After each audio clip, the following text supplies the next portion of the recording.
to give a warning to the children of Israel. And the talk I'm about to give you ain't of the flesh, but it's of the spirit, of the soul. You know, the same thing that the Most High is, what the Hamashiach is. I'm here to tell you about that. And the renouncing and the repentance, the true repentance of sin, the blasphemies against the Holy Spirit to get us unblemished as the church. That's what I'm here to talk to y'all about, children of Israel. And what I'm about to say, if you are truly of truth, because that is the mark of an Israelite, is truth. If you truly are truth, you're going to hear what I'm saying from the Ruach HaKodesh. If you hear me, then you're really a child of Israel, a son of man. You've given up the ego and chose to not to be a bastard anymore, but to be a true son of God, you know, of the spirit. That's the type of talk I'm trying to give to y'all. So I'm going to tell y'all, good morning. I'm sorry. Good morning. Good to see y'all. No coffee, no Red Bull. So I'm not the perky. I'm not what I normally am. Listen to this. This internet is going to mess up everything. You hear me, Covey? This internet done messed up everything. Because everybody don't need to be teaching. I'm going to tell y'all that right now. And I'm going to explain some other things. I'm going to show y'all something because it's the woke field. These people, they're a little confused. Biblical Christianity, let me help y'all. Biblical Christianity never been popular. I'm talking about real Christianity. I'm talking about real Christianity. I'm gonna stop this and let me let this play first so I can walk y'all through some stuff. Everybody don't need to be a teacher.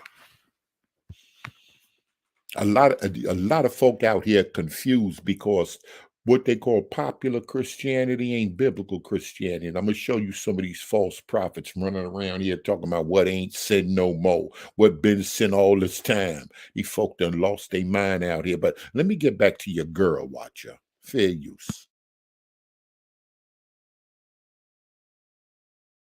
Oh, I hope y'all hearing me. Because wisdom ain't truly out of a book. Who do we call wise in this? Who do we call wise in our reality? We call old people wise. And why do we call old people wise? Through their experience. And I'm telling y'all right now, you're talking to an ancient soul. I've been awakened through finding Mashiach, the light. So now I wanted to, sons of men, children of Israel, you got to know who your enemy is. And your enemy is the Jezebel spirit. Because what does a Jezebel spirit do? It causes adultery. For you to turn away from the Most High and turn to what is of you, of self, a false idol. Is the Most High here right now? Where is the Most High, children of Israel, son of man? Where is he? If anybody tells you that this is the Most High, this dead item, where he creates what's living, they're lying to you. They're sirens. That's why I keep telling you, the Hebrew Israelites have been infiltrated by people who are not united in spirit, but united in flesh. The Jezebel spirit will turn you away from the Most High and have you consumed with something else, a distraction. That's what this whole world is a Jezebel spirit. Because this whole world is against the Most High. That's in Scripture. So anybody wanting to stay stuck in the Old Testament, talking about, we ain't got to acknowledge the Mashiach, we ain't got to do this because we know what's righteous. Who else did that? Satan. Satan thought he knew what was right. Because that's why the other books, the other hidden texts are so important. And the second life of Adam and Eve, that's a great text. It has a lot of patterns to the canonical text. They just remove things because they don't want you to kind of puzzle the pieces together. But I'm here to do that for you. So in the second life of And I find that that's really jumping on the internet. Got a lot of people, a lot of channels. They hid that stuff. They hid all these books, but most black people I see, they said they hid those books because they didn't want you to know you was Israel. So a lot of people that are quote unquote Israel, I notice love a lot of them books, but she ain't gonna even go with Apocrypha. She went to the second book, Adam and Eve, and she talked about Thomas. I'll show y'all some other stuff. But I'm not going to waste too much time on this. I'm not going to be on here long. I just want to I just want to show y'all something. I want to ask y'all a couple of questions. I'm going to show you this first. I'm going to show you this first. I'll show you two things. I'll show y'all two things. Considered full Jews, even though they come from non-Jewish blood. Judaism is not a race, but a community bound together by. Why are converts considered full Jews, even though they come from non-Jewish blood? Judaism is not a race, but a community bound together. Where Covey at? Covey, are converts? You and the book can answer. Y'all can deal with that right there. Are converts considered legit in the Old Testament and the beginning of the New Testament in the culture? Are converts considered full-blown Israelites? He's just using the term Jew. Y'all know why. Why are converts considered full Jews, even though they come from non-Jewish blood? Judaism is not a race, but a community bound together by religion, culture, language, and other interests. Members of many religions and nationalities have slipped in and out of Jewish folds for many years. Judaism is passed on exclusively through the biological female line. This means that if you trace your Jewish lineage through your mother's mother's mother's mother, you're Jewish, even if all other branches of your family are not Jewish. But Judaism is not only conferred by blood. If you convert to Judaism, you are 100% Jewish, and so are all offspring born to you after your conversion. If you are female. Ooh, that last part is beef right there. All that's beef right there.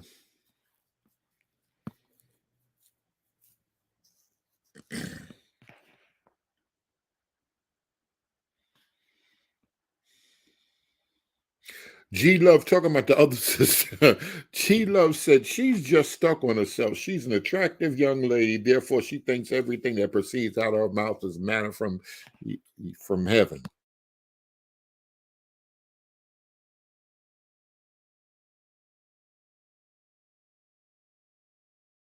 Oh, I'm sorry. I'll mute myself and be talking. I just wanted to drop that, but let me get to the main thing.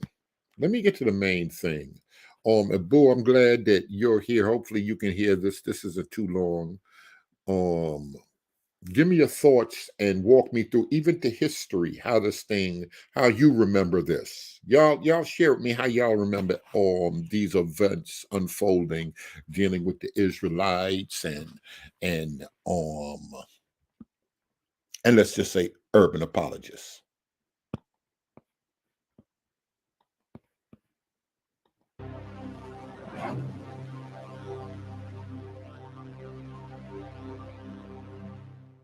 All right, so today we're going to be talking about a source right here.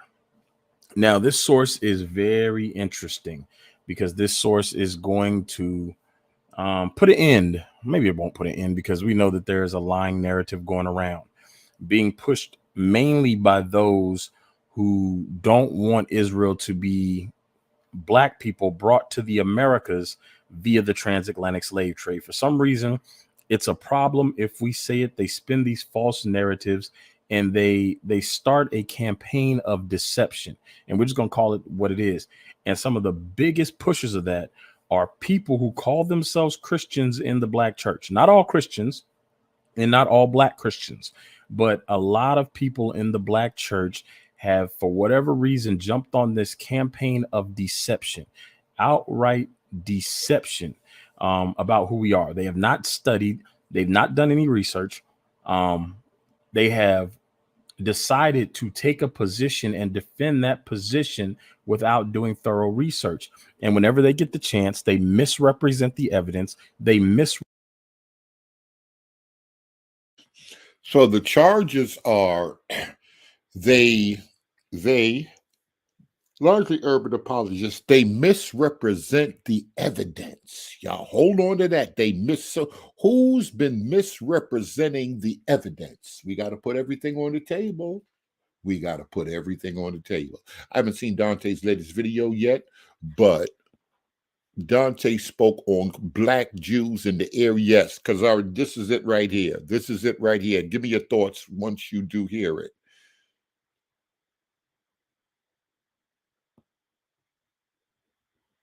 Listen, most excellent, y'all. That's not true. People like myself feel as though much of this denies the history of the descendants of Africans in America by painting them all Israel, when we know that's false.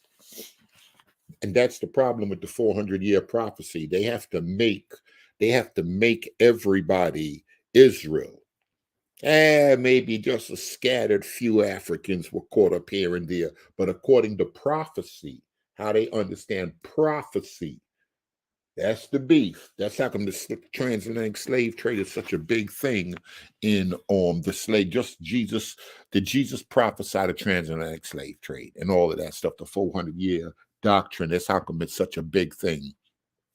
Because almost everybody, that's want to make up almost everybody over here that's black Israel. And I'm going to ask y'all something else. When people start making these claims, was it one time were urban apologists ever teaching there were no black Jews at all?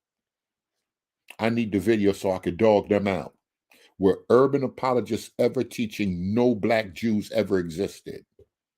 Were white Jews saying there's no such thing as black Jews? Those are the videos I want. Professor said it. What I've been saying is, why can't they be Jews too? Because y'all are bent to make the light-skinned Jews. Y'all are bent, the folk bent on making the light-skinned Jews all fake, all the synagogue of Satan. But yet the own sources that they use, like y'all seen the source with Benaiah that I was talking about, it's going to talk about the black Jews, but go up 2 lines, down 2 lines, it's talking about the redhead white ones in Russia. So it seems like them light-skinned folk all over the place, but it seems like the sources, like Nefertiti was trying to bring out, y'all just stop at a certain place and don't keep on reading. It seemed like the white one's been around. So let's try to get these timelines together. He said, urban apologist is too broad of a term. It's used as an umbrella to cover a diverse range of people. Calvinists or many of Protestants, Catholics, Seventh-day Adventists who took the challenge put forth by, yes, I agree. Everybody wicked that disagree with you. Folk disagree with me all the time. But once you get to disagreeing with them, they love the floor. Ooh, they love this channel. Them folk love this channel when he was running the whole muck. They love this channel, but then when people start coming on and questioning and challenging stuff, I no longer support Berean TV. Funny.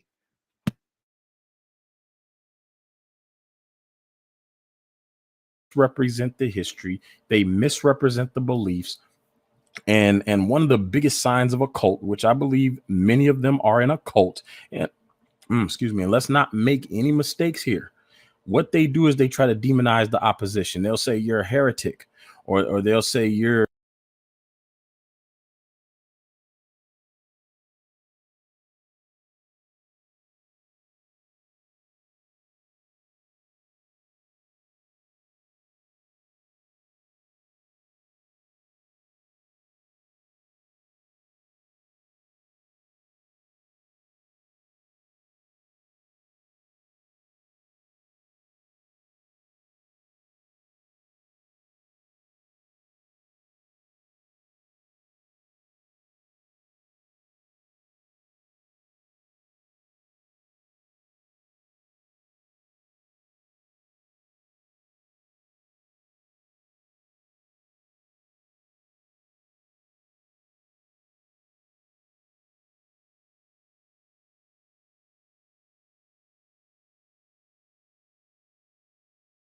you're speaking a different gospel, or you're speaking a skin doctrine.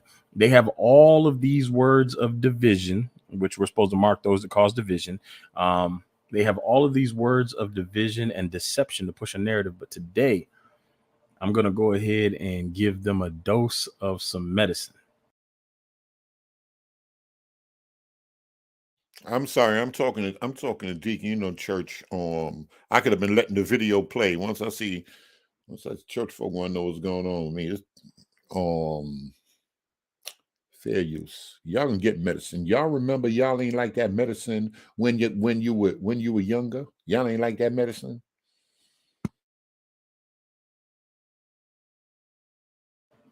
Some medicine from one of the white bottles.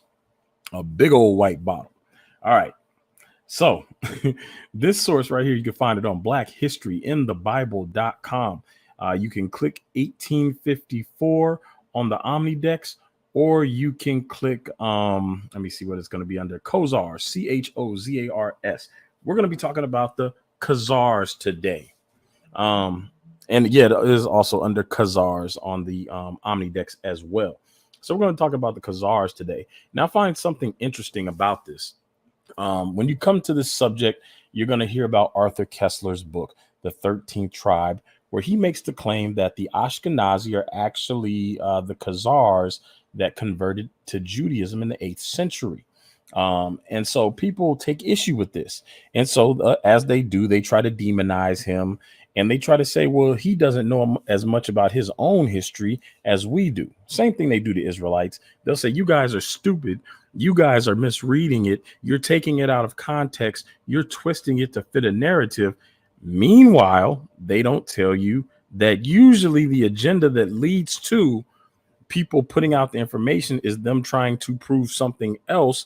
And they end up finding that the thing that they thought was true was not true.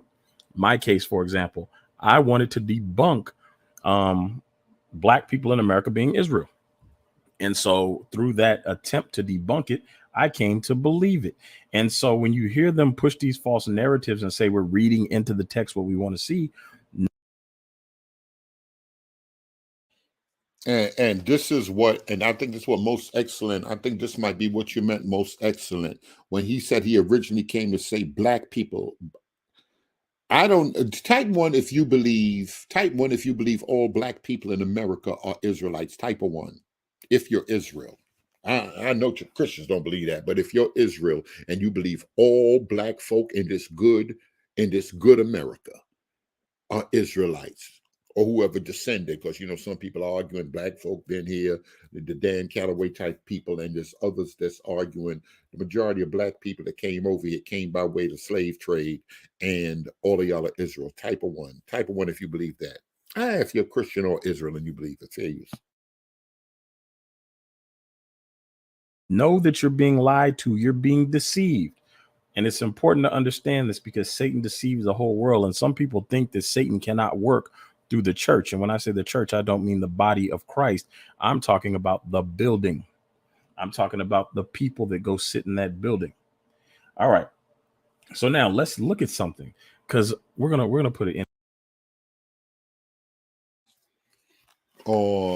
That's why I can't deal with you, Brew. That's why I can't deal with you. Not all, but all are Shem. All Black people are Shem. That what you're saying? All Black people in America are Shem, and not Let me leave these folk alone. Because one thing I'm not finna do. One thing, where you get this number from? 3/4 of them. Somebody said, what kind of research did he do to come to that? I think his testimony was he was originally challenged by Telu and them, and he was against it. And then he started doing all the digging. It's Ham over here also. No, Bruddy Brew's the only guy that I ever heard preach what he preaching. Then we try to press him on some scholars or what started him on the road. Y'all just picking up your own revelation. Y'all just picking up anything. Y'all saying anything. Don't even get me to start, because I ain't even had no. Let me feel you. Into some narrative. So 1854 is where this source is from. The one primeval language traced experimentally through ancient inscriptions in alphabetic. Hold on, I pulled up the long. Where's it at? Let me see here.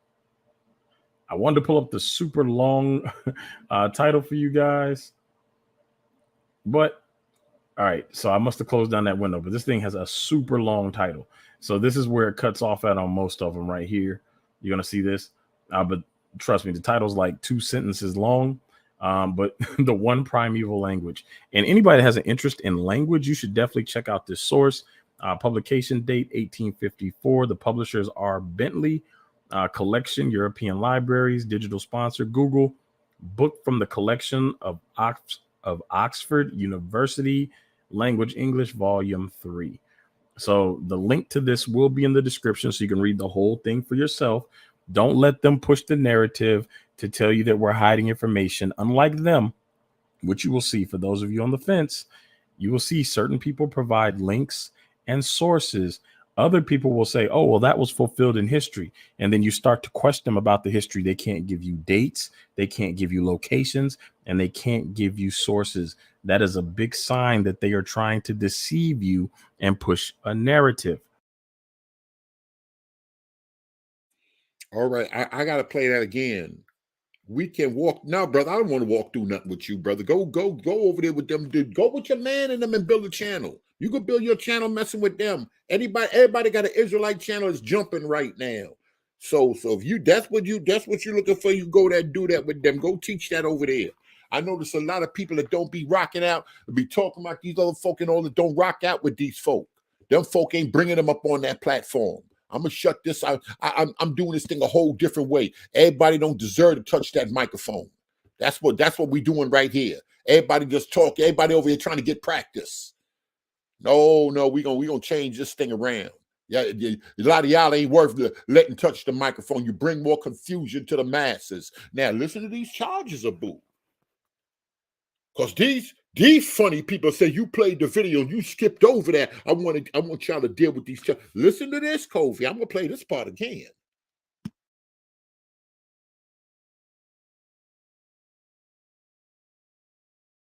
Will say, oh, well, that was fulfilled in history. And then you start to question them about the history. They can't give you dates, they can't give you locations, and they can't give you sources.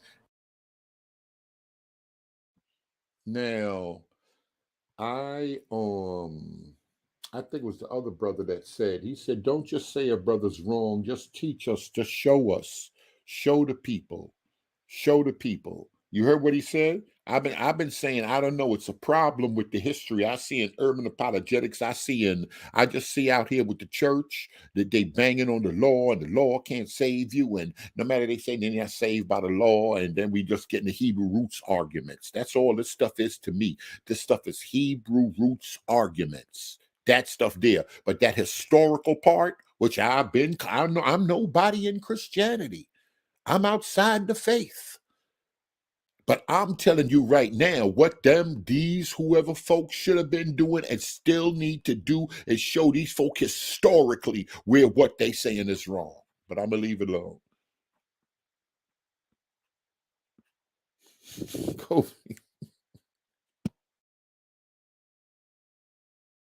That is a big sign that they are trying to deceive you and push a narrative.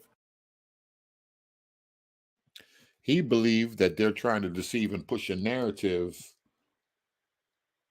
I believe a lot of people not thorough in the history to show the history. Somebody said, well, if they making the claim, they're the ones that need to do this. We can't be running down no rabbit trail, dealing with this and dealing with that. But some people have argued, I'm not going to say all, because them folk, some people have argued that this quote unquote awakening is a problem.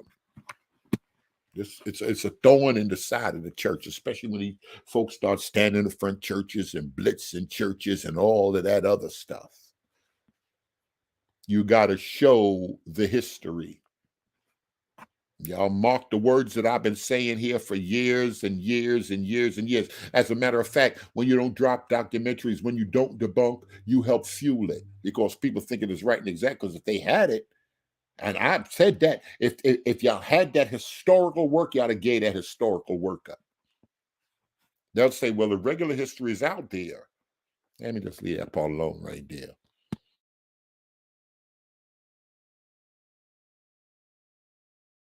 Oh, the church probably called me because they did, because as soon as I hit that live button, okay.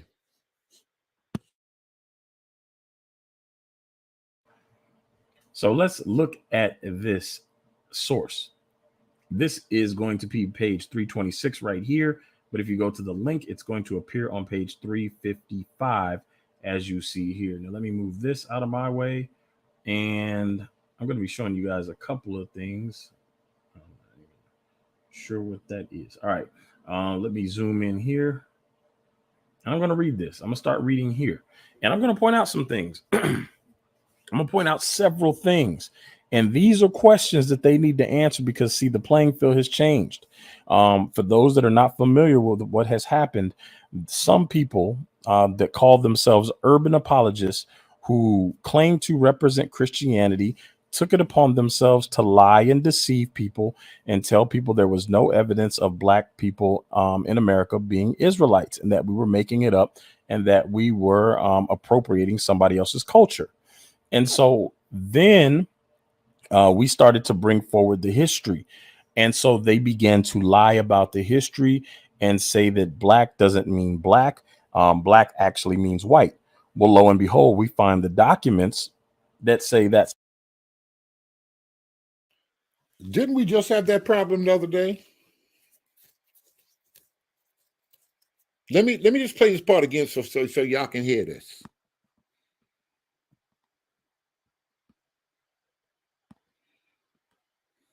Else's culture. And so then we started to bring forward the history. And so they began to lie about the history and say that black doesn't mean black. Black actually means white. Well, lo and behold, we find the documents that say that's not necessarily true, that albinos were common among the Israelites in West Africa or the people of West Africa, and the black albinos were actually referred to as the white people. And so we found out that their narrative was a lie. They tried to claim that all the black Jews in West Africa descended from white people, which we know is not true. And now they have gone from saying there were no Jews in West Africa, there were only white Jews in West Africa, to saying that there were 100% most definitely black people caught up in the transatlantic slave trade. And the question is, how does that tie into Bible prophecy? And so at the same time, you have people trying to prove that Arthur Kessler is wrong. Why? Because it destroys their narrative that all of the Ashkenazi are descended from Israel, because a lot of money has been spent around that narrative. A lot of people have died to keep that narrative. And a lot of people have been deceived into believing that false narrative that all Ashkenazi are descendants of the Israelites of the Bible. Okay, so I guess he's saying, because y'all tell me what he's saying, because I'm slow.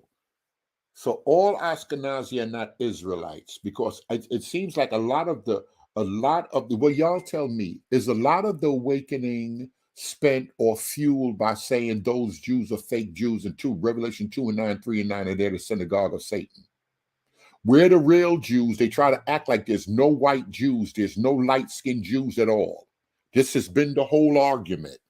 So now we get to Mount Sinai. Even if we try to argue that folk are converts, these folk don't want no white Jews, because the movement is fueled that black people are the real Jews, not original Jews, are the real Jews, and anybody and all them light-skinned folk is fake. Or am I twisting it up? Tell me if I'm twisting it up, because y'all know I'm slow. And in my slowness, it can look like, and people may mistake that for twisting it when I'm really slow and I don't understand what's being said. Good to see you, Sister Duncan. We appreciate y'all. We appreciate you. Let's let it go.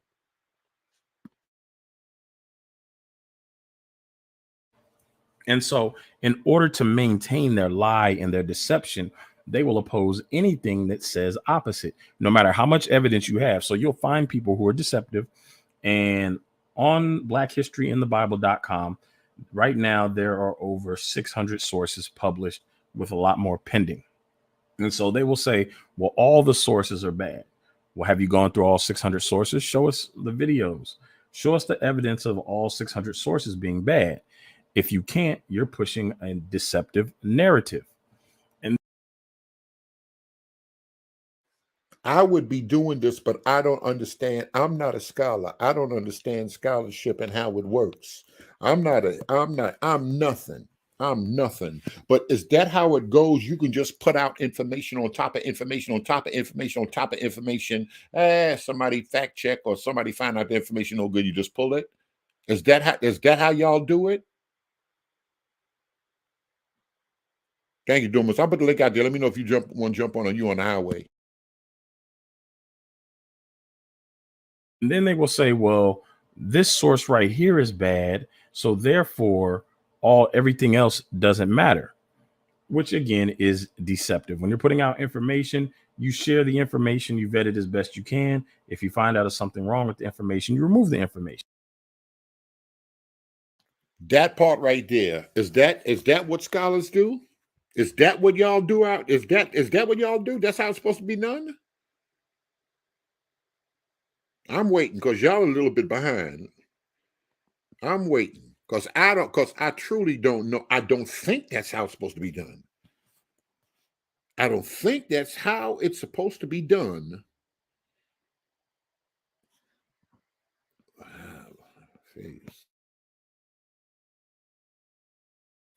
And this is because just the same thing Dr. Ben and them was talking about Aristotle and the Greeks, that they had to have stolen the books, these books and this information, because the Greeks pop up and got so much information.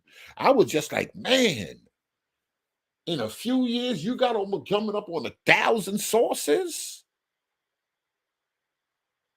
Listen, I read me 4-5 good books, and the reason I got a chance to read some books because I was away and I ain't had nothing else to do but to read. On 2 separate occasions, and I had nothing else to do but to read. So some would say, well, I don't know, reading all the source. What do you have? Y'all tell me how y'all scholars do it. You don't have to read all of every single book in your collection. You don't have to read everything, but you read the main points on what a scholar specifically saying. Y'all explain how that goes, because I don't know anything. If information comes in that contradicts your view, you research it, you trace it down, and you figure out what's going on. And so they will push a false narrative that one source that says Israel was not black or Israel was white, they will hold that to a higher degree than hundreds of sources that say they were black. And as I mentioned earlier, they will try to run with the narrative. And I'm going to look at, now you can best believe I might be slow, but I'm going to look at all these sources, because I done found out them sources also talk about white folk. So if are you deceptive if you're pushing a narrative that ain't no white Jews, black Jews are the real Jews and the white Jews are the fake Jews, and all the sources and a good bit of the sources that these people are out here using are talking about white Jews and black Jews, just whatever you look like in the land that you're coming from. Is that fair? Would that be scholarly? Would that be right? Or hold back some of the information where that same book says it's white Jews, but you only pushing black Jews? I just want to know. If the deception is all in religion, I'm all for that too. Wherever the deception is, we gotta point it out, y'all. We gotta point it out.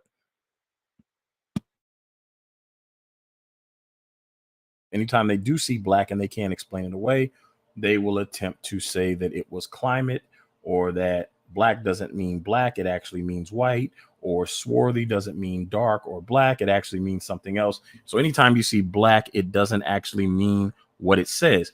And you will find this narrative repeated in their interpretation of scripture and prophecy. They will tell you that stuff you read plainly doesn't mean what it says. Well, Christ has bronze hands and feet and skin in the book of Revelation, but it doesn't mean that because it's not describing skin color. But then they can't prove to you it's not describing skin color. It's their assumption that it's not describing a glorified skin color. You will read plainly that the curses will be. Do me a favor. You think you could tell who Israel is based off of the curses? Bruce, I don't need you to call in right now. Don't bother me. What do y'all think? I do. Say yes, say no. What do y'all think? Do y'all think you could tell who Israel is based off of the curses, or it's equal dealing with the history and stuff? Because I know a lot of people, they hold scriptures in priority, and the curse is the main thing. Forget everything else. The curses alone let you identify the Israel of blacks in America. Covey said, I see black and white folk all in them sources. I do. So can you, in your good Israelite mind? Now, if you're saying, well, I'm showing y'all that black people were Israel also, or were considered Jews also, that's one thing. But if you're using the source to say no white folk are Jews out here, and the source saying it's Jews, is that foul? Curse is definitely prophecy is real.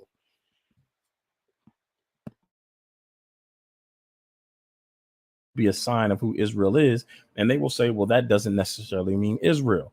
You will read plainly that the latter days refers to the end times, and they will tell you that's not what it means. The Bible says plainly Israel will be scattered into all nations via slavery, and we find an event that fits that, and they say that's not what it is. Well, Christ in Luke 21:24 said that they would be scattered into all nations via slavery, which meant it was to come after his time. And there's only one event, which is the transatlantic slave trade, that matches that. And they'll say, well, that doesn't match that prophecy because Israel doesn't matter anymore. And the church is Israel. So we're going to. No, he got to shut that lie down right there. He got to shut that. He going to shut that lie down right there. Everybody ain't teaching the church is Israel. Everybody ain't teaching the church is Israel. And replacement theology and all them lies that everybody ain't doing that right there. The whole church ain't teaching that right there. But for the most part, what are y'all thoughts? I'm looking at the comments. I know y'all are behind as I'm playing this.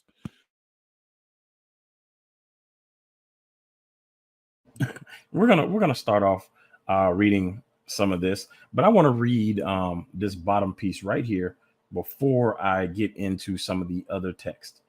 There we go. It says an Israelite migration of no fewer than 80,000 souls from the cities of the Medes or from Media to Malabar AD 869 is stated in the Cochin roll as follows. Now, if you know anything about these books, the notes right here in the bottom, let me scroll down. The notes right here in the bottom are usually continued underneath the line. You see this line right here onto the next page. And so sometimes these pages will be the main body of the text, and sometimes it'll be the notes. So if you click this and flip the page and come down to the notes, it says the people of Khazar are near the Turks or the Khazars, whom they resemble. So you guys will hear some of these apologists saying that the Ashkenazi are Turkish people. Is it a coincidence that Arthur Kessler said that they were the Khazars and that the Khazars are near the Turks, whom they resemble? And now people are saying the Ashkenazi are Turkish people and they look like the Turkish people. They are of two classes. And I want y'all to pay attention here, because they say we misread this text and we misunderstand the text and we manipulate history. But this right here says a lot of stuff very plainly, and I'm going to draw attention to it. They are of two classes, one of blackish complexion and such dark hair that you suppose them to be descended from the Hindus. The other race, fair complexioned, these sell their children. Interesting. The fair complexioned Khazars sell their children. But is it not allowed among the Jews and Christians to sell or make one another slaves? I'm guessing that's supposed to say, but it is not allowed among the Jews and the Christians. So this is a typo. Older work, I believe it was 18. What did we say it was? 1854? 1854. Now, it says, this is from Useleri Ibn Hankal, page 188. It says, from this passage, not only do we learn that one branch of the Khazars or the Khazars were black and another white. I want to stop there for a second. And the reason being is because they like to run with that narrative. When it says black, it doesn't necessarily mean black. But here we have specifically black and white mentioned and differentiated into two different branches. From this passage, not only do we learn that one branch of the Khazars were black and another white, but we gather the decisive fact that the Khazar Jews or the Khazar Jews were of the black stock. Very plainly says it right there. We're not done though. In fact, this whole book is a kill shot to everything that they've been saying. But we're going to take our time and go through this book in different episodes. As plainly follows from the circumstance of the white Khazars and they alone selling their children. Consequently, the Jews who did not sell their children were of the black race. There it is again. But this race, Ibn Hakal, we're going to come back to him a lot, tells us exactly resembled the Hindus. Have we not here I'm not sure how to pronounce that word, Souche, Soche or Sochi. Listen to what Professor Cole's saying. He said we had specifically black and whites mentioned in the source J. Jack sent and Bruce read. Black and white. Now remember, most Israelites out here preaching the white Jews are Khazarian, they're fake Jews. The white Jews are fake. They're the synagogue of Satan, and that's based. And Kanye and them started pushing that, and all of this stuff, and even Nick Cannon, they started pushing that because that doctrine is heavy on the internet, and that's what they're preaching. There's no white Jews. White Jews are fake Jews. Were the Israelites preaching that? Were the Christian, y'all got to give me the videos. I'm waiting for the video. I know y'all ain't putting nothing in the back chat. I'm waiting for the video. Did y'all say there were no black Jews? Did urban apologists say all the Jews were white? There were no black Jews. I never remember saying that. Show me a video. Because we want to make sure, we want to see what's being argued right here. That we're not talking past each other. Yeah, because they don't want blacks to be all blacks. You heard what Bruce said. All blacks are Shemites, or everybody in America is a Shemite. That's what I'm trying to figure out. What was being pushed? What was being pushed? Red Letter. You was around for a minute. I hear Unlimited Keys saying that once there were no black Jews. I remember Richardson saying something about whatever it was beef, because he never, I don't think he ever started talking anymore on it. Tell me what, I want to park here now. Tell me what was being said. Come on, y'all in here under different accounts, put it so we can put it up on the screen and let everybody see in the presence of us all.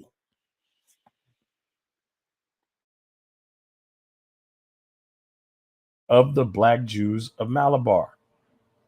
I'm guessing that's supposed to be, have we not heard of the black Jews of Malabar? The Khyberis, the decidedly Jewish features, an undoubted Afghan race, appear, as well as the Khazars, to differ in complexion from the other Afghans. We're going to read about the Khazars at a later time. The Khyberis are lean but muscular men with long, gaunt faces, high nose and cheekbones, and black complexions.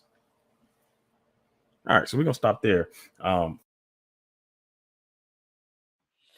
Red Letter said, who else was here? Abu, you've been around for a minute. Who else was here? In the beginning, there were no black folk in America that were Jews. Not even Sammy Davis Jr. That was what you're saying. That's what urban apologists were teaching. In the beginning, no black people in America are Jews. That's before we even started beefing on the 400 years. Is that what y'all remember? Let me go back and read it slowly. Bruce should be embarrassed. Berean, the source says both exist, but they also drew a distinction between the two groups. How? What kind of distinction? Help me remember, because I really don't remember. And I don't want folk to be running around here talking about I'm running no interference. Let me see. Not bloodline. What you mean were not bloodline? They were saying blacks were not bloodline or whites were not bloodline. What are you saying? Oh, that's a side conversation. No, not in the beginning doctrine. None were bloodline. He said not bloodline. All right, so, okay, all right, so they were teaching in the beginning that no black people, that maybe they've been converts. None were bloodline, I believe that is. All right, let me let it play whilst I'm looking for the comment.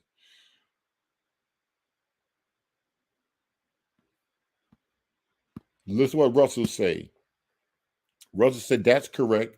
I was always taught that we were Hamites under the curse of Canaan. He said he was always taught that or thought that. So let me ask you a question, Higgins. All black people in America are Shemites, and Christianity deceived y'all into thinking y'all were Hamites? Type of one if that's what you thinking in your mind. I can't even really bring up skin color. Mess around these church folk and all this other stuff, and just a lot of beef.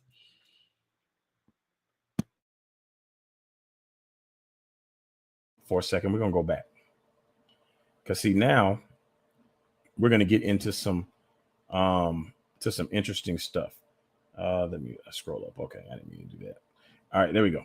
So now we're gonna get into some interesting stuff. Black and white Khazars. It said it very clearly. The black ones were the Jews, and they did not sell their own children, but the white ones, they were not of Jewish stock, and they sold their own children. I don't know what that means yet. We got to do a whole lot more digging because this blows the lid off a lot of stuff. And this actually ties into some other research I was doing about the Samaritans. So yeah, let me go ahead and start reading, and then we're just going to go through here and I'm going to point things out. Here we go. According to the Cochin manuscript. Now, Cochin is in India, and we're going to talk about. Okay, so if y'all, they were saying if y'all came over here and y'all were Israelites, that y'all had to be converts. That's what you're saying, Red Letter? That's what you remember? That if y'all are black and y'all are Israelites, or you did come off the slave ships, keeping the law, statutes, and commandments, and not eating no pork and all of that other good stuff, which part of it? That's what you remember? I'm reading these comments.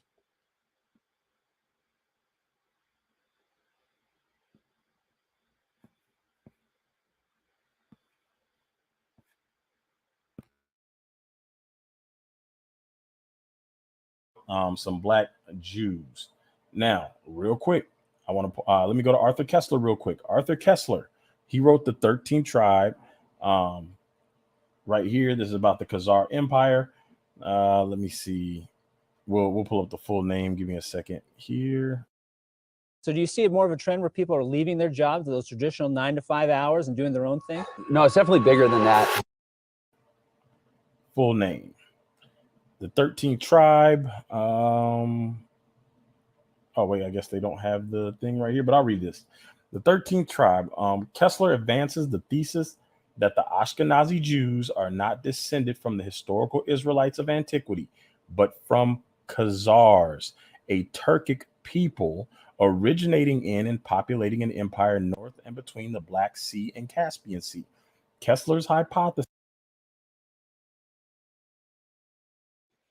Good morning, brother. I'm old. Y'all younger folk. How you remember this thing? What do you remember? I remember, I think it might have been Garfield's position that I think he evolved it, but he felt that blacks were this off memory. So if Garfield's around, he can jump on and say his viewpoint. I remember Garfield saying that they're either converts or descended from Jews of a lot of hue. But for the sake of conversation, white Jews, even though he said something about he don't have no evidence that nobody over here was African. was excuse me. Yeah, and then also from go ahead, talk. Go ahead. And then for the slave trade, where Jews rode on the top of the ships, not at the bottom. If I remember, that was Garfield's position. I think Cherry might have held a position that none, right? No black folks over here. Cherry? Yeah. Okay. Well, all right. Well, she was talking. All right. Well, she. All right. I think Faithful God might have held it, but I'm not sure.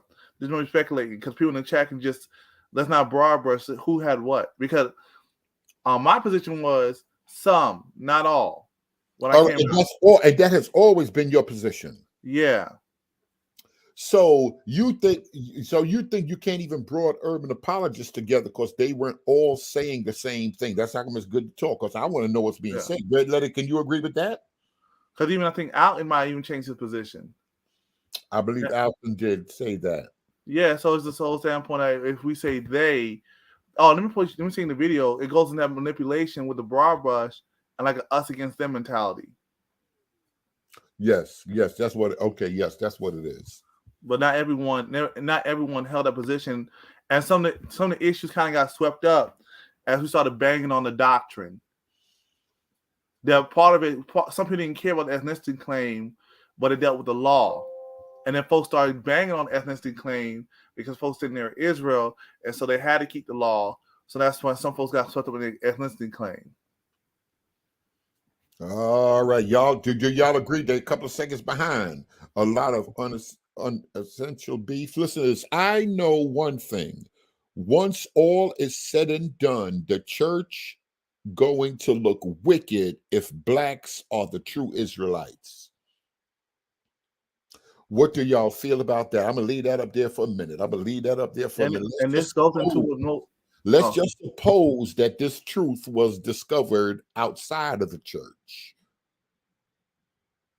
by other people, because all truth is in the church. Some people may feel.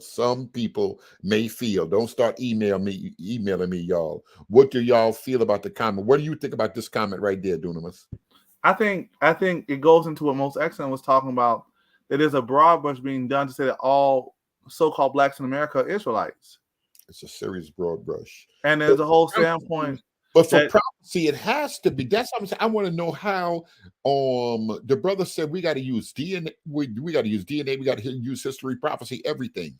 How does that work? Because clearly you could be Israel and not believe in the 400 years. But a lot of people, the 400 years is what it is. Yeah. But there are many Israelites that don't ride with the 400 years and believe in quote unquote the awakening or that blacks are Jews. Like Ella Green, he got a different position. He was birthed outside of the awakening. He came into this. Go ahead. And then just the whole standpoint with it, what about Jewry worldwide? The Chinese Israelites. 1,000 years they've been over there. 1,000 years. Wait a minute. Go ahead. I'm gonna put this on the screen. That's on the floor right there, and I'm gonna put this right here. Almost excellent. Looking for beef. Go ahead, Dunamis. The church prompts for telling your ethnicity. That's stupid. And it's a whole standpoint that. Go ahead. Let me play Nathaniel for them right there. That's where the beef come in. You were talking about the Jews. I don't want you to leave that out. You were talking about the Jews in like in Asia. You're wanting to know how the prophecies work in light of blacks in America, Judah waking up, or Israel waking up. That's where you were going, brother. Yeah. That it goes into, is this Amerocentric? Do we include everyone? Our timelines contingent upon more America and their dates. America is Babylon, as opposed to all those who came over the transatlantic slave trade. Where did the large percent of slaves go to? To the 13 colonies, or to the Caribbean and South America? South America. So are we including those, or are we just saying that they Israel too? Well, we're the focal point in prophecy. Well, if the prophecy was birthed here, were there some prophecies for Babylon and God's people in Babylon that ain't had nothing to do with the Samaritans, but they were Israel too? I guess maybe somebody may look at it like that. Everybody ain't got to fit the prophecy be Israel or all Israel. Oh, that's another thing that they do say. They do say that them Jews never been through hell. Them Jews never been through bondage. Curses never befell the light-skinned Jews. I don't know. That prophecy is ill. If you use the prophecy alone, go ahead, brother. I'm here for the comments. And then prophecies and help to interpretation and things of that nature and fulfillment. When someone in the Bible says something's fulfilled, do we go back and say they're wrong? Or do we say that they didn't say it was fulfilled? Like with the Come on. Stephen. Come Is on. Stephen, as his writing, is he saying it's fulfilled or is he saying it's going to be fulfilled? How do we deal with that? How do we deal with Joshua saying that all that God has said was done? How do we view that? Come on. And it's nothing to do with urban apologies. It's just a textual criticism.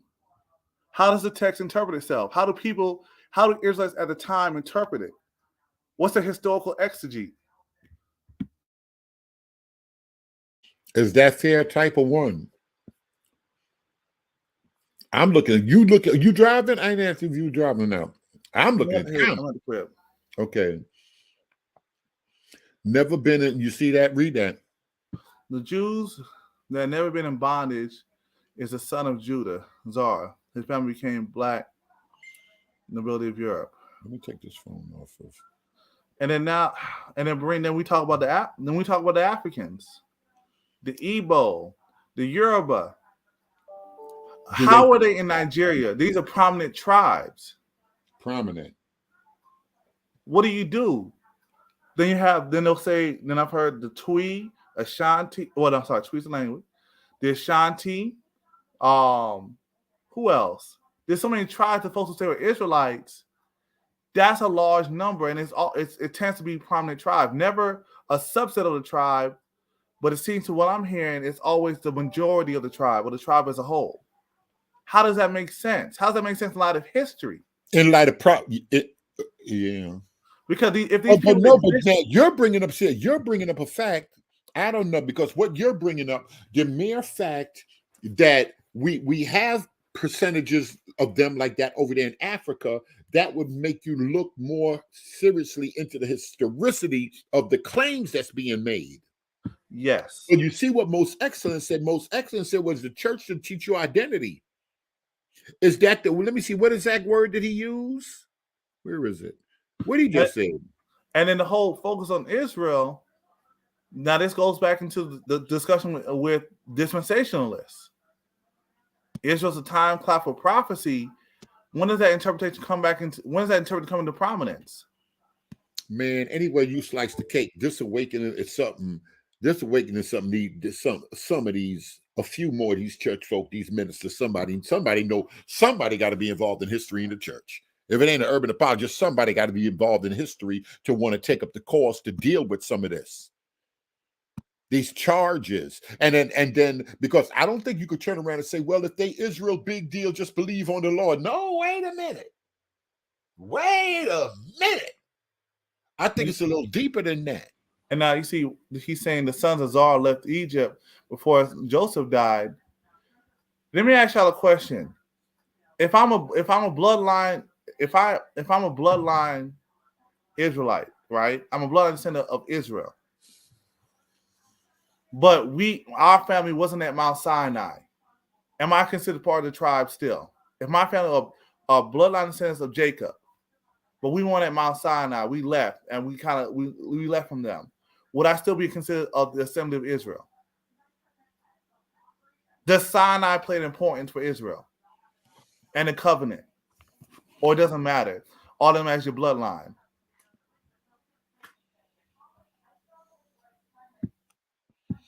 Oh, he don't believe the story of the Moors. That's what they're going to give you, that Moor thing, and blacks ruled it, and there were 2 times that black people had to bring white people. And I hate to even bring this up, but this is what these folks saying.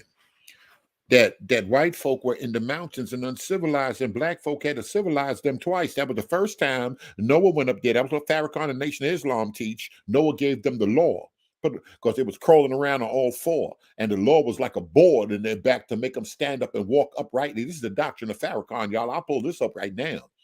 And then later on, when whoever the church or whenever the Dark Ages came, It was the dark Moors that turned around and civilized them people. So they were saying that they were part of ruling. These people trying to act like they were they were kings. There was a time when the majority of kings in Europe were black people, but y'all think they were white. That's on the internet, COVID. I know that's a whole nother thing. You ain't got time for that, but that's a whole nother thing right there. Let me play this for you.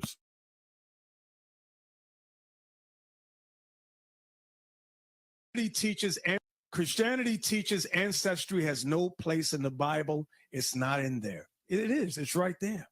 Our ancestry is very important.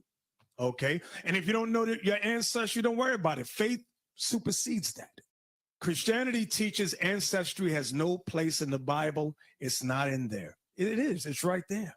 Our ancestry is very important. Okay. And if you don't know that your ancestry, don't worry about it. Faith supersedes that.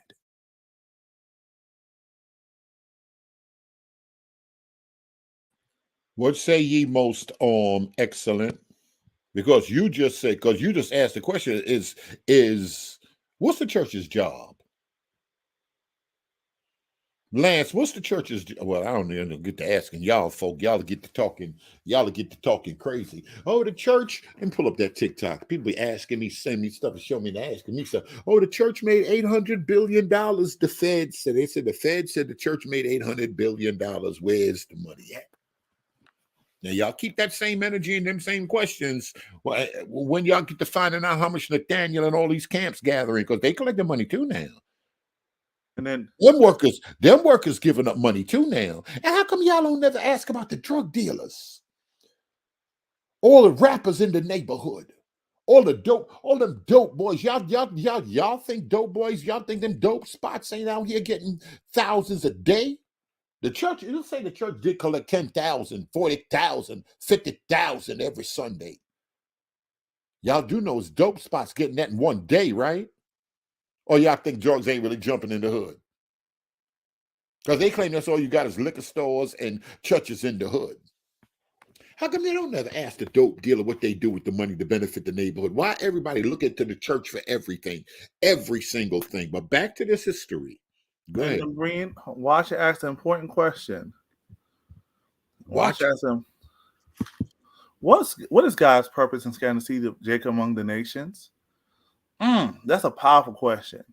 You tell me what you think it is watching to be a light to the nations? A light to the Gentiles, and after exile, what do you see starts happening in that Second Temple period?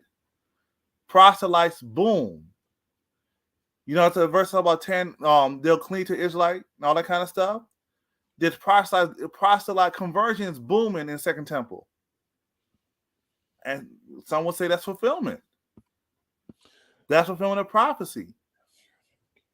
That folks are coming to the truth, and then when Messiah comes, there were proselytes and, quote, bloodline in Jerusalem in Acts 2. So there are those who weren't related by blood, but were just like a natural born because they accepted the covenant in Jerusalem at Shavuot. So, Bruce, there's some Gentiles who see their tongues of fire. Well, sorry, converts who see their tongues of fire.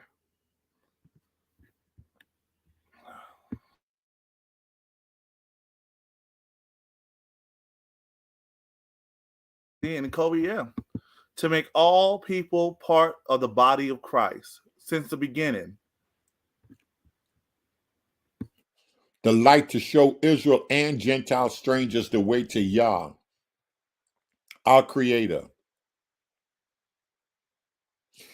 We got to look at the four corners. Does the four corners mean the four corners? And they went to the four everywhere Israel is scattered to. They're there because of slavery.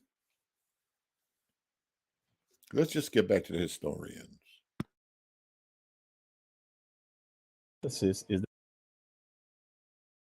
To my Christian people, is this just confusion, or because I feel more people in the church need to be involved than ministers? I'm talking about people that's called to a work, because researching is ministry. That's serving the body of Christ by dealing with some of this. Some people feel it's good enough just to show Christ is the end of the law for righteousness, them that believe. It's not what goes in a man's mouth. Some of y'all just stuck on the doctrine and banging with them with the doctrine. Or somebody did say, well, even if we are Israel historically, their doctrine is off. Let me let this play. This history need to be dealt with. This history need to be dealt with. I don't care what nobody say. I know I ain't nobody, but I'm telling y'all right now, it would behoove some people if they got into this history to work this history out. That the Khazars, who converted to Judaism in the 8th century, migrated westward into current Eastern Europe, primarily Ukraine, Poland, Belarus, Lithuania, Hungary, and Germany in the 12th and 13th centuries, when the Khazar Empire was collapsing. So how exactly would the Khazars have converted over to Judaism? Who would have taught them the ways and the customs? Why were the black Khazars considered to be the descendants of Jews or the Israelites? So this is where we're going to go with this. Here we go. All right. So now, according to the Cochin manuscript, that's Cochin India, you're going to see Claudius Buchanan come up a lot in these, and he talks about the black Jews of India, and he calls them the ancient Jews, and they refer to Nebuchadnezzar scattering their people. You can't stir them apostolic people up dunamis with no tongues. Once they hear tongues, once they hear acts, their ears perk up. We can't all do the same job. The thing is, I don't really know nobody in the church that's doing it. I don't really know nobody in the church that's doing it. I think this awakening and dealing with social media been out long enough for a documentary to be out dealing with this history. Books dealing with this subject here alone and the historical part of it.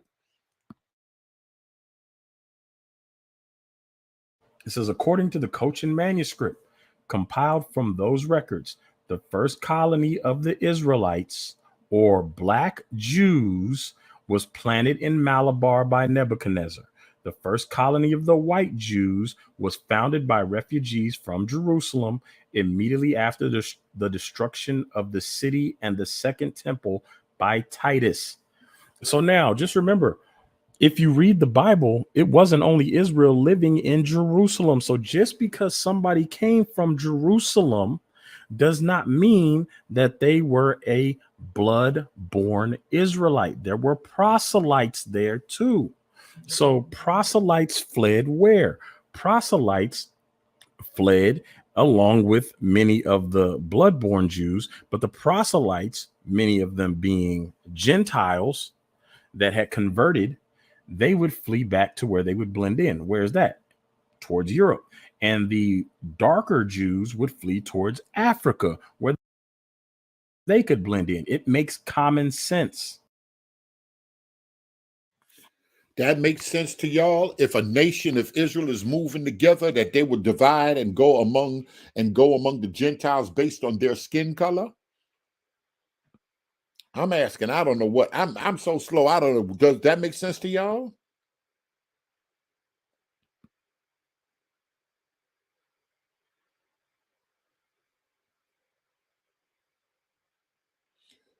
Do me a favor. Read that right now. These church people. These church folk is just gonna Dunamis. All right, Dunamis walked away. Isn't the history out there already though? Are you saying the church needs to represent it in lieu of the heretical thought that's floating out more vocally now? I don't think the history is out there. That's what they're claiming, that they're digging and finding history that the church haven't been teaching. Seminary and high schools and colleges haven't been teaching. It's out there and it's hidden. They use. And so you're going to have groups of people. Now, of course, everybody isn't going to flee everywhere. You're going to have some Gentiles that go into Africa. And of course, you're going to have some black Israelites that flee into Europe, but not in mass. I'll say this, not as a nation. Let me put it that way, not as a nation, because the word en masse can be, taken different ways. Somebody might consider 100 people to be en masse. So we'll say this, not as a nation. Now, the first colony of white Jews was founded by refugees from Jerusalem immediately after the destruction of the city and the second temple by Titus. These original colonies were largely reinforced from age to age by a succession of Hebrew migrations until the chief towns of Malabar were filled to overflowing with a Hebrew population, and the Jews became lords paramount of the country under the king of Ceylon. In the height of their power and prosperity, the city of Cochin alone is alleged to have contained within its walls 80,000 heads of families and 40,000 houses. Their time of prosperity was followed by times of trouble. Like, wait a minute, y'all. This is interesting. What say ye on this, watcher? Listen, Dunamis, Berean. Why do people want to be Israel in order to be priests in the kingdom, but aren't learning how to be Israel now? How is Israel going to teach what they don't know? Is that a fair question, y'all? Is that a fair question? I say a lot of people, they ain't going to no feast. They ain't going to congregate. They ain't going to the assembly. They ain't doing nothing.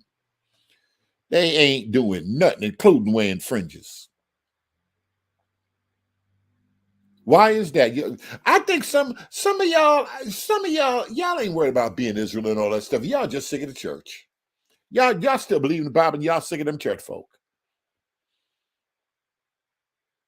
Because if you were in it, I would think you would be in it gun ho.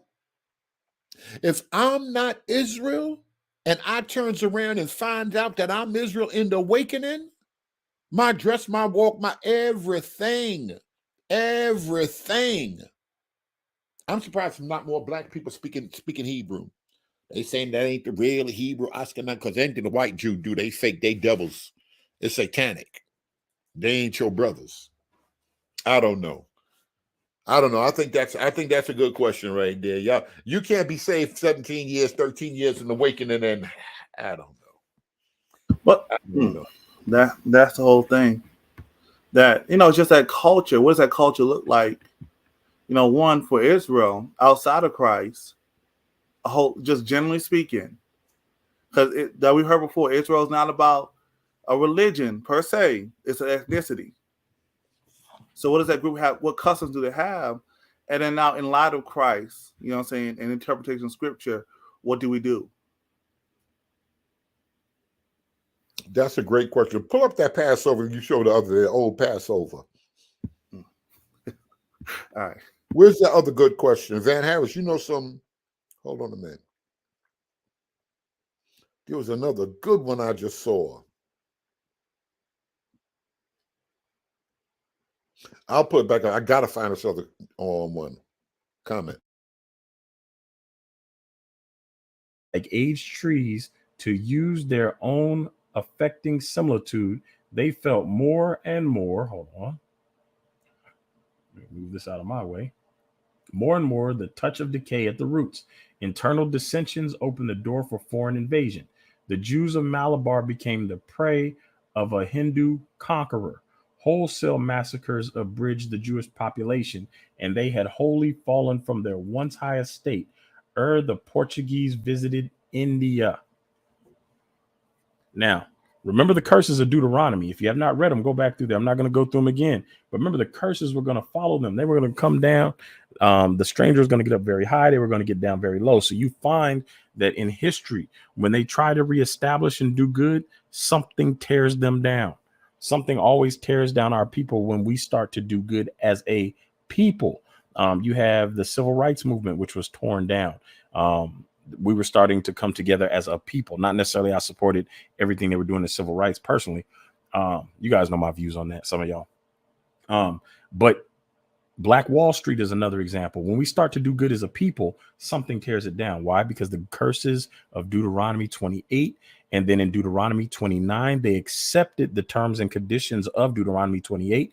And as you get into Deuteronomy 30, heading into 31, Moses expresses his concern that they will break that covenant and they will be cursed in the latter days. This is why all this talk about slavery in the latter days. And for whatever reason, not even for whatever reason, those that push a narrative that Deuteronomy 28 has nothing to do with the transatlantic slave trade are, in my opinion, deceivers. It's not about having a difference of opinion. It's about being dishonest. And an honest person will say, these are the terms and conditions. This chapter tells you they accepted it. And this chapter is where Moses is expressing his concern about what's going to happen in the latter days. The latter days is the key phrase there. Have them define what they believe latter days is and then hold them to it. And the only. What do y'all feel about that? That was just said right there. What do y'all feel about that part that was said right there? We got into a big fight. The mere fact Covey got on here and said the Deuteronomy ain't prophecy. I think it's in the Vassal Treaty. That's where all the beef started. You remember that, Covey?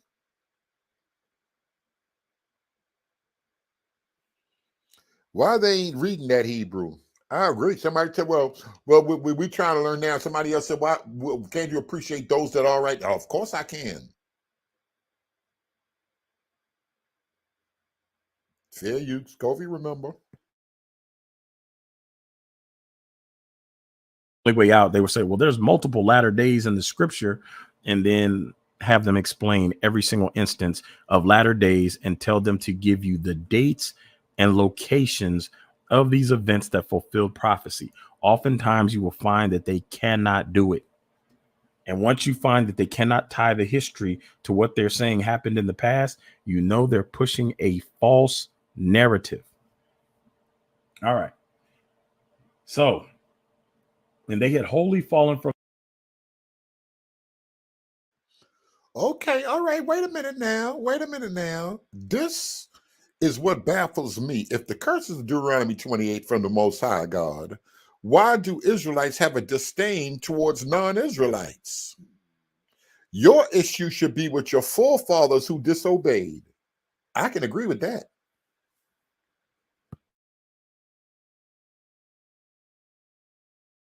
From their once high estate ere the Portuguese visited India.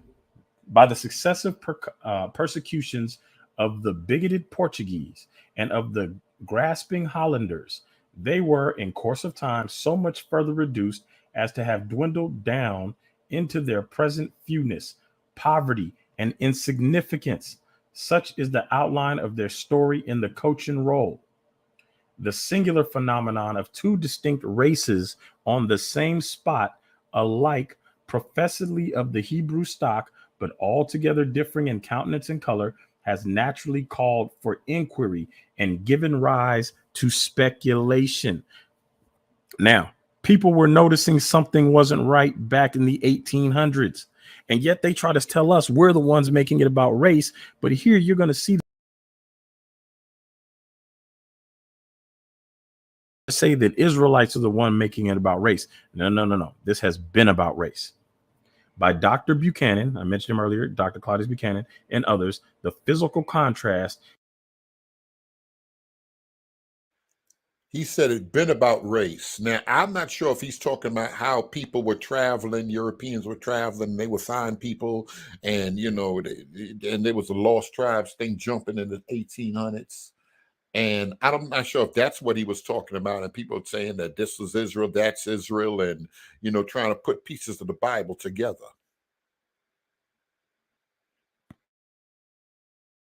And Marine, I got a Passover video, and I got this other one lined up. Go ahead. Let me stop this for a second. I want to see these comments. Let me play these two clips, and then I'll put Passover. Also hear from Jews here and other places in the world that Hebrew Israelites, we're imposters, which is strange because our history speaks on its own. Still, we hear also from our end, you guys are imposters. And then you also hear from the other side from Hebrew Israelites in America who says the same thing. Now, I'm saying that you're wrong and you're wrong. It's not our job to determine for everybody else what their identity is. I also hear from Jews here and other places in the world that Hebrew Israelites, we're imposters, which is strange because our history speaks on its own. Still, we hear also from our end, you guys are imposters. And then you also hear from the other side, from Hebrew Israelites in America, who says the same thing.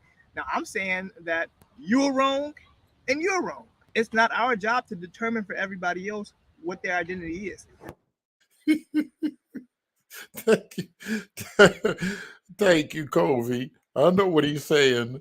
That's his video, but thank you. I'm gonna switch. I got it on the other one. I got a Berean T. I got 2 emails, and I don't know how I got it on the other channel. I got two channels. I got another YouTube, Brother Berean. I don't know. I got it. I'm gonna play another one. Same guy, but it's not our job to determine what someone else's ethnicity is. And it's interesting that he said, it's just that Hebrew Israelites. I know. It's interesting he said Hebrew Israelites in America. Why say in America? Why not just say Hebrew Israelites? Yeah, you got to add on that tax. And the price is going up. Y'all hit Berean Teach it. Y'all hit $ Berean Teach. Put $1 in the Cash App. Support the work. Yeah. Give me $1, because I'd be more excited right now if I had me some Red Bulls to carry on, to bang on these folks, because I want to stir them to talk about that history, but they don't. I don't know. Matter of fact, do y'all see Dante's nobody, right? Do y'all see any importance in doing this? Do y'all see any importance? Y'all could say what y'all want. Dante, there's people, I see people quoting him, yo, you got to get this book and all this other nonsense on TikTok. Y'all got to take these people, because these folk ain't quote unquote recognized, or street people or whatever. Oh man, it make me want to cry. All I'm saying is there's somebody in the church that's smart. There's somebody in the church that's gifted. I ain't saying everybody in the church need to do it, but I believe that the movement is of such a size where people should be on top of it. I had so much, I can't lie, I had so much encouragement when I seen them guys formulating what you would call the urban apologetic movement. And I wasn't even messing. I wasn't even thinking about Israel. I'm banging on Ray Hagan and them 16 crucified saviors of the conscious community and all that other stuff, because that's what people were asking me to deal with. I thought people automatically knew that black people were Israelites. That's like when I jumped on Lisa Fields 5 years ago. How many years ago? I said Christians and Hebrews. Oh Lord, them folk not knowing the church was already hating them folk. But I knew people like Pastor Green. It's different. They must think I was talking about campus, but that's a whole nother thing. The church gonna have to come to grips with some stuff. Dunamis, let me ask you a question before we get into this Passover with the Israelites. Are you gonna? Maybe I'll tell y'all later on. They said, well, what do you want to? How about Elder Green and some other people were mentioning being a pastor. Who's in ministry in here, being a pastor and having people in your congregation claim Israel? Because most pastors right now, when people start claiming Israel, we'll say keep an eye on them, or eventually they're going to leave. They're going to say the church is doing this pagan, that pagan. And I ask different questions, like who's claiming Israel? Are they in ministry? Are they? Because if they're in ministry, that's one thing. If they sitting in the pews, it's bad enough. They dangerous if they claim it Israel. It's worse if they're in ministry. If they're an elder in the church, now they claim it that they Israel. Can you just go on?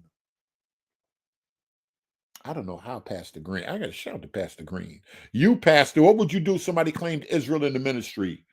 Man, go ahead. Go ahead. What you say, Dumas? Go ahead. No, we talked about it before.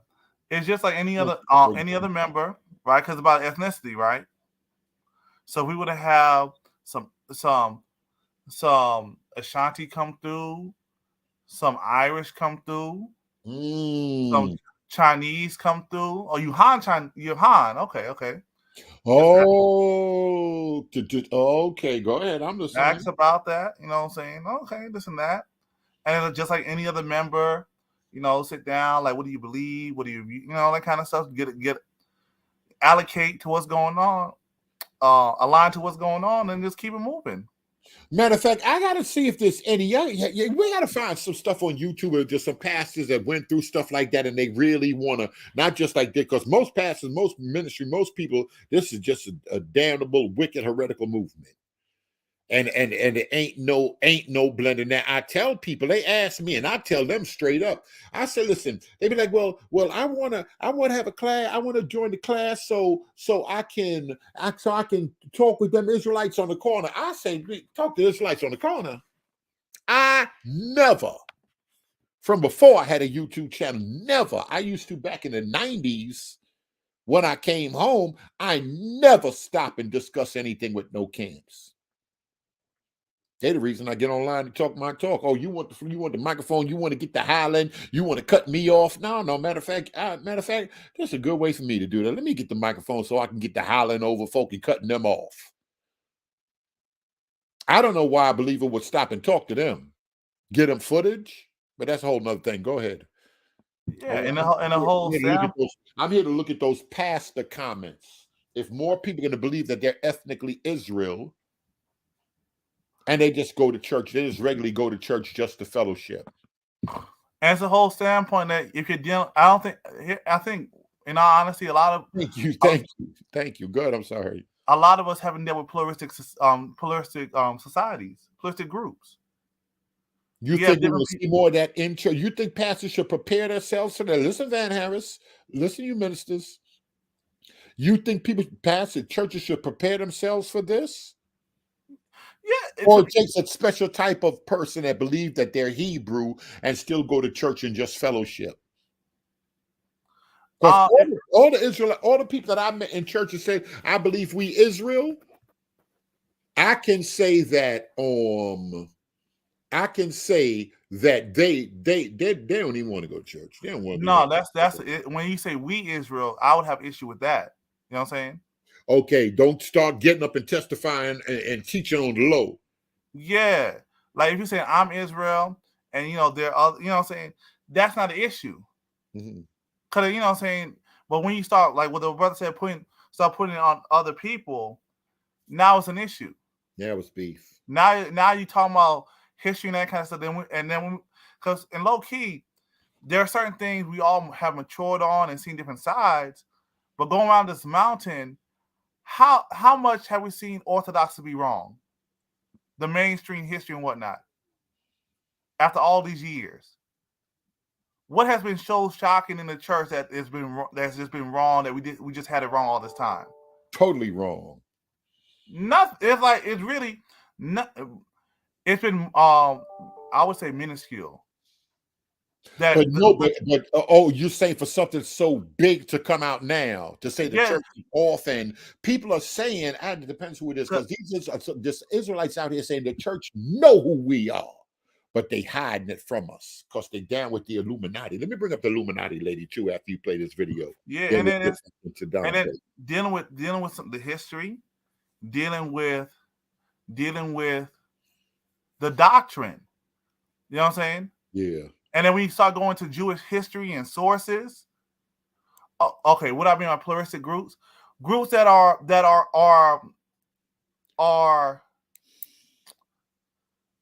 let me get my honesty on. They're diverse. Either diverse ethnically, they have diverse views. You know what I'm saying? That you might have a church where the pastor is Nigerian, but some of the congregants are Mexican. Or you know what I'm saying? A diverse group. That's not just one people group. That's what I mean by that pluralistic group. How do you deal with folks who they view the world a little differently? You know what I'm saying? They have different customs now. So like just past was Guidance Independence Day. At your church, are you gonna allow them to serve food after church? Come on. Or are you gonna say no, we don't want to do that because we don't want risk of ethnicity? You know what I'm saying? We don't want to have any beef. That when the World Cup comes around, now you got Nigeria playing against Ghana, so now you don't, you know what I'm saying? So like, what do you do? With my church in Queens, they had it's plenty West Indians. All West Indians, well, they just got a day. Everybody from Trinidad, Guyana, Jamaica, everybody just brings some of their food from their different islands and just have a wild feast. Like, could you deal with a member like Bruce or people that want to keep their feast days? It doesn't raise an issue with me at all. No, if y'all want, in fact, you know, if you want to have we can set up at the church if you want, you know what I'm saying, do it. And I'll do it with you because it's the solidarity. But it's not about salvation, it's a custom. Some people have special holidays that when our country at this time of year, we do this. Why do y'all do this? It's just a custom that we have. Would you be okay with That's doing what this? they're saying. That's what people are saying, your ethnicity. I don't know, your ethnicity. Of course, if we're dealing with ethnicity and culture, Israelite culture is going to have to be the number one culture if we were moving like that in the church.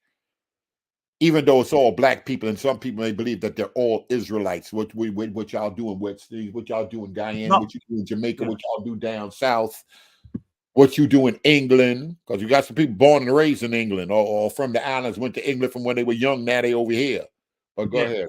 And I'll just say, I'm not saying there are already diverse ethnic groups in church, but I'm saying there's certain people in our community that have never seen that, or they couldn't handle a church like that if they were in leadership. You know what I'm saying? Because I've been to a Pentecostal church. You have white folks, black folks, folks from the continent, folks from the Caribbean, you know what I'm saying? But there's some folks who can't handle something like that. Or it'll be a new experience. You know what I'm saying? That's what I'm saying. They couldn't pastor over a congregation like that. There's too many things going on. Cultural beefs. This person's Armenian, this person's Turkish. Why y'all beefing? And it has to do with some cultural thing. You know what I'm saying? Can you handle that? I never knew that was the case. Is that going to be more confusion? Because right now they say in church you're in Christ, and there is no Christ ain't come to take over no one culture or have one culture dominant over another culture.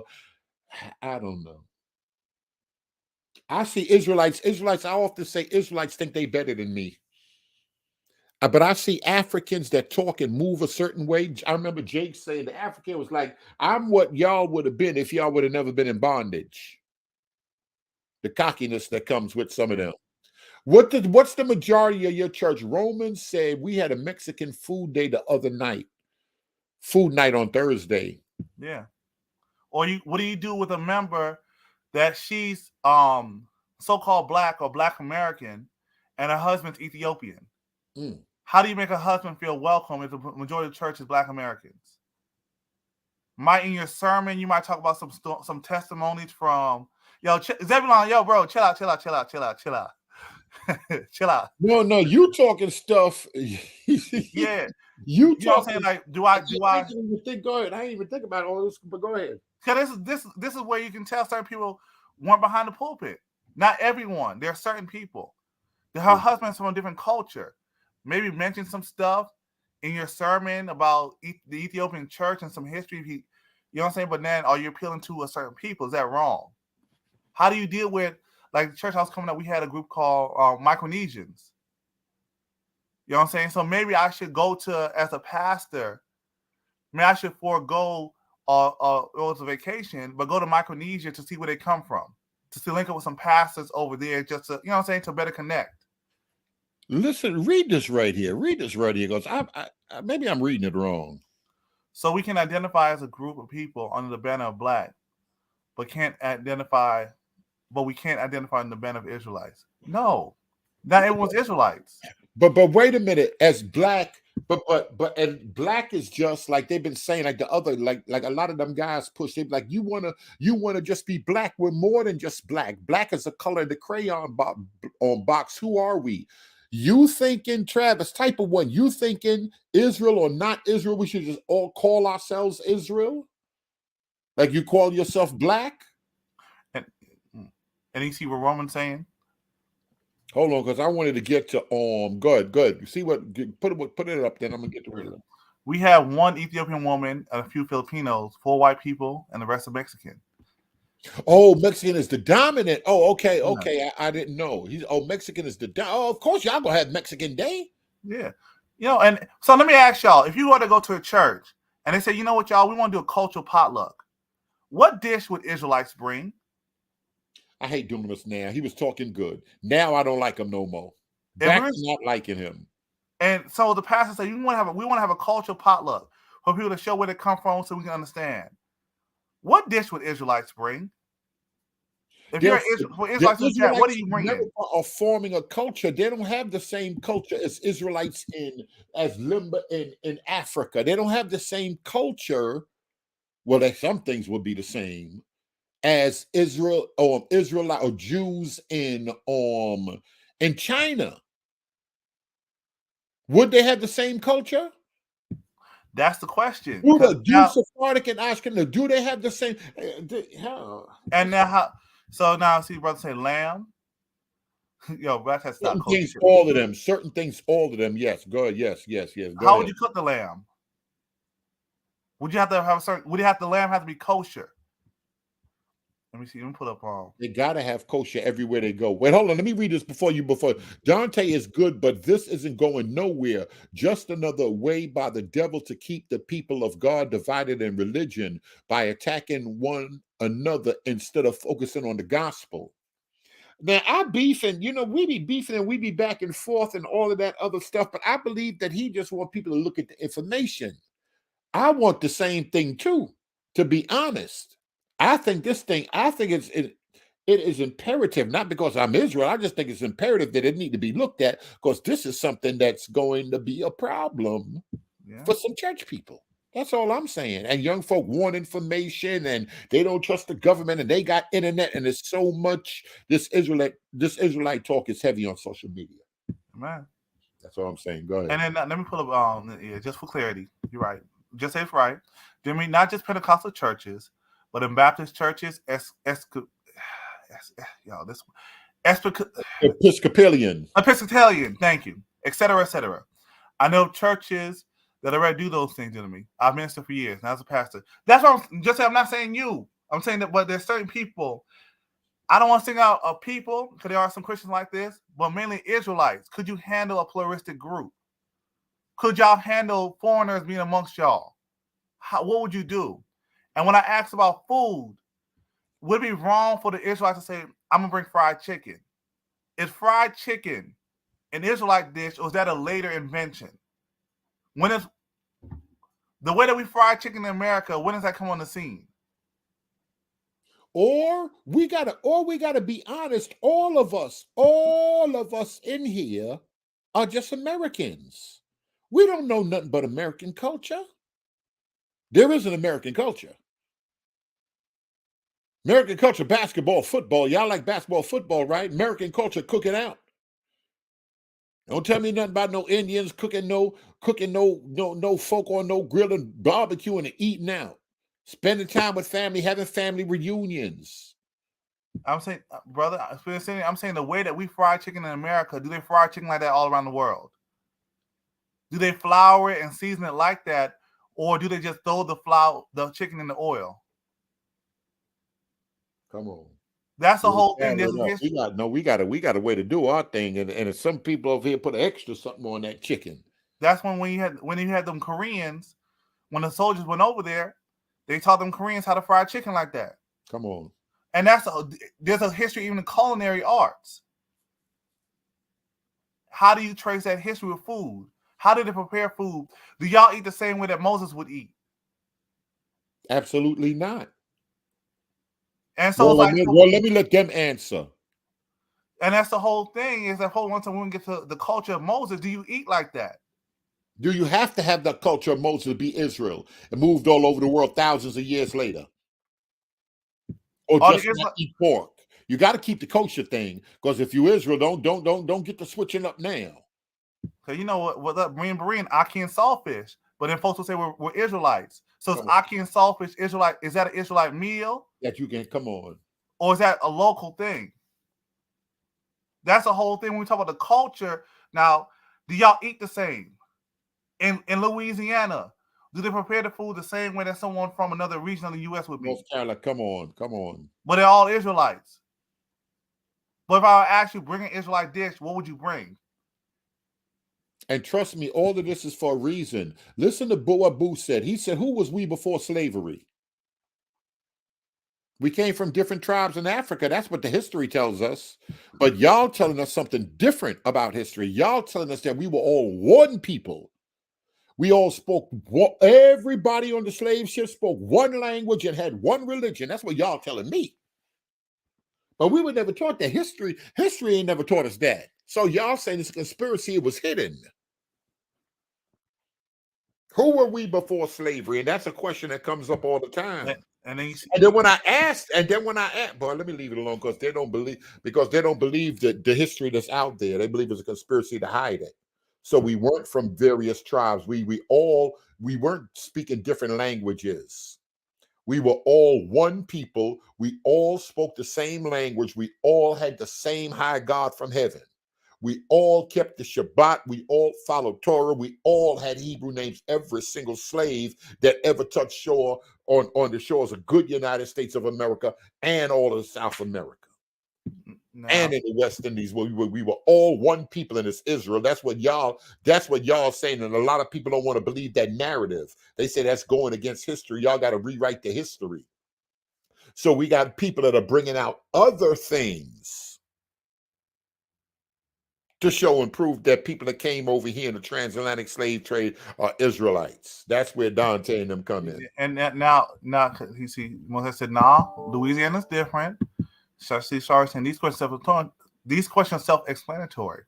History tells a lot about why African American food is the way it is.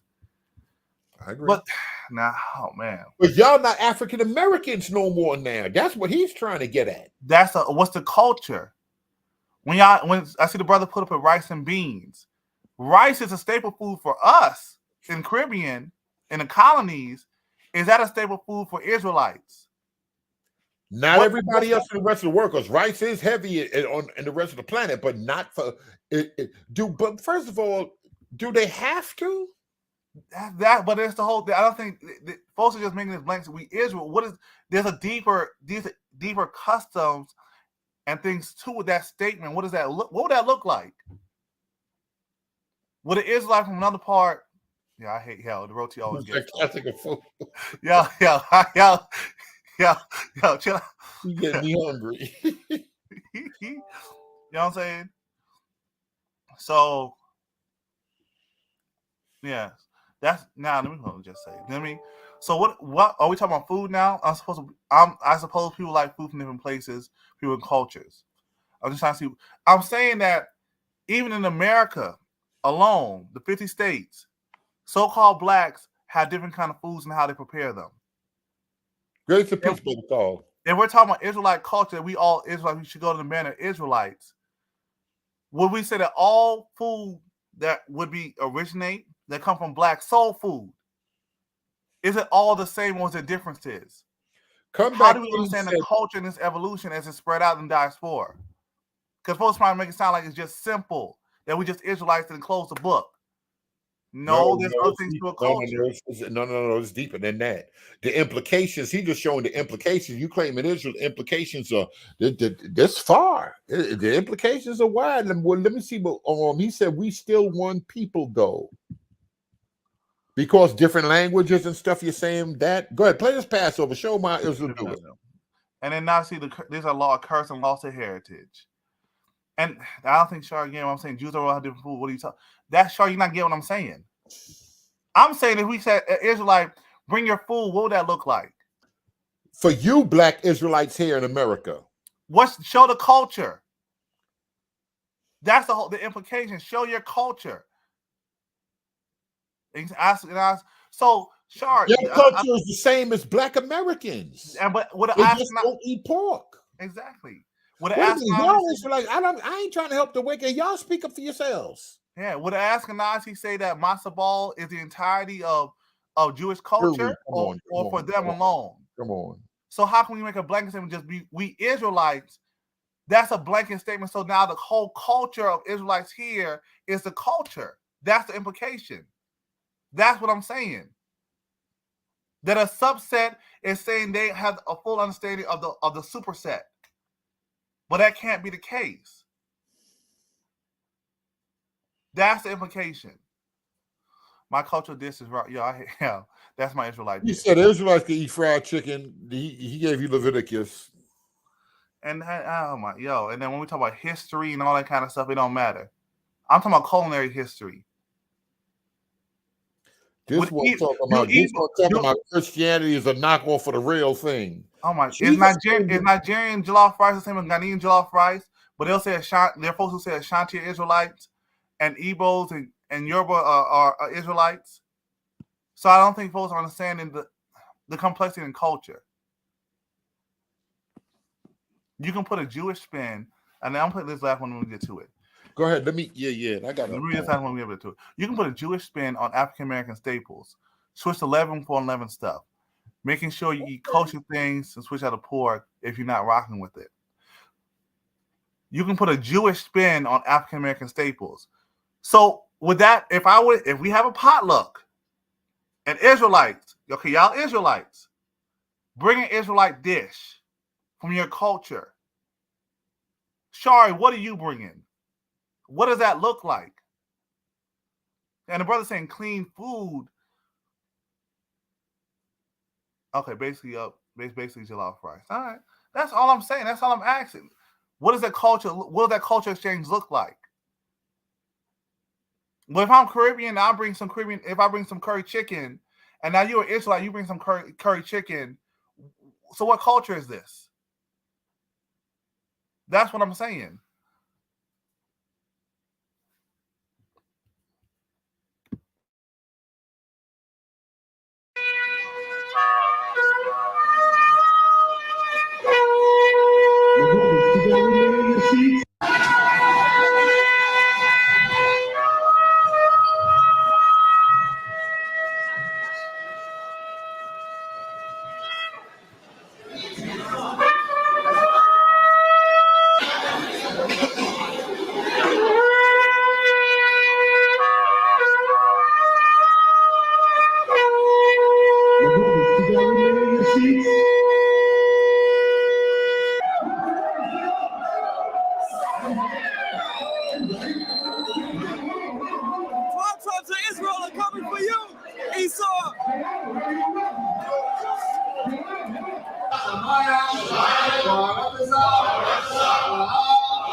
It's not up.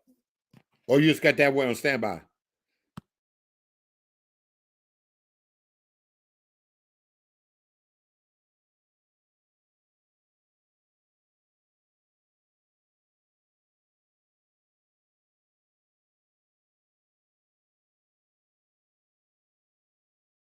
In the case of the Black Jews, has been thought sufficiently accounted for by the lapse of time and the influence of climate. Now, you guys remember An apologist tried to bring forth that nonsense claim that it was climate that turned the Jews black.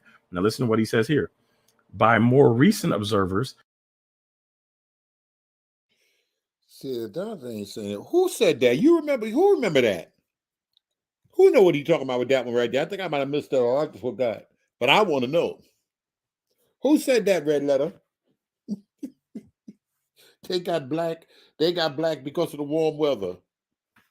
I don't know who would even. All right, somebody tell me. Failures.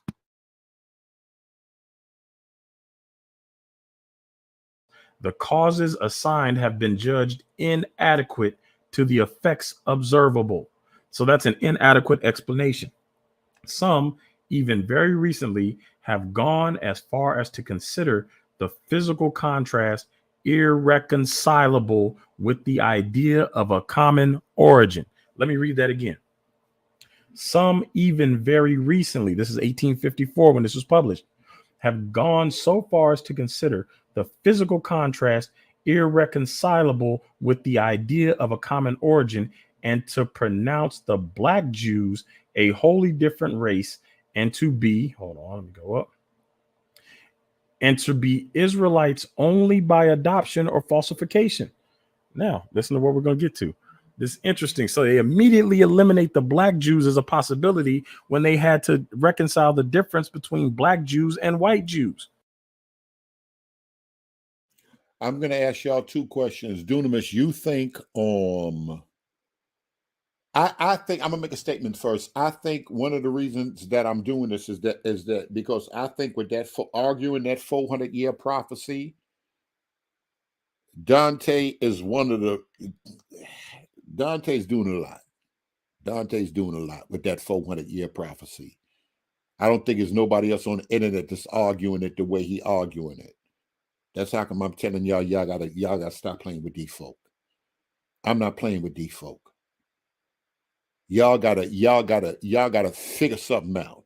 Not the whole black church ain't got to start having his picture up, and somebody got to get the answer in some of this stuff. Of course, it sounded convincing.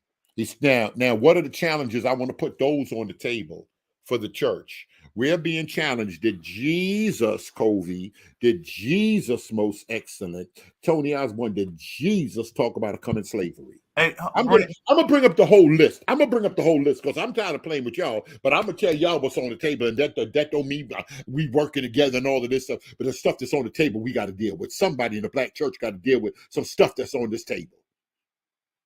Brian, let me clear something up real quick. Go ahead, I'm gonna start. Go ahead. I think What you gonna play a boo joint and all of this? Because I'm not trying. I ain't got no table. Like banging on the table. I'm getting ready to run. Get me a call.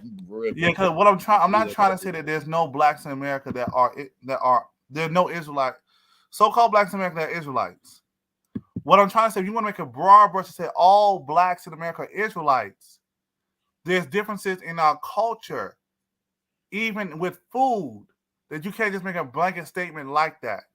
If the awakening is new, though, they wouldn't have a culture. It takes years, I guess. But Marine, there's certain. If they were stripped of everything, Dunamis, they not like the other Israelites. If they were stripped of everything, what should they do? Automatically do what they see Limba eating? Just start eating that as Americans now? Well, there's two things. One, if you 30-something and you done came into the awakening now, your taste buds, you got the same taste buds. You'll try to refrain from pork, but you like the food the way you like the food, and it's different from somebody that's limber right now. You got to take into account they just coming into this as grown people. Well, that would mean nothing. No, because the whole standpoint is that there's certain even culinary things that we have in the Americas that can be traced back to West Africa. But all those West African tribes, Israelites. Or just a subset. Okay. Do Israelites have a certain way where they're set apart, even where they are, no matter where they go to? You know what I'm saying? That's the whole essence I'm trying to bring out. So if you're trying to say that all black folks in America are just Israelites, it's blanket statements. Does all black folks in America alone, the 50 states, dealing with the simplest thing is what we eat? Is it similar or the differences?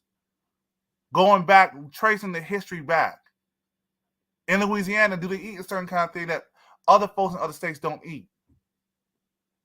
So that's what I'm saying. If we would have a potluck where we say, I want people to bring food from their culture, what would the Israelites bring?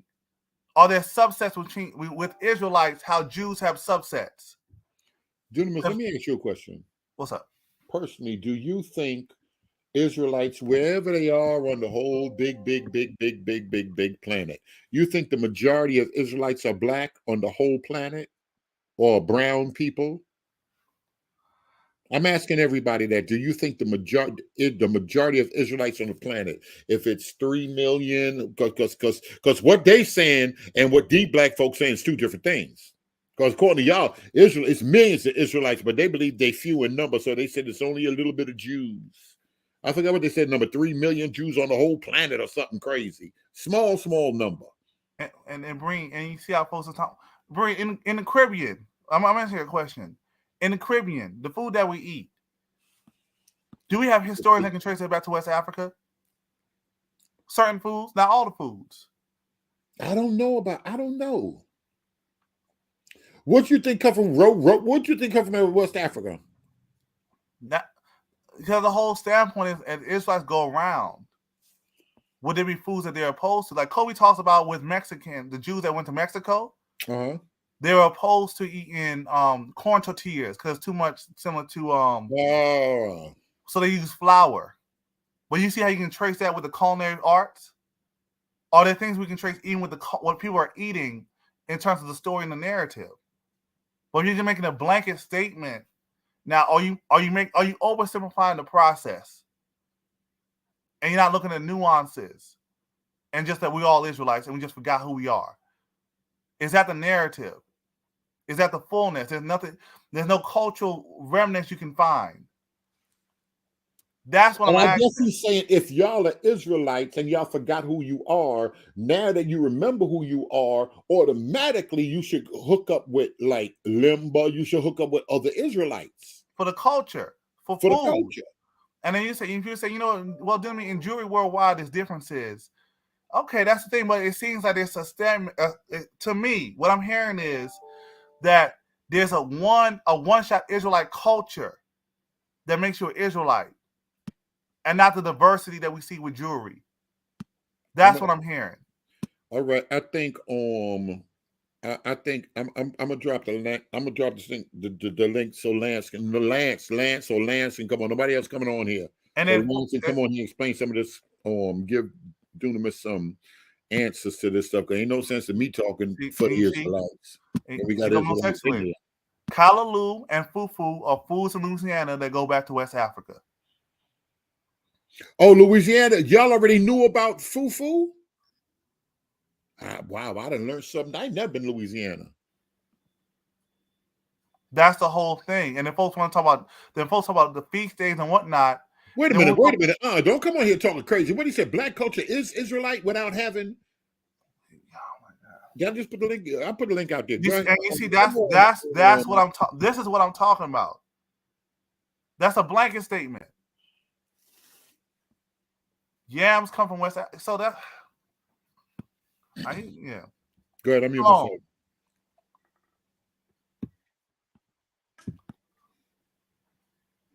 Brother, you're unmuted. Shalom. Peace, brother. Can y'all hear me? Yeah. How y'all doing, man? You know what? Y'all do have a lot of valid questions, and I'm getting, because I've been coming up here, like I said, for a while, and I'm getting, and guess why, bro? Because Christianity has been created to suit. It wasn't created to suit, but it seems to suit black culture, right?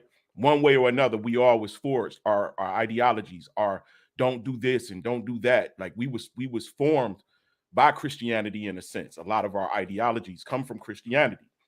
Like what? So, like what? I'm a little. Well, let me go ahead. Like praying over your children and praying for nations and people, and you know what I'm saying. Israel didn't pray for. Israel was never taught to pray for other nations.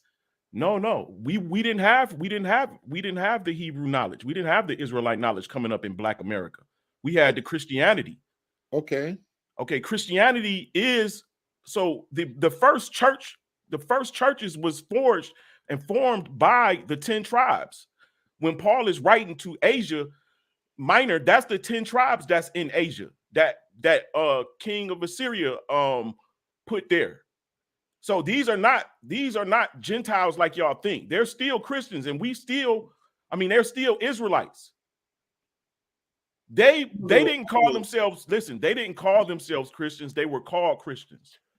I'm lost as to where this is going. Uncle Land, let me say this, right? I think what you're going.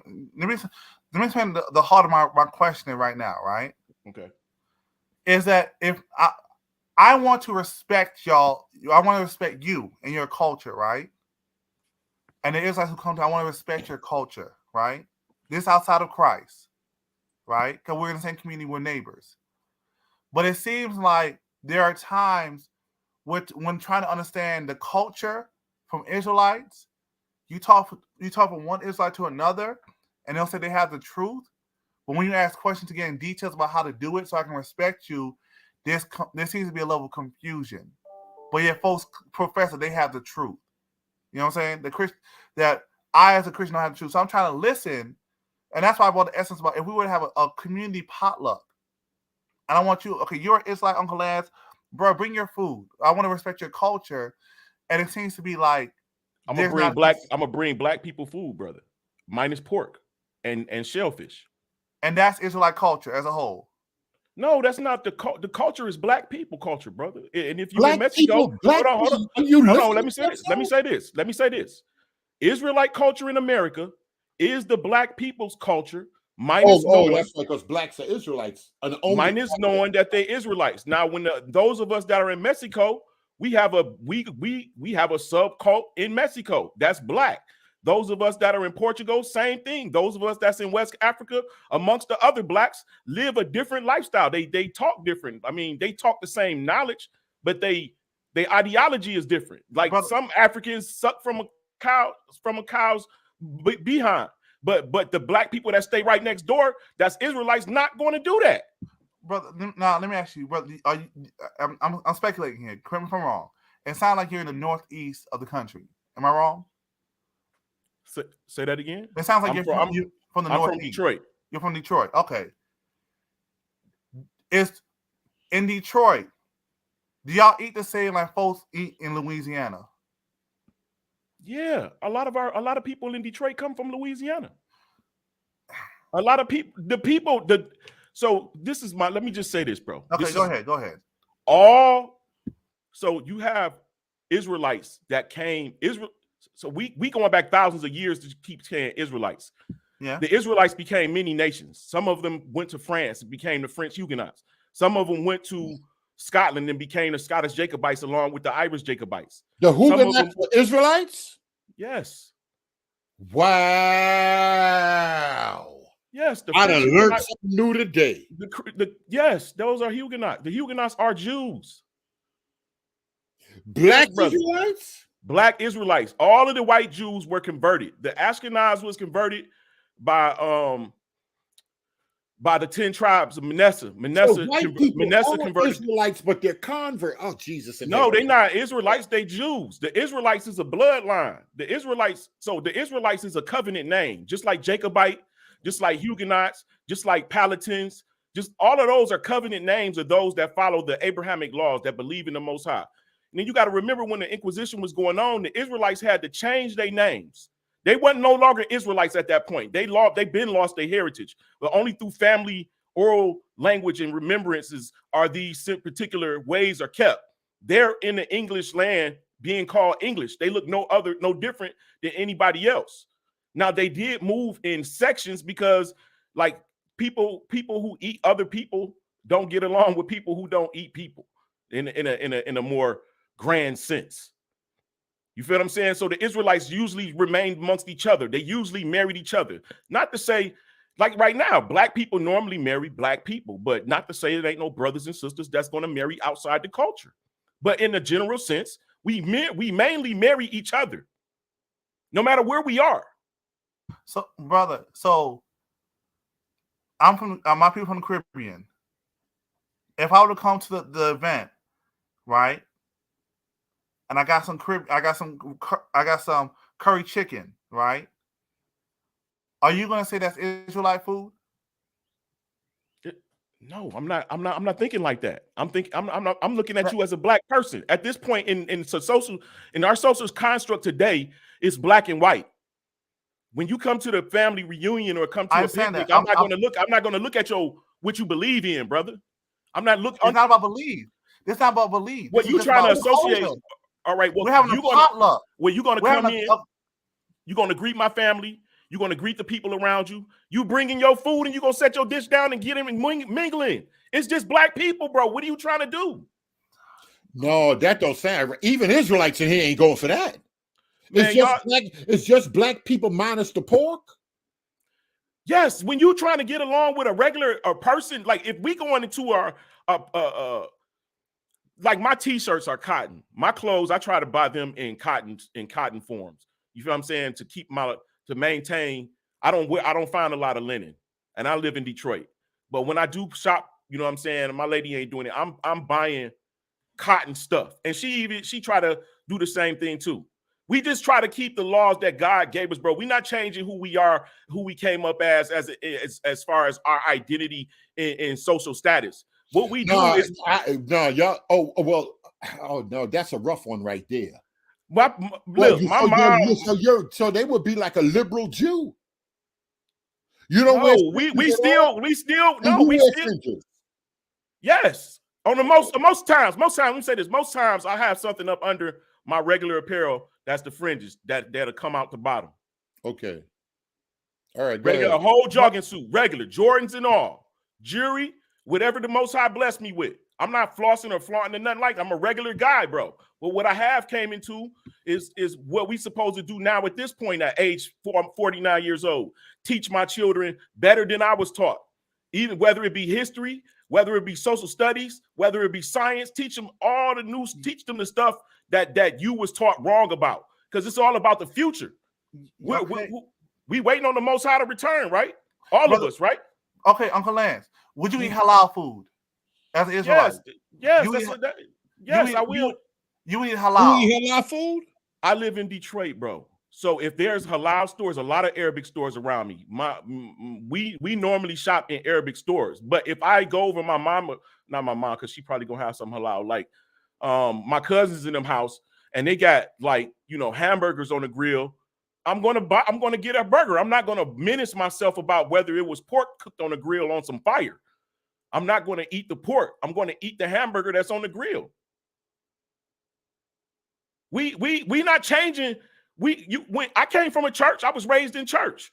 So you ain't going out like say you go to your aunt and them crib and they all cooking out and you know they cooking pork on the grill. You don't care if pork is on the grill and they flipping the burgers and then you could and ribs is on the grill and hamburgers there. You just gonna grab the hamburger. You don't care if it's in the same grill or touch the same juice or whatever. Listen, I'm gonna be honest with you. It bothers me a little, but I'm a nurse, so I know. I mean, not to say that's not. I have some knowledge about germs and things like that. I'm not. Yeah, it's over an open grill. But if I go to a Coney Island, I'm not going to eat the eggs that they cook the pork sausage on.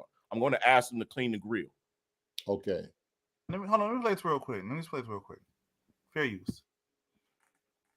Eat in a halal restaurant, or can a Muslim eat in a kosher restaurant? A kosher restaurant openly writes halal as well. So according to Judaism, we're not supposed to eat meat originally until the times of Noah. That's a lot of years. And then the Torah gave permission, and it made an exception that we're allowed to have meat under the conditions of slaughtering the animal because it gives no pain to the animal. And if there's one little bump on the knife, then the animal's not kosher. In halal, they do a similar process, but they don't make the blessing that the Jews make. So we are not allowed to have halal. But Muslims eat kosher. So therefore, anything kosher is halal. If you go on a plane ride, many Muslims will just order kosher meal. We're all humans, and sometimes people can forget that we have a lot in common. Can a Jew eat in a halal restaurant, or can a Muslim eat in a kosher restaurant? A kosher restaurant openly writes halal as well. So according to Judaism, we're not supposed to eat meat originally until the times of Noah. That's a lot of years. And then the Torah gave permission, and it made an exception that we're allowed to have meat under the conditions of slaughtering the animal because it gives no pain to the animal. And if there's one little bump on the knife, then the animal's not kosher. In halal, they do a similar process, but they don't make the blessing like the Jews make. So we are not allowed to have halal. But Muslims eat kosher. So therefore, anything kosher is halal. If you go on a plane ride, many Muslims will just order kosher meal. We're all humans, and sometimes people can forget that we have a lot in common. Can a Jew eat?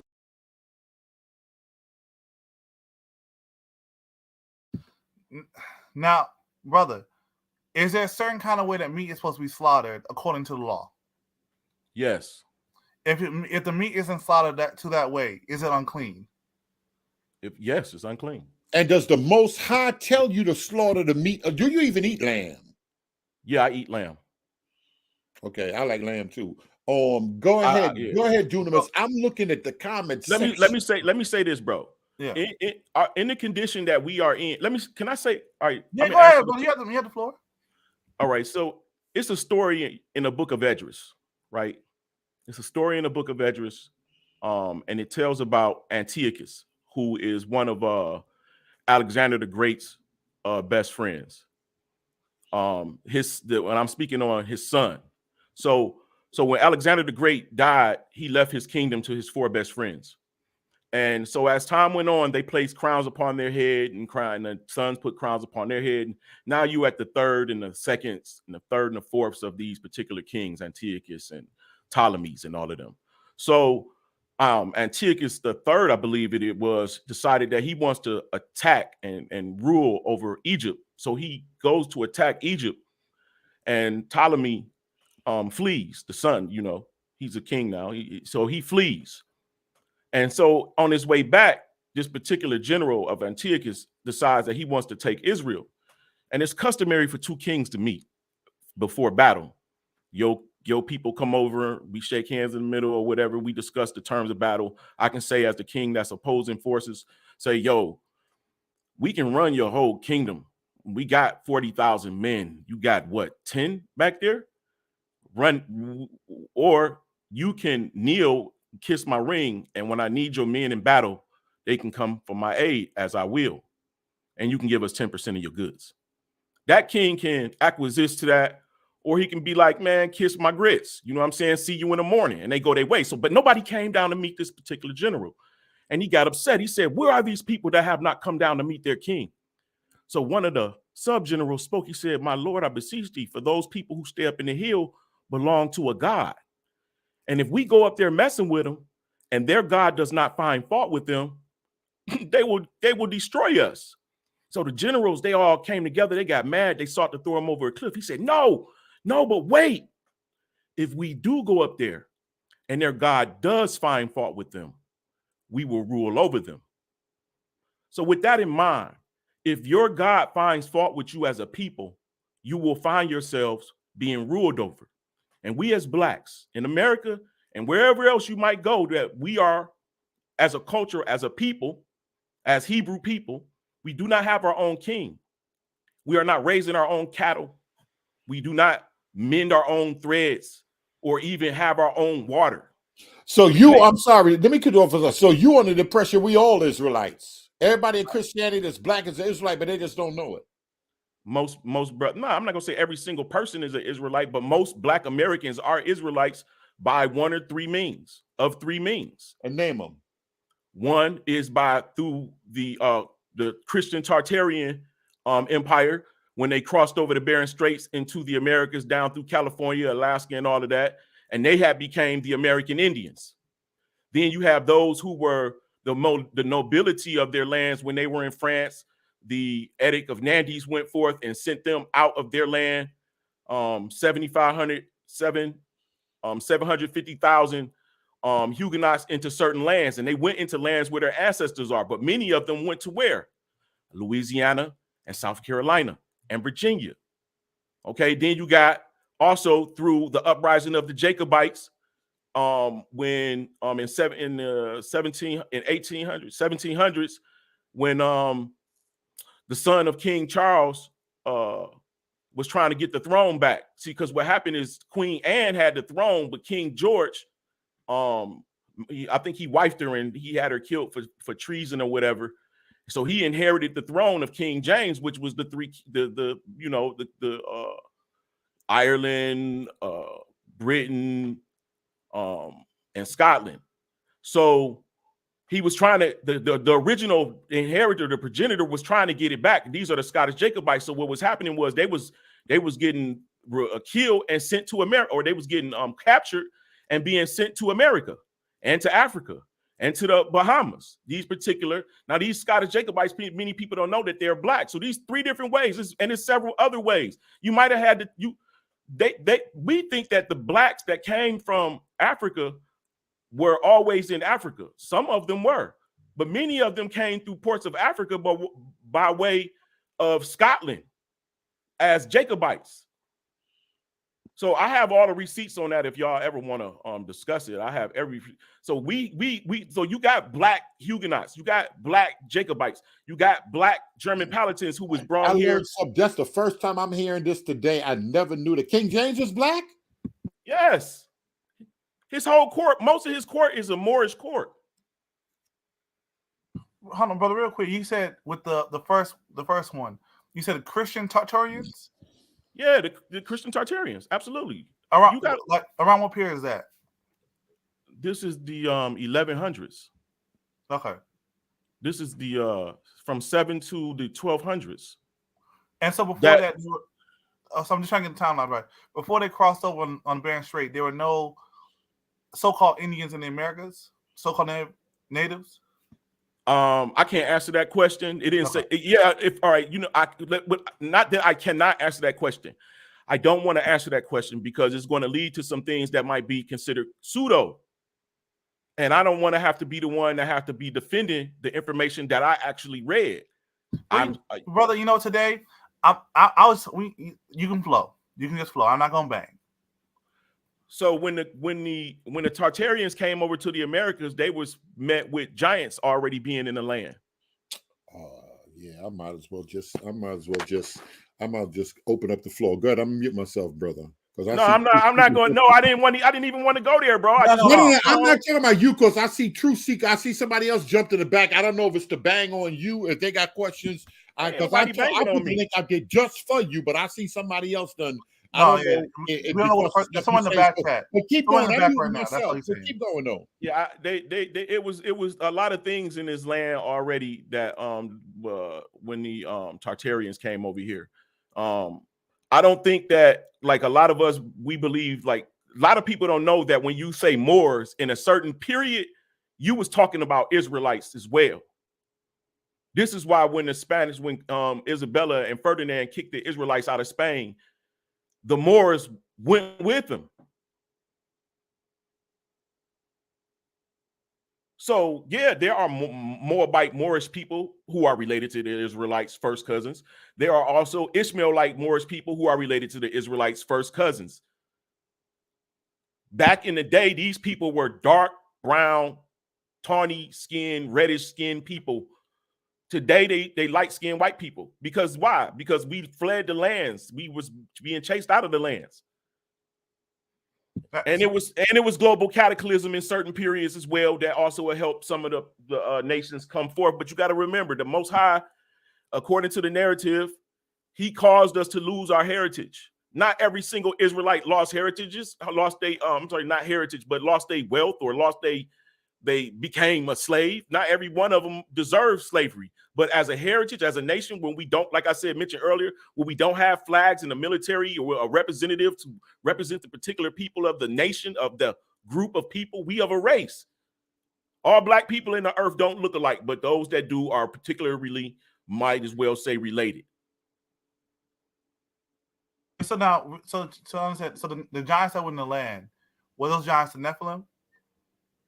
I would imagine descendants of the Nephilim, because you've seen that so it's a lot to get off into in that portion of the conversation, bro, because now you got Bigfoot type Indians, like Bigfoot type race of people also here in the land. You got the Indians writing about them, calling them Ukna Nepishna boy, and saying that the Indians from New York, the New York Indians, rolled up on them and wiped them out, and only left 2 of them in Muskegon, Michigan, where the land of Muskegon is today. It was still called Muskegon in that day, which was back in the 1700s, where the story is derived from. The last Pentateuch Indian and something like that, or whatever it was, that had learned English, and he wrote the book to debunk all of the people who write these false narratives about his race. But my point in saying about the Indians is that the Indians that was in America, particularly on the West Coast, were of the 10 tribes, Naphtali, Simeon, and Manasseh. So, okay, and then I know True City had a question. So let me let True City go because he's at work. And I just want to follow with this. Go ahead, True Seeker. You have the mic. Okay. Shalom to everybody. Yeah, I'm at work, so I'm gonna be very quick. Dunamis, do you know anything about you say you're from the islands? Do you know anything about Johnny Cake or fried bakes or Yeah. You know about it, right? Yeah. Could you pull up Leviticus 2:7 and tell me what that is? Bakes from all over the planet. Oh, you gonna say? Oh, what are you gonna say? Oh, wait a minute. Let me find out. Bake. Wait a minute. That's all over the planet, though. You think Moses and them, the Israelites, had that? No, I'm just tell me what that is when you read Leviticus 2:7. Tell me what you think that is. Hold on. You 1 second, brother. Leviticus 2:7? Yes. All right. I gotta hear some of this now. All right.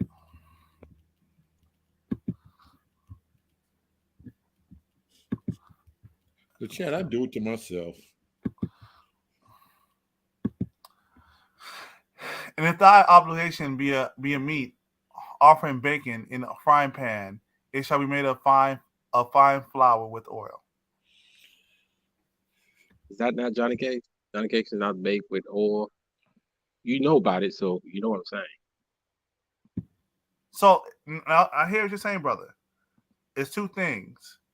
Will I find another culture doing something similar like this somewhere else in the world prior to this time or parallel to this time with no connection to Israelites?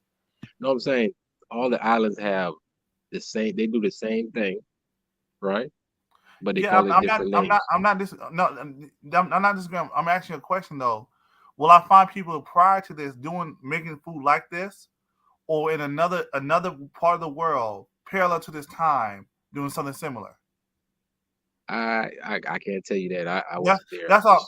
So like in the natives and the indigenous people in like the Americas, were they doing something like this with flour and that kind of stuff? I can't. Let me. I just want. Let me. And I'm not denying. I'm just saying. I'm just asking that question so with clarity, because sometimes when people, this is not just for Israelites. In general, sometimes when people read the Bible, they might think something is unique or the original of something in the Bible, but there are other culture who has something similar to it, and it kind of throws them off, right? Right. So now, when I'm asking a question about food, this is not to bang or nothing like that. It's just the fact that a lot of times Israelites will say we don't respect you guys, we don't respect your culture. You know what I'm saying? We don't respect your heritage. So all I'm trying to say is like, okay, we're gonna have a potluck. And I just want y'all to bring y'all food so we can understand your culture better. Eat what you eat. You know what I'm saying? Right. Is it just not pork, or is there more to it? You know what I'm saying? Can I say? Yeah, go ahead. It's more to it. It's a lifestyle. See, the Most High gave us a lifestyle. See what I'm saying? People only look at the food and the clothing, but He gave you a lifestyle, a way of living. That's the culture. That's actually the culture, right? It's What's the way of living? Holiness? What's the way of living? A certain way. What's the way of living? Holiness, like grandmom and them believe in, like a real Christian believe in holy living. Yes. They gave them a holy living, a set apart living, set apart from all nations. That's why they were so distinct. So now, brother, if that's the case, right, it's 2 things. No, so the bigger thing is if you want to say all so-called blacks in America Israelites, there's so many differences in the culture that if you just say we just take one thing out and then put clean meat, is that really the culture? 1, right? Or it's a distinction? 2, How's that? How if the culture is so similar or akin? Because I'm Caribbean, right? So if I would bring some bake, and then you would have fly some flour like that, how would folks know the difference? Or you just trying to say that's all Caribbean, that's all Israelite culture? You know what I'm saying? It doesn't seem like Israelite culture is too distinct. How it's being presented. I understand what you're saying, but I can't go too deep because I'm at work. But Yeah, I understand. I'm not trying to hold you. I know you're at work. yeah, but it's a certain lifestyle they gave us, and we supposed to spread our lifestyle, our righteous lifestyle all over the world. And whoever want to be like us or Israelites, they had the right to, come into the lifestyle. You know what I'm saying? So that's why they had all rules of how we farm the land, how we eat, how we dress. Everything was a lifestyle. You see what I'm saying? People only focus on certain things, but it was the whole way of living, if that makes sense. I'm with you. So now is it now? So I said so now. Israelite comes through, right? Y'all Christians just want to keep pagan holidays. All right, fine. Shavuot just passed, right? How should the Israelite keep Shavuot? I don't know if you, but you might have. If you have, I don't know if you have a different calendar or not. So I'm not trying to say you have the same calendar. Well, I can't go into all that. But truthfully, that was only pointing to Messiah. All this stuff is pointing. These was just count days and what he would do, and what we supposed to do to look forward to him. So now he died, he resurrected. We're not supposed to do Shavuot anymore. We're not supposed to do all these. Even as a custom? This not outside religion, just as a custom. Well, it's not for salvation. But the custom was he gave you a new custom. He gave you a new. See, I'm in the back. I don't know if you can hear me, but like I said, I gotta go. But he gave you a brand new lifestyle. Messiah gave you a brand new lifestyle, right? Can you hear me now? Yeah, I can hear you. Yeah, he gave us a brand new lifestyle. See, the covenant, that was the covenant back then. Now he gave you a new covenant, a new lifestyle, a new way of living. See, that's why he called those stuff traditions, because that was of that old covenant. If that makes sense. With that, I understand what you're saying. With that, I gotta go. Yeah, yeah. Thank you, brother. Shalom. Uncle Lance, would you agree to that?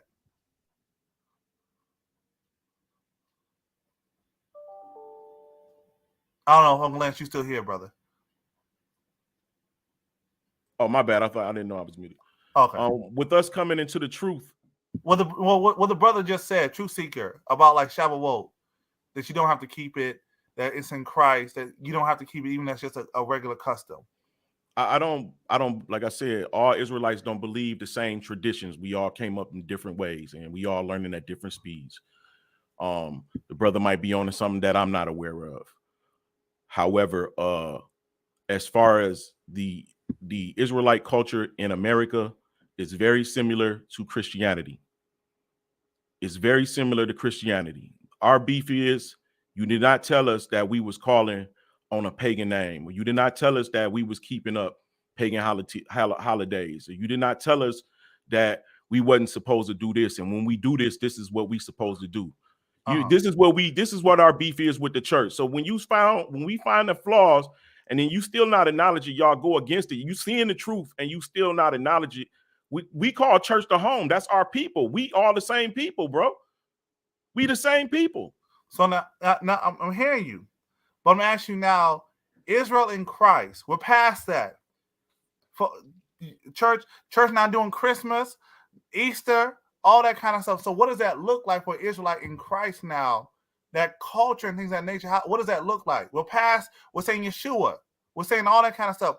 Now what does that look like? Because there are churches who do that. They keep the feast days. And guess what? Those churches have a home for the Israelites, the people who are the black people. They're not just Israelites in spirit. We're Israelites in blood. We're Israelites, but that's not what we call today. We can't convince y'all that we black people just like y'all. So that's when you start getting your church members back, when you really embrace the truth and start, because these people is hungry for who they are. Brother, you're not hearing what I'm saying. I'm saying I'm accepting you as an Israelite. Right. So now, what's the culture look like? I'm asking, how do I respect your culture and who you are as an Israelite? I'm not thinking you understanding me, brother. Your culture is my culture. Oh my God. Your culture is my culture. We go to the same schools. My belief in what I believe in, my religion or whatever, that's different. We wear Jordans. We know different than you. What are you saying, bro? That's like you trying to make us different. That's not what's going to happen. We're no different than you are. Brother, did you grow up eating ackee and saltfish? Yes. You did? Yes, I have had it plenty of times as a youth. So you grew up eating Caribbean food, the culture, all that kind of stuff, Labor Day parade. No, I didn't. I was so I'm a Murray, and if you look up Murrays, many of us are in the Caribbeans. Okay. I'm in Detroit. I'm in Detroit, bro. How my so like you're Caribbean. So I'm not going to say I'm Caribbean, but we have relatives that are Caribbean. That when my great grandfather left from where he left to, they went to certain places. They all spread out like 9 children. Okay, I hear what you're saying, brother. That's from the 1800s. So now. No, I'm lying. That's 1901. That's from the That's in the 1900s. And then somebody more got a question for you. He asked you, can you please break down the Underground Railroad? So I guess they can come up. That's not. Why would I want to break down the Underground Railroad? I don't know. That more is asking in the chat, but brother, I'm just asking you, right? So if I were to go to, I think the crux of this is that to say that all of us are Israelites, right? And all this is like culture. There's so much diversity. You know what I'm saying? That not all of us came up the same. Okay, let me ask you this: are all of us black? Okay, with the whole racial construct, yes, there are those that are darker. At the same time, there are those that pass as white. Okay, but we talking about us, black people. We talking about particularly around the church setting, right?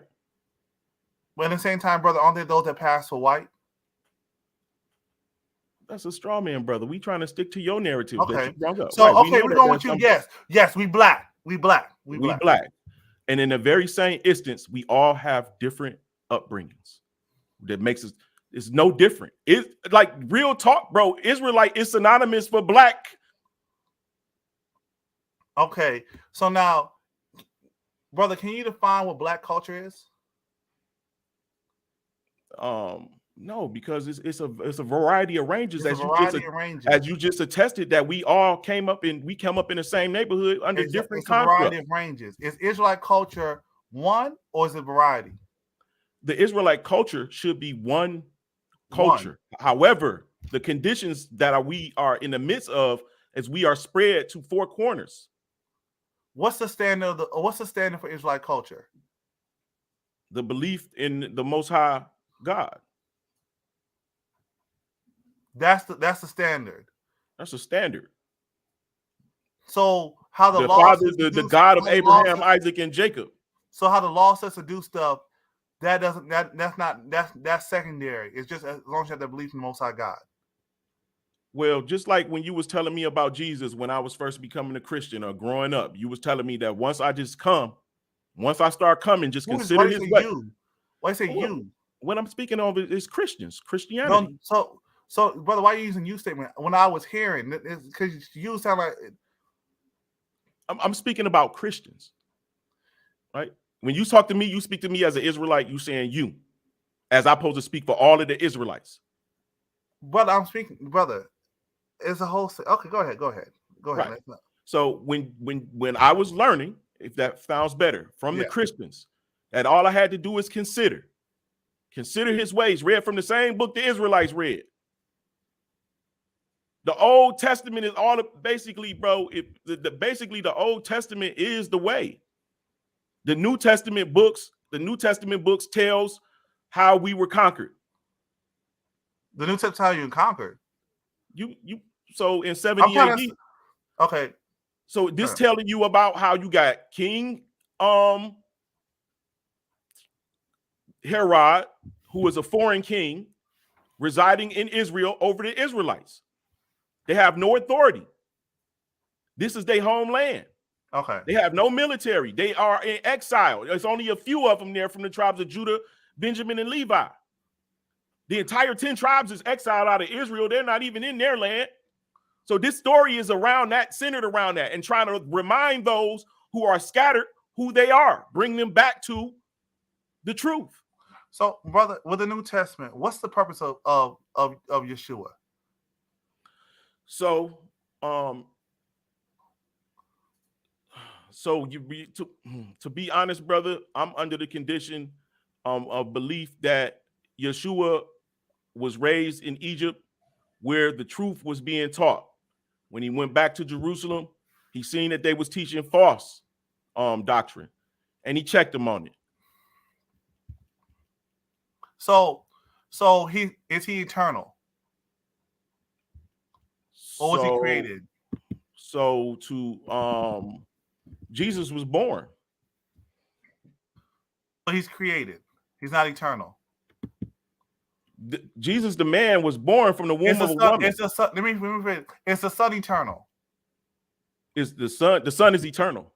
The son is eternal. Mm-hmm. Okay. All right. Yo, bring judge. So Christ came and died and rose again to teach. I don't subscribe that he rose again. So Christ didn't rise? I personally after doing my research, and I don't like to go against what other people believe or nothing like that. I don't even like to introduce that to brother, others. we opened the door. You know what I'm saying? We might as well. Yeah. You got the floor. So this is my question. Once this is what I start questioning. The Israelites are exiled out of Israel. Right? You agree that King Herod in the time of Jesus is in charge, and there is no authoritative circumstance that anybody can write over a Roman and distribute stuff without dying. Right? So we know Jesus is not reading from the New Testament scriptures in his day. There's no New Testament scriptures. He's reading from Torah. You agree? But hold on, real quick, just so we're on the same page. When is the Old Testament codified? In the Old Testament codified. What do you mean? When's the canon set for the Old Testament? I can tell you for all the books. I don't say all the Old Testament, but I believe that was 367 AD at the Council of Nicaea. Old Testament is codified at Council of Nicaea. So did the Jews have a standard Old Testament? The Torah. So it was 3 books that existed for the Jews in that day. By that time. But you got to remember, now we're talking about 367. A lot of the scriptures were burned. A lot of the Jews' original books, the Israelites, I should say, original books are burned.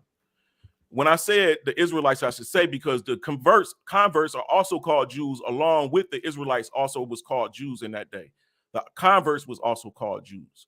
So sorry, my bad. It's a Tanakh. My bad. It's a Tanakh codified.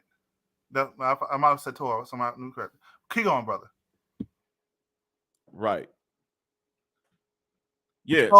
So by the time of Jesus, they knew Ezekiel is scripture, Daniel is scripture. They knew what all the scripture was. Yeah, all of those were scrolls. Those was all in kept. They had those scrolls. Okay, and they had a canon by the time of Jesus.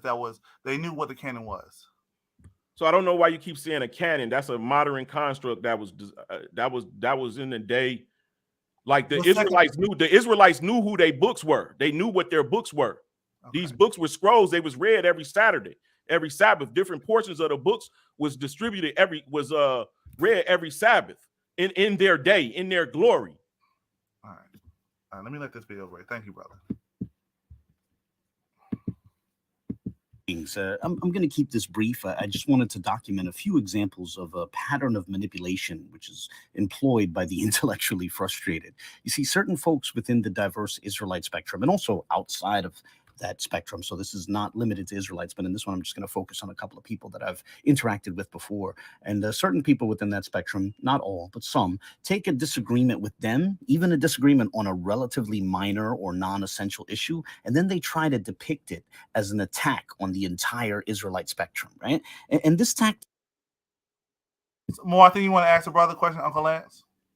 Go ahead, More. Hey, Lance, can you break down the difference between or do you subscribe to a spherical Earth, a flat Earth, or a pyramid Earth? Is that important for this conversation, brother? Do you still adhere to a pyramid Earth concept? I'm just trying to see if that's. I don't think that's part of this conversation. I don't think that should be something that we discuss. Now, if you would like to, we can set something up where we can have that discussion. But I don't think this is the panel for that. Do you?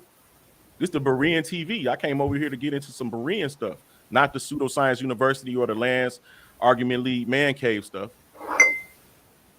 More. Let me Okay, ask well, what's more applicable? Okay. You were talking about American history. So, is the Underground Railroad a real underground train or no? I wasn't speaking on the underground history. I mean, American history of the railroad underground. I was talking about how the Native American Indians came from Tartaria, which is known as Asia and Russia today. And they were known as the American Indians, which was the Black Hebrew Israelites of America. So were those Black Hebrew Israelites later put on an underground railroad that was a real train or no? A real underground train? Are you serious? Yeah, I'm serious because I know you, bro. What are we talking about an underground railroad for then? Do you believe that the Underground Railroad was a real train underground? Yes or no? Are you serious, brother? I don't believe it was a real train underground. Are you serious? I believe it was tunnels that was already underground and wasn't nothing built. That it wasn't nothing that was made by Harriet Tubman. It was tunnels that's still right now under the ground. Were they ancient tunnels? Yes, they're ancient tunnels under all lands. Who built them? The people who lived before us. What do you mean? Got you. So you were talking about the eternity of Christ a little while ago. I wasn't talking about the eternity of Christ. I was asked a question about the eternity of Christ. Yeah, he asked if he was an eternal being or whatnot. Is that eternal being Michael the Archangel or no? He asked me, was the Son eternal? Is that eternal Son Michael the Archangel? Is the eternal Michael the Archangel is the son of God. The Prince of Persia is the son of God. Satan is the son of God. The sons of God gather before the Lord to give their report. The congregation Jesus of heaven. Michael the Archangel. No. Hey, well, shout out to you, bro. You're on your positions and whatnot. Jesus is a man born. Michael the Archangel the spiritual side of Jesus. Michael the Archangel is the Akkad. He's the first of creation. He's the theophany of the Most High God to the Jews. He is the angel of the Lord. He is the one who taught Moses. He is the one that led them out into the lands of Perez and the Hivites and so forth and so on. That's who the angel of the Lord is. That's why it says in the book of Daniel, Michael, your prince, as it is written in the book of truth, he is the only one who contends for your people. In book of Amos, it says that of all the nations of the earth, ye are only who I have known. In Genesis 48, it says, for an inheritance, the Most High gave and for an inheritance, the Most High divided the nations according to the sons of God, which is Beni Elohim in the Septuagint. It says Yahweh portions is his people. Jacob is his lot. So that means Yahweh received an inheritance, which means it belonged to someone. Who? It tells you in the beginning. El-Yuan, the Most High in English, is who gave Yahweh his portion, which lets you know that Yahweh is the son of the Most High. Yeah, I'm gonna stop running among this. You know what I'm saying? I'm sure I'm making great deals here right now. More, let me ask you a question, brother. Shoot. Then we go to the video. If we were to have a cookout, right, potluck, and I said, brother, could you just bring something from your culture, right? Because I know you're Israelite. What would you bring? We're talking about food? Yeah. Me, I would probably bring some. One of my favorite dishes is that I eat in my house is a Spanish dish that I eat that's made out of eggs and potatoes. That's what's the word I'm looking for? Lightly boiled and it's braised in olive oil. There you go. It's a Spanish dish that I used to eat all day. Okay. Because the reason I'm asking, because this is where Uncle Lance came up. Because the whole standpoint is, like we had talked in the back chat. Mm-hmm. What does it look like to be Israel in Christ? Culture, right? Mm-hmm. We talk about doctrine, but I ask about culturally. How do I respect you as an Israelite culturally? Because it's like we heard time people say it's not about religion, it's about ethnicity. right? So what would that look like? And it seems that I'm not getting a straightforward answer. I'm sorry, Boo's a whole fool of chat out. He says more telling to bring kosher banana lumpia. Hey, lumpia is the hit. I'm not gonna lie, lumpia is the hit. And so there's certain people who are giving an answer, right? But it doesn't seem that it's like to say that all blacks are Israelites, to a blanket statement like that, with how diverse blacks are in America, I don't think that you can make such a statement like that. It's not possible. It's not humanly possible. We came from too many different places. We have too many different cultures. We have too many different beliefs. Too many different haplogroups. It's too diverse for it all to be one group, all one people. And that's all I'm trying to say, that not all so-called blacks in America, right? Not saying there aren't any Israelites, but to say that all blacks in America are Israelites, black culture is Israelite culture, to me that's too much of an oversimplification. And then and two, how folks bang on us in terms of the law and the feast, it seems that folks don't want to really go back to Moses. They want to go back to what's convenient. Yes, 100%. I definitely agree with that on both sides. But they'll say that we don't want to learn the truth of Scripture, but when we want to deal with the law, then folks want to take shortcuts, and they'll say we're in the land of captivity. You saying they want the shine without the polish, dude? That's what you're saying? They want the reward without the work. That's what you're saying? Yeah, that when we look at the Ashkenazi, the Sephardic, other Jewish communities, they'll take extra steps. But it seems like folks will just say we're in the land of captivity, we can't do it, and all their extra steps being made. Yeah, wasn't the first Passover in the land of somebody's captivity? Yeah, this is what like I mentioned earlier, bro. We don't own farms. We don't own the resources to do what the Most High requires for us to do, which is why we have, as Gentile Jews, Hebrews, we have the 10 Commandments. Brother, when Daniel was in captivity, did he eat the king's meat, or did he become a vegetarian? You know, he didn't eat the king's meat. So, brother, why don't you become a vegetarian and grow gardens? If you can. If you come into the truth and you learn to do that, then do it. And we do it as a nation. We barter amongst each other like we did back in the 80s and in the 70s when we had fruit trees. And go down there and get some apples from Miss Fletcher. Go across the street and see if you can get some grapes from so-and-so. If we did that, that can happen. That's a flourishing black community. So then why say that we can't do it then? How many people because why make an excuse about meat when you can just give up meat then? We talking about Negroes as a whole, brother. Wow. Brother, we talking about Negro. Hold on. We talking about conditions and circumstances as a whole. Everybody don't make $150,000 a year. Everybody, some people only in certain communities only make $20,000 a year. It requires you to have $30,000 a year to survive. You can't look over the conditions that we under and then try to expect because we coming into the light that we easily can get into a transformation.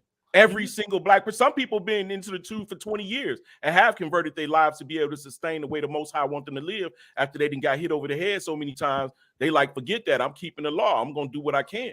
Some people just getting into it and wear regular single clothes every single day. But when they get on their knees at night, they pray straight to the Most High. So, brother, there aren't black farmers. The NOI doesn't have acres of farmland right now. Can that represent 48 million Negroes?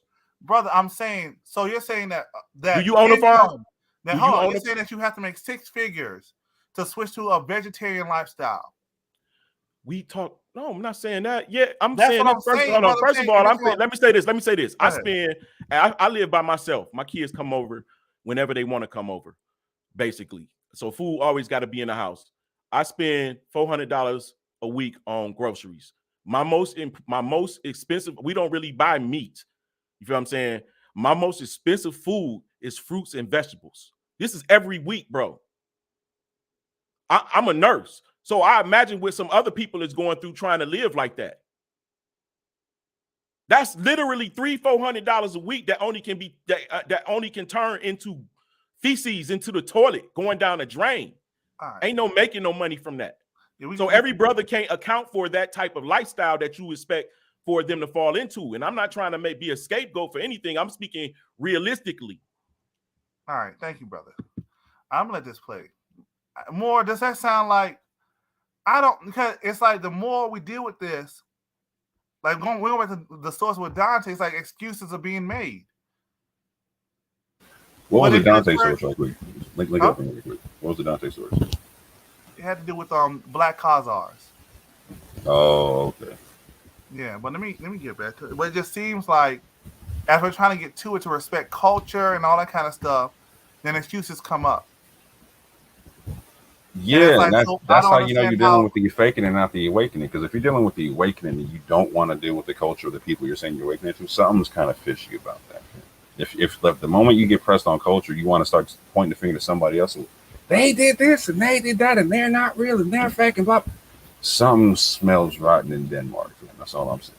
And that's where I'm like, I want to respect you. This had nothing to do with religion.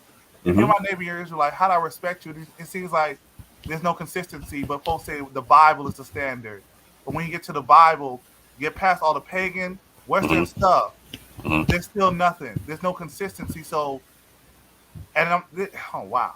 And it's not to say folks on Israelites, but how quote Christianity is being pressed.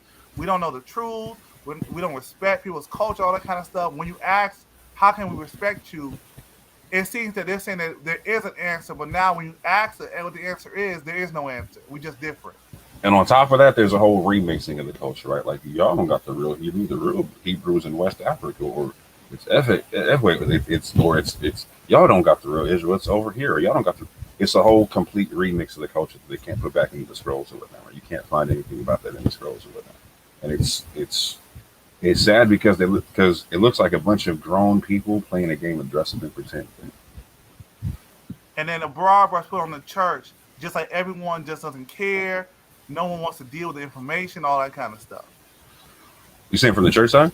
Yeah, how it's being paid. That's why I see. This is why I agree with Breen 100% to the fact that the history is not getting dealt with in the VHI, etc., are being able to run amok with this thing because. See, and I think a lot of UA people are making the same mistake I used to make, right? In the sense to where I was listening to a lot of pseudo information. I was like, there's no way people are taking this serious. There's no way people are taking this serious. But in the wake of there being a lack of information on the topic of people talking about stuff, people gravitate towards the one who are talking about things, right? And if they're spoon feeding you info, they're just going to eat it up or whatnot. If they're the only ones getting it out or whatnot. You know, so if you got a clean glass, if all you got is a dirty glass of water to drink and you're thirsty, bro, you down in that dirty glass of water. But if you got a clean glass of water put next to that dirty glass, you got a choice to make. This is where I agree with Brent 100%. All right, let me let this play. Fair use. Is usually employed when an individual is unable to deal with the relevant objection, and that's why I referred to these people as intellectually frustrated. And so they try to convince their audience that the person who raised that objection is their enemy, the audience's enemy, and that the person who raised that objection is attacking them, attacking the audience, attacking the supporters of this one person who put forth that argument. So let's jump right into a few examples, in the interest of brevity. First, I want to show a clip from a Teo Ministries video from last August. The twins were upset that certain Israelites had agreed with criticism. Does culture evolve? Yes, culture evolves. But when we try to bring the history about the culture evolving and the rabbis and synagogues and all that kind of stuff, folks have an issue with it. No, that's not the truth. That's not this and that's not that. But with food, it don't matter. So what? Yeah, what's the standard? Do we have consistency? Do we have consistency with sources? What's our consistency? That's the thing. What's our standard? What's our consistency? Let it play. Criticisms which were leveled at Teo Ministries in a discussion between Vocab and myself. And the twins didn't offer any meaningful responses to those criticisms. Rather, they referred to those who agreed with those criticisms as quote unquote raccoons, if you'll pardon the language. That's the language they used. And they told their audience that such folks were their enemy, the enemy of the audience, right? So listen to this closely and fair use. And I'm going to tell you this, I ain't want to start no trouble. But see those raccoons who be over there, them raccoon Israelites, y'all need to cut them off, or at the very least do some serious prayer for them, because they're not your friend. They're your enemies. They're contrary to the truth. They're contrary to the gospel. They're contrary to the word of Yah. They act like they're Israelites, but they want to be accepted by man. They'll be your friend today and your enemy tomorrow. Go ahead, Mr. T. Yeah, they placate to one side and don't defend the other side when they have information that they know they could share. They don't share it, right? I mean, that, what do you call it? A Judas? You know, if you're not going to be balanced. Okay, having seen that, I now want to show another example from just this past Friday, and this is actually what inspired this short video. So the background to this next clip is the twins being upset at objections which have been raised by the in a number of videos and posts on the Mr. Blacktastic channel, as well as, you know, being upset with those who agree with those objections. And once again, the twins can't meaningfully engage the actual arguments. They don't make any real attempt to engage those arguments. So instead, they try to convince their audience that the people who disagree with the twins are their enemy, are the enemy of the audience, the enemy of perhaps the entire Israelite spectrum. So here's a quick clip. And again, fair use. But they are our greatest enemy. Why are they our greatest enemy? The reason why they are our greatest enemy is because, one, they act like they're on your side. Two, they're in your circle. Three, they're presenting teachings contrary to everybody else. Now, Okay, and you know, we're nearing the end of this very brief video, but another example which stands out for me is from the week in which the cats controversy first broke. So we're talking late December of 2020. You see, because the host of Berean TV was saying that he was convinced that the cats' emails were forgeries, Tail Ministries started encouraging people to cut ties with Berean. You know, and amazingly, Will Brown himself shared the twins' post, and in his caption on that share, he declared, quote, "We all must stand together as a nation," end quote. Now think about the implications of that. One man was caught peddling forged emails. At most, you can make a case for maybe two, but one man was caught peddling forged emails, and that man himself was then declaring that the entire Israelite spectrum needed to come together to stand with him and defend him, right? It is, I mean, it should be obvious that he was trying to repackage the criticism of his actions as an attack on the entire Israelite spectrum. So I just wanted to show those examples and ask you to be wary or be aware of this pattern, right? If someone puts out an argument and then receives objections to that argument, pay attention to whether they actually engage those objections.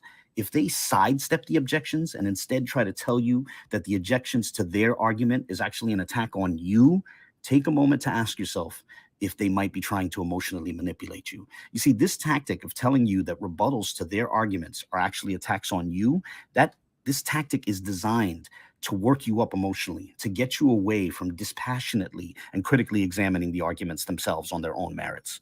Food for thought. And with that, I'll close the short video here. Like I said, I just wanted to document a few examples of this pattern. Feel free to share your thoughts, and God bless.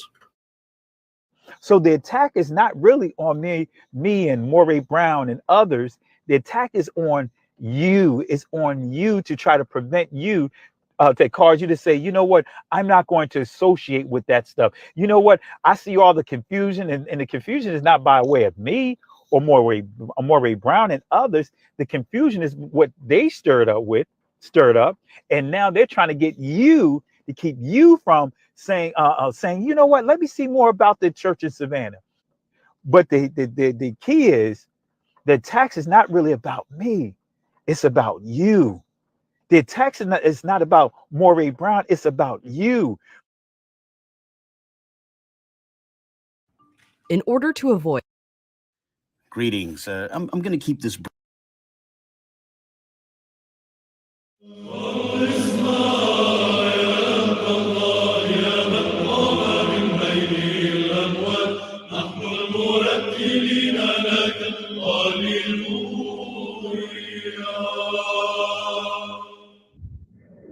Greetings. Just one more quick video about Yakoba from Teo Ministries, and then after this, I'll try to get to more serious topics, to more substantive videos.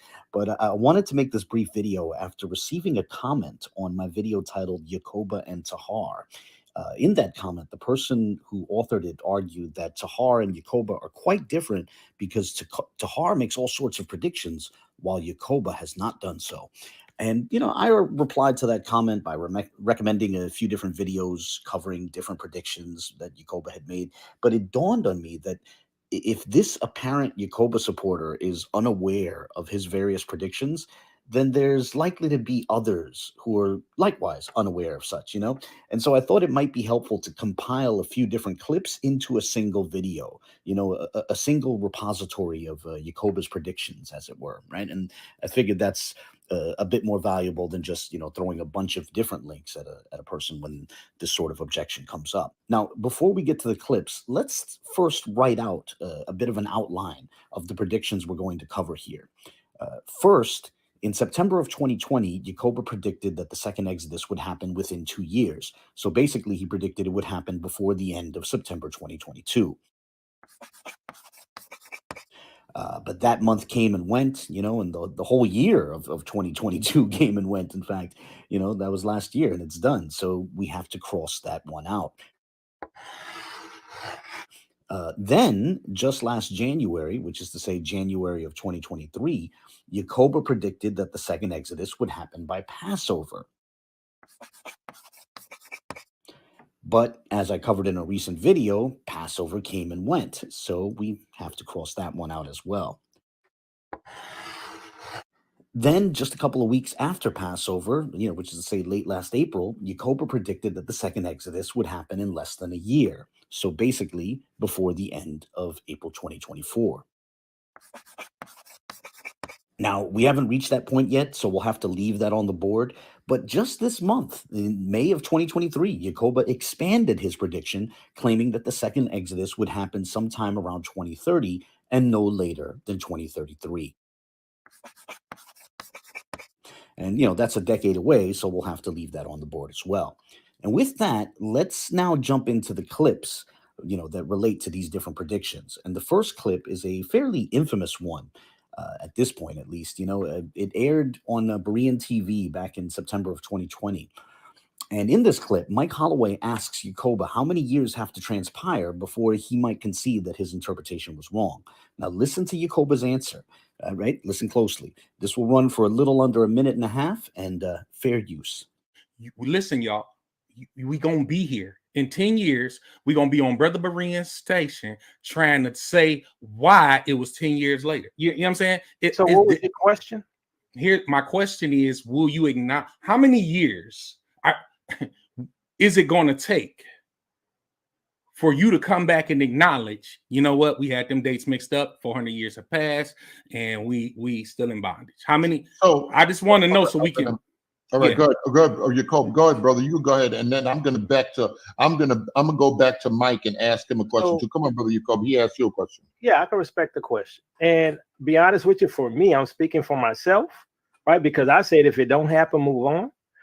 To me, if it doesn't happen in 2 years from now, then I'm gonna say, you know what, brother, I was wrong. We still here. It's not the process. Now, I'm looking forward to when we do go back to the land. I'm gonna eat and have dinner with Mike and Brother Berean and sister, and we're gonna laugh at how I was right. But if I'm wrong, I'll see you in 2 years. I guess I'll be here with Mike. I'll be here with Mike making that money off the capital. Hey, I'm putting it in my calendar right now. 2 years from tonight, we having another Facebook Live. I want Sister E on here. I want Brother Yakoba on here. No. Okay, so it's pretty clear from that clip that Yakoba was predicting that the second Exodus would come before the end of September of 2022. And now here's a second clip from Dante Fortson's channel 12 days later. I learned of this clip from the Mr. Blacktastic channel, as he showed it in a video titled When Keeping It 400 Goes Wrong. And I'll link to that video in the video description. But this clip is important, as years later, Yakoba tried to say that his statement on Berean was misinterpreted. So in this clip, you'll see him double down on his prediction that the second Exodus would come, within less than 2 years. And this clip will run for a little over a minute. Fair use. All right, now I have two questions that came in the chat. One from Tia Thompson and one from Odell Sprewell. I'm going to ask them together because they seem to fit together. What about the brothers and sisters in prison? And also, how far do you think we are from leaving? 5, 10, 15, 20 years, whatever it is. How far? So the brothers in prison, they're leaving with us with the mass exodus, right? They obviously not going to be fleeing ahead of time unless they get released early, right? And they wake up to who they are. Now y'all want to put me on the spot on what I think in terms of us going to leave. Now, I know some of you all saw the debate I had with Berean. And, Mike Holloway asked me, well, if we still here 2 years from now, are you going to change your mind? I said, well, if we here 2 years from now, then maybe I got things wrong and I'm not seeing what I see. So, I might reconsider my position. So instead of me just directly answering how much, I don't think we have a lot of time left. Let me put it that way. Okay. Let me put it that way. And I think it's less than 2 years, very much less. Okay. Yeah. So there you have it. Back in September of 2020, Jacoba was predicting that the second Exodus would happen before September of 2022, right? It was going to happen within 2 years, he said, right? And he was clearly wrong. Now, with that in mind, this next clip is just from this last January, which is to say January of 2020. Hold on a second. Let me pull up. Where's Bruce at? Bruce, are they 100% right? Were they right? Bruce in here, he can hear you. Was it more? Did you hear? Were they 100% right or they're off? With the interpretation? They weren't just off. They were off multiple times. All right. More Israelite. So we just dumb Christians. So we got to make sure. Bruce, are you gonna change your statement, or are you just gonna rock out with it like they about to do? That's a fair question, Bruce. That's a fair question. I'm gonna leave your comment up so we can see where you stand if it changes.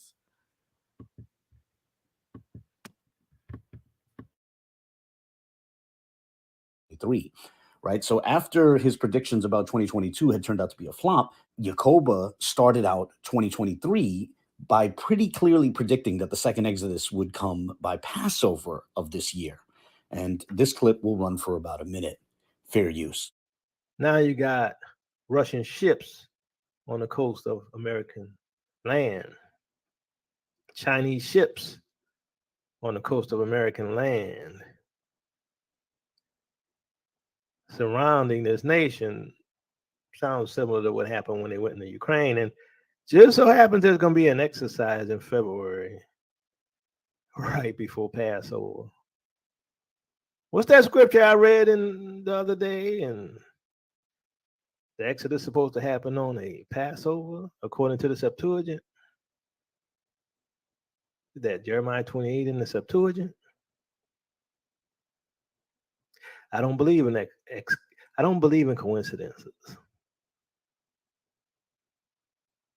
Guess we find out really soon who's correct. That's right. Don't believe me. Ain't no 400-year prophecy. Stay in your delusion, if you will.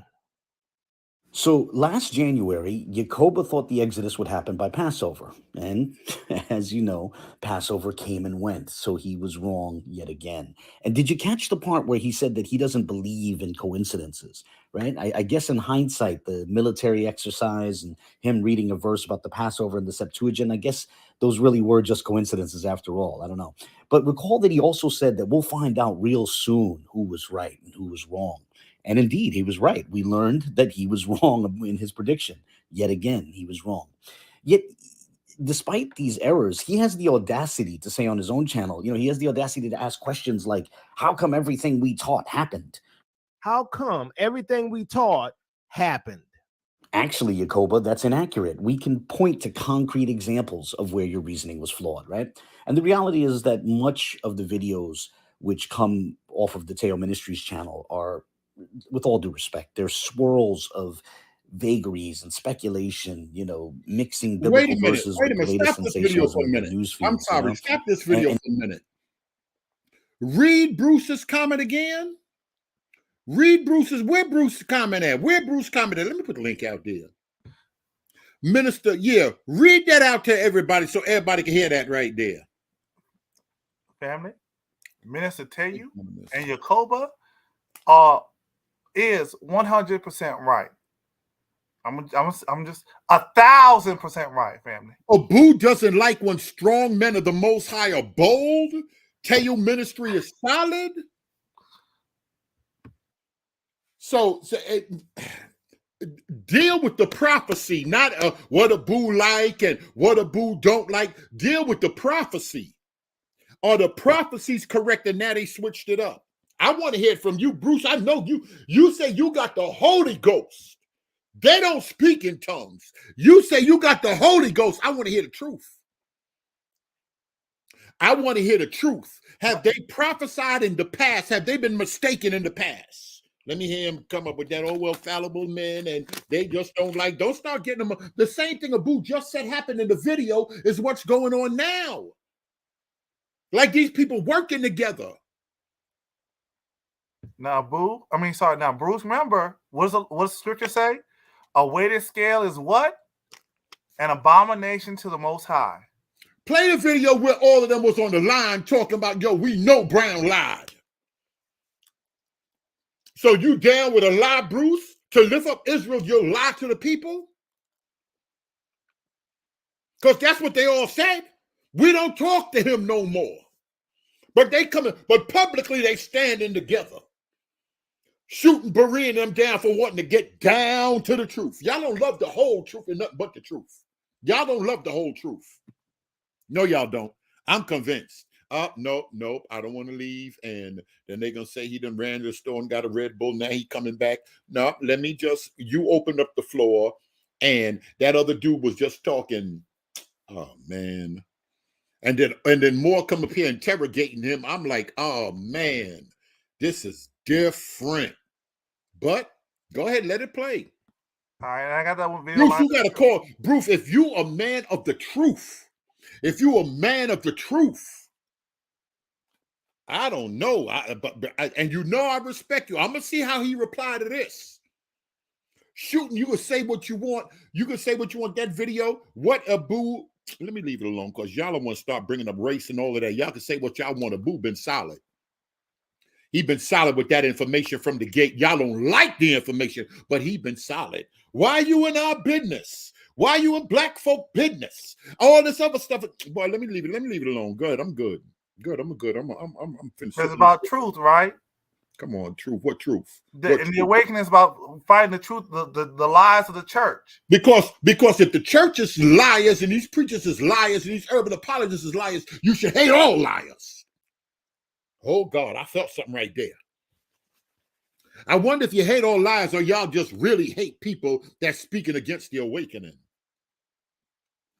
And now watch somebody turn around and make it sound like I love the white Jew. I'm lifting up white folk.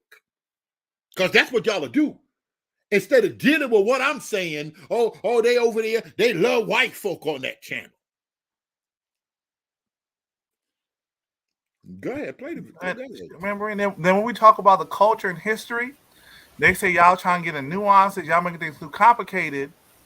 Then when you ask simple questions, we don't get simple answers. It's complicated, bro. It's more to it than what you try. So, what's the standard? Break it down for the dumb Christians. Break it down for the dumb Christians.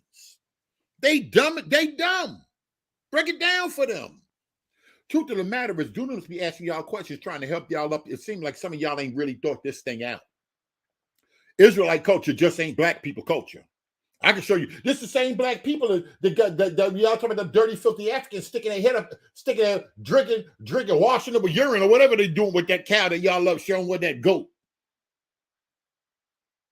Because if Israelite culture is just, you know what, we're gonna eat clean meat and that's it. Then what's the difference between a Israelite's household and a regular Black American's household? How can I tell? How do I go to an Israelite household? God called Israel to be a separate people in everything, even the way they dress. Now y'all like Jordans, y'all like NBA, y'all like this stuff over here. Y'all American. And the brothers, all y'all are just different. Y'all are just say there's some Israelites that go out and they got their wife changing the way she dress and everything. And it's just some Israelites that's just liberal with it. We believe we Israel, we don't eat pork, we don't work on Sabbath, and we don't have no Christmas tree in the crib. And there's nothing wrong with that. Is there anything wrong with that, Dunamis? Let me ask y'all before people jump on me. I don't think, because you got Jews, they'll keep certain days, but walking down the street, you don't know they a Jew. Shoot. Man, because one of you. I hope you got that other video lined up. Yeah, I got that one lined up. And folks still got to answer them questions. And you see what brother saying? What we talking about here ain't got nothing to do with them questions, Dante. Them things Dante bringing out. Yep. All right, go ahead. Hold on. It's like no games with none of this. Here we go. It's like culture is the laws of God. And then folks say that's such a broad brush. What does that mean? And then Red Letter asked earlier, doesn't culture evolve? And when we ask, so how does Israelite culture evolve? Folks don't give an answer. They say we got to go past Second Temple, go back to Mount Sinai. All right. And then when I ask what are you supposed to eat, there's not an answer, bro. You're doing too much. That's impossible. Let me see. Read that right there. Read that right. Matter of fact, let me read it, because you're gonna harass me trying to imitate her voice. Minister Yacoba clearly said, "This is just me. But I personally believe we will be out of here in 2 years." He did not say the Lord told him that. Now play this other video with the 30:30 revelation. Play that other video with the 30:30 revelation. It's the same one that's coming up. Oh, it's coming to glory to God in the highest. Thank you, boo. Thank you. Link, please. Now watch now. Now you ain't coming in here to rule us, Bruce. Because they already said Bruce got the nerve to be talking, and Bruce get more microphone than all of the Israelites and all of the elders. Brian, here we go. Hold on. As a matter of fact, before he start harassing us, let's hear some of this before he start lifting up the first lady and his bishops in there. Yeah. Here go Kobe. The way Israelite culture evolved with the laws of God in mind is recorded in the Talmud. Oh, God. Because times change. That's right. He's absolutely correct. But they don't like that's the white. They don't like that. And that's the beef. How did it, and in diaspora, how did they keep to the law? What's the history? I don't know more. You want to say something, or I'm about to just let it play? Well, it's different for different groups, because you got Talmudic Jews, which are in Africa. They're in North Africa all day. You also have Karaite Jews doing it, so they're going to do it a little bit they're both going to do it via an oral tradition. The Talmudic Jews just write it down. So even the Ethiopian Jews, for instance, right? They're not Talmudic, but they have their own oral traditions and whatnot, right? So it's almost like a Talmud. But that's the concept. If you're people keeping the culture alive, you're going to at least keep an oral tradition, if not a written tradition. Right? Yep, and you at least, even if you don't keep the Talmud, you at least acknowledge that that goes into certain kind of aspects. Not just say it's just wicked and just brush it off. For me, that's or they'll make up their own Talmud. Who great in Israel is a Black American, is an Israelite that can make one up, so they can talk about laws now on social media. How should can the Israelite just be on social media wild the way they want to be? When there were other things, they had to, they were talking about building a fence around Talmud and all of that other stuff. What do you do with other things? Y'all got to draw from show somewhere. Then when we turn around and show and prove that some of them campus, some of their leaders go get some stuff from Talmud, man, y'all one thing we're going to stop doing is our foolishness. It's a double standard. It's hypocrisy. Here this muck runner. Here this lawyer. Come on, come on and run amok. Or you want to play the video first before he starts? Let's let it finish so we can hear its entirety. We give him, hold on a minute, Bruce. We give him priority because he be at work. Bruce don't know Bruce been doing a lot of talking on here. And and a lot of people talking about Bruce. A lot of people talking about Bruce. And Bruce is pushing that awakening. This thing is of God. It is of the Holy Ghost, and coming on here challenging us basically on everything that those other people he talk about, he get a lot of information from them. Hold on, Bruce. Go ahead. And one last thing. You don't see we bang on Blacktastic, Zadok, Moore, Yap, dealing with the culture like that. Because they don't come banging on us. But when y'all folks come here banging on us, we wicked. We don't know the word of God, all that kind of stuff. The first thing the brother do, he jump on here. The first thing he do is want to start talking about Christianity. You can't talk about, we talk about you. You can't talk about your thing without banging. I asked him, can this awakening be going on without banging? Somebody else hit me and they was like, yo, the camps, it's a bad look because the camps in them is known as hate groups and, you know, feds infiltrating and all of this stuff. Can't nobody talk to y'all. Can't nobody talk to y'all. Y'all know it all. The Great Spirit revealed everything and everything is confusion. They say they left the church because of confusion, out of the fire and praying in the fire. Go ahead, more. Go ahead, play the video. Yeah, that's all I'm trying to say. Because folks, it's not about that. It's not about like we just. But when folks come with a certain kind of energy, the same standard they kind of judge us. When we present to you, will it stand up? That's all. You know what I'm saying? Same questions you asking us, ask the same question. We've been said, yo, y'all need to count, so y'all need to do this. Y'all say y'all Israel. We love y'all over here. Say what you want. We try to teach the culture, bring on an Israelite pastor, try to do everything to bring the people up. But don't want them to be blind. But try to do everything to bring the people up so they can learn more about their culture. Ask them questions to show them areas that can. If y'all, I don't know. Go ahead. Because maybe I'm saying handlers will go say we hate Israelites over here. I've been banging. I done gave up everything for you Israelites.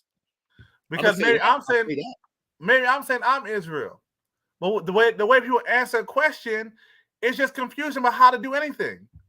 Just read the Bible. Is that it? How do I do? Let me let it play. It's not a consistency, and then they folks act like they're being consistent and honest, and there's just purity. And I hope more. Am I making sense, brother? Or I'm just broad brushing? Say the last part again. Am I making sense? Or No, the line before that. Oh no, I'm just saying. If I would say I'm Israel, how folks come around. There seems to be just a whole bunch of confusion. People aren't being straightforward. And it's like, folks say we Israel, but when we ask how to be Israel, folks can't talk about it. And it's just, what do you do? Yeah, no, you're not painting with the, well, yes and no, but like, nah, in a majority sense, you're not painting with the broad brush. Like, so this is why I respect people like Abu who talk about like the Israelite spectrum and whatnot, right? Because you're going to find a lot of people with different belief systems and whatnot. So you were able to carve out like me, Blacktastic, Zadok, the Yak Gang, etc. And you were able to draw a line like, okay, now these other cats over here, like they're on some other stuff or whatnot, right? Like, no, I'm with you, fam. Like there's a large, and the cold part is what Abu was pointing out in the previous videos. Like, so if not only is there the differences, there's this concept of if you disagree with me, it's got to be beef or whatnot. To the points where we're looking at people who supposedly got the same belief system beefing on streets over chairs and speakers and whatnot. You know what I'm saying? Yeah.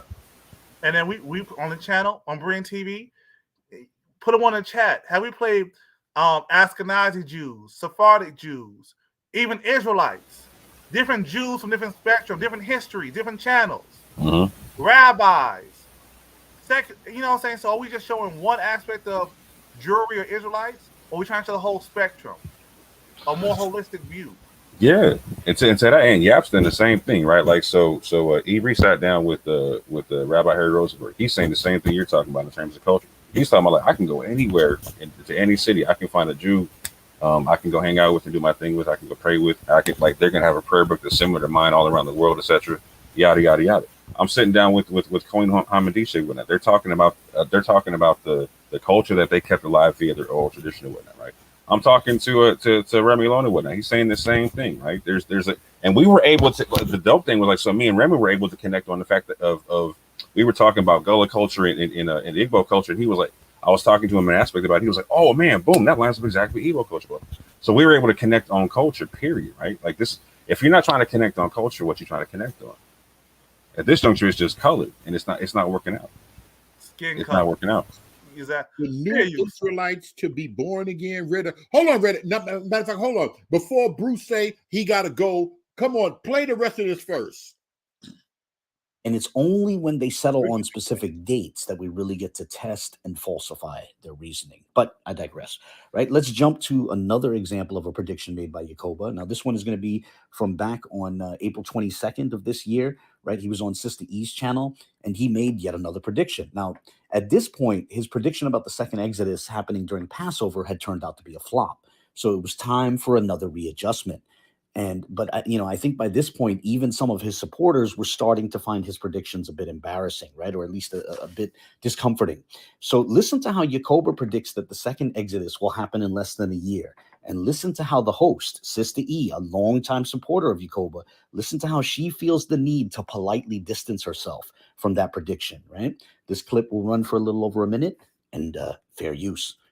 So do you think that all of us in the U.S. are supposed to be in Africa before the four? I'm just asking. Before Babylon is completely destroyed, we're going to be back. And my opinion is this.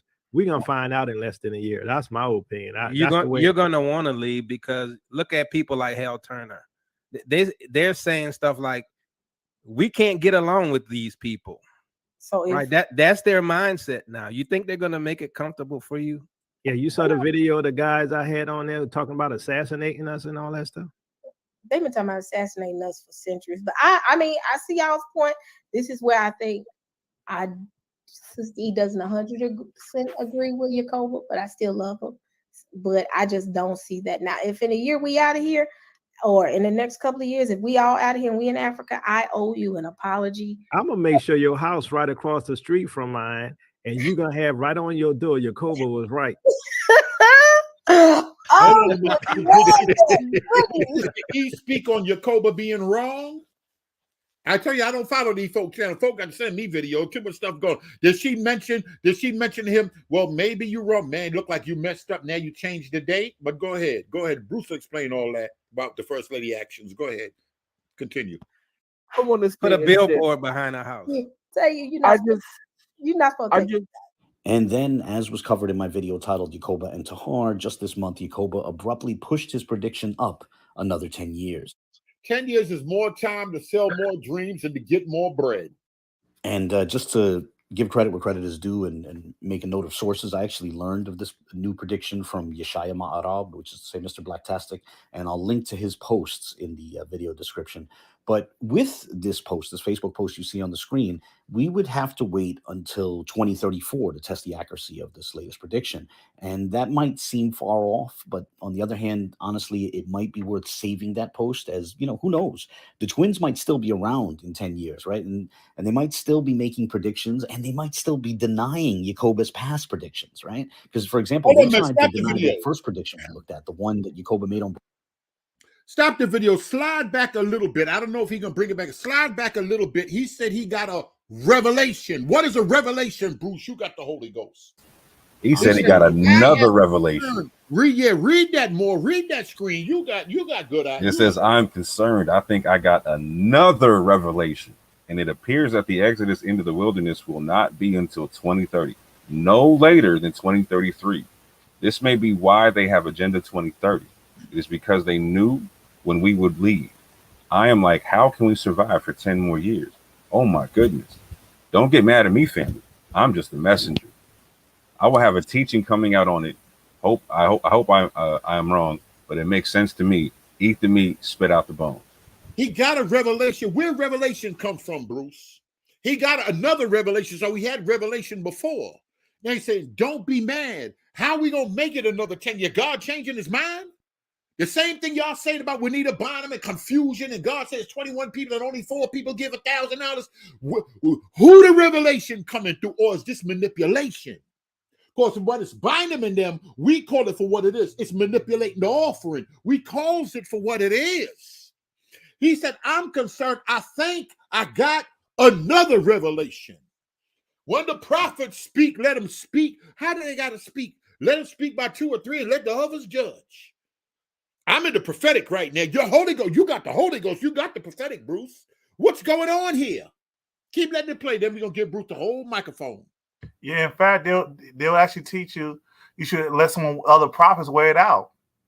And they should be wrong to disagree and say, no, bro, I think you might be off with this. They don't know that's that book, but you can't question these dudes because they'll flip on you. And making an attack on the whole community when it's not. Make an attack on a whole community. They'll make it sound like, yo, they after us. They hate you. They hate me. No, people are questioning your teachings. But you can't do that when you. And then when you try to be inclusive, can't do that when you're in the manipulation of religion. The same thing y'all came out of Christianity for. That's what y'all said. Go ahead, man. I'm good. And then Brian, and then when you try to be inclusive and let folks talk and share the culture, it's all over the place. Ain't none of them opening up their floor to let Christians bang on Israel. They would never do that. They would never do that. But go ahead, we here to listen. Folks don't want to have. We different. We different over here, y'all. Certain folks don't want to have a congregation, assembly, just solo dolo with it, nothing. But then they say we gotta keep the feast days. But the feast days talk about anyway. We might disagree with Pastor Kelly on certain things, but the man got a building. The man it has an assembly.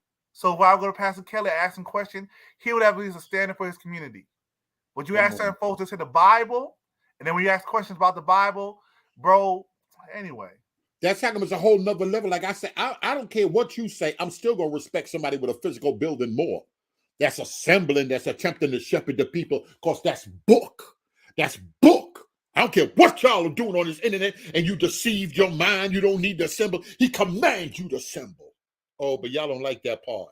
Y'all just don't like a Christmas tree. Let the video play. They funny. Worth saving that post, as you know, who knows? The twins might still be around in 10 years, right? And they might still be making predictions, and they might still be denying Yacoba's past predictions, right? Because, for example, they tried to deny that first prediction we looked at, the one that Yacoba made on Berean TV's channel back in September of 2020. And as we saw, they have supporters who want to say that Yacoba doesn't make predictions, you know? So for all we know, this might still be going on in 2034. But you know, some are aware of this pattern, and it's not just limited to their critics, right? And that's why some have started to publicly distance themselves from the claims that are made by Yacoba, try to distance themselves from his predictions and interpretations. And now the twins are pretty clearly insinuating that even one of their longtime supporters is an agent, a government agent, right? You know, and they're referring to someone who they themselves tried to run interference for and carry water for years, right? But now they're pretending like they always knew that he was an agent, right? And even here, this accusation is being tossed around because that person dared to publicly disagree with some of their ideas, not out of hatred for them, right? But rather out of concern for a pattern that he was seeing. But, you know, honestly, the twins don't handle disagreement well, right? Nonetheless, as I said, I just wanted to cover some of Yacoba's past predictions. This short video might be worth having, you know, should new predictions come up in the future, or should new denials of past predictions come up, right? Food for thought. But with that, I'll close this video here. Feel free to share any comments, questions, objections, right? Feel free to share your thoughts, whether positive or negative. I don't censor anyone here. And God bless. Everybody can't be everybody. All right. Free to share your thoughts, whether positive or negative. I don't censor anyone here. And God bless. Everybody can't be the devil. Everybody can't be an agent just because they questioning you, just because they disagree. Everybody can't be a devil. It's do you agree with that? It's impossible. Come on, Bruce. Dunamis, don't harass. Y'all know. Let me just. I just want to read a verse. Thus said the Lord of hosts. This is when they're in captivity. This is Jeremiah. Thus said the Lord of hosts. Do not listen to the words of the prophet who prophesy to you, filling you with vain hopes. They speak of visions of their own minds, not from the mouth of the Lord. What is he talking about in this passage? What are the prophets saying at this time? We coming up out of there. We're gonna be out of here soon. Next summer, we're gonna be gone. God said, y'all might as well relax. Y'all gonna be there for a minute, but they ain't like them prophecies. I call that itchy ear doctrine. Don't harass Bruce. Don't harass, but he is not above being questioned, but don't harass him, Dunamis. Bruce, you got the microphone. Nobody's saying nothing. Take the screen down, let Israel speak. Praise the Most High Yah, the Son, Yeshua HaMashiach. How's everybody? Good. Don't be putting me in the back chat because you disagree with me, Brother Berean. No, hey, do me a favor, Bruce. I love you. You love me, brother. Don't talk about Eurocentric. Don't talk about who said that Eurocentric Christianity ain't got nothing to do with nothing right now. I believe you can talk without talking about Eurocentric Christianity. You got the floor. Take your time, brother. Yeah. Well, first of all, whatever beef between Teo and Mr. Black Task, whatever beef between Dante and Mr. Black Task, that's between them, because I don't know the etymology of the beef or the disagreements. Might not even be a beef, maybe just a disagreement. Whatever, you all have to take that up with them. But as far as me and Mr.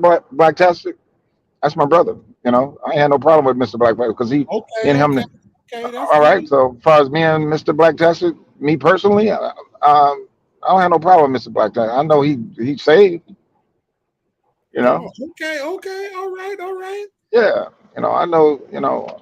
I know that Mr. Black Tester may disagree with Teo or Dante or past other pastor over there, but that's what it is. But so here's my thing. Hold on, bro. Real, just a quick question. I said don't harass him. No, I said when don't Black harass Cat him. when Black Cat disagrees, is he a coon? Is he an enemy of Israel? That's a fair question. That's a fair question. No, see, I always interrupt him, doing him messed up my train of thought. You know I'm old. Yeah, Can't yeah, be and you know you short old. I circuiting my hate thought doing that. process.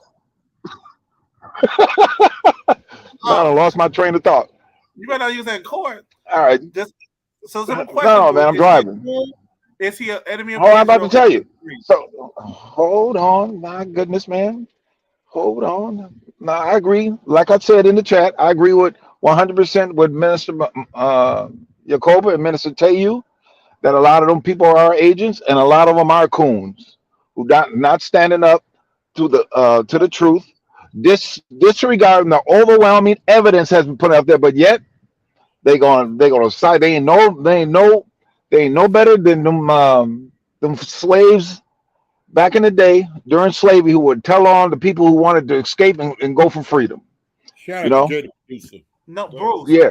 I'm not asking. Hold on. Specifically, Hold on. Black I'm doing this. Tastic, is he a coon? Is he an enemy of Israel? I ain't answering. I'm not answering that because I'm trying. You always disrupted me. I disrupt now. They are right. If them people are, there's a whole lot of coonery going on this channel and a lot of other Christian channels and in Christian churches because they love that white man so much. Will disregard how they whitewash history. Disregard how they manipulated the Bible.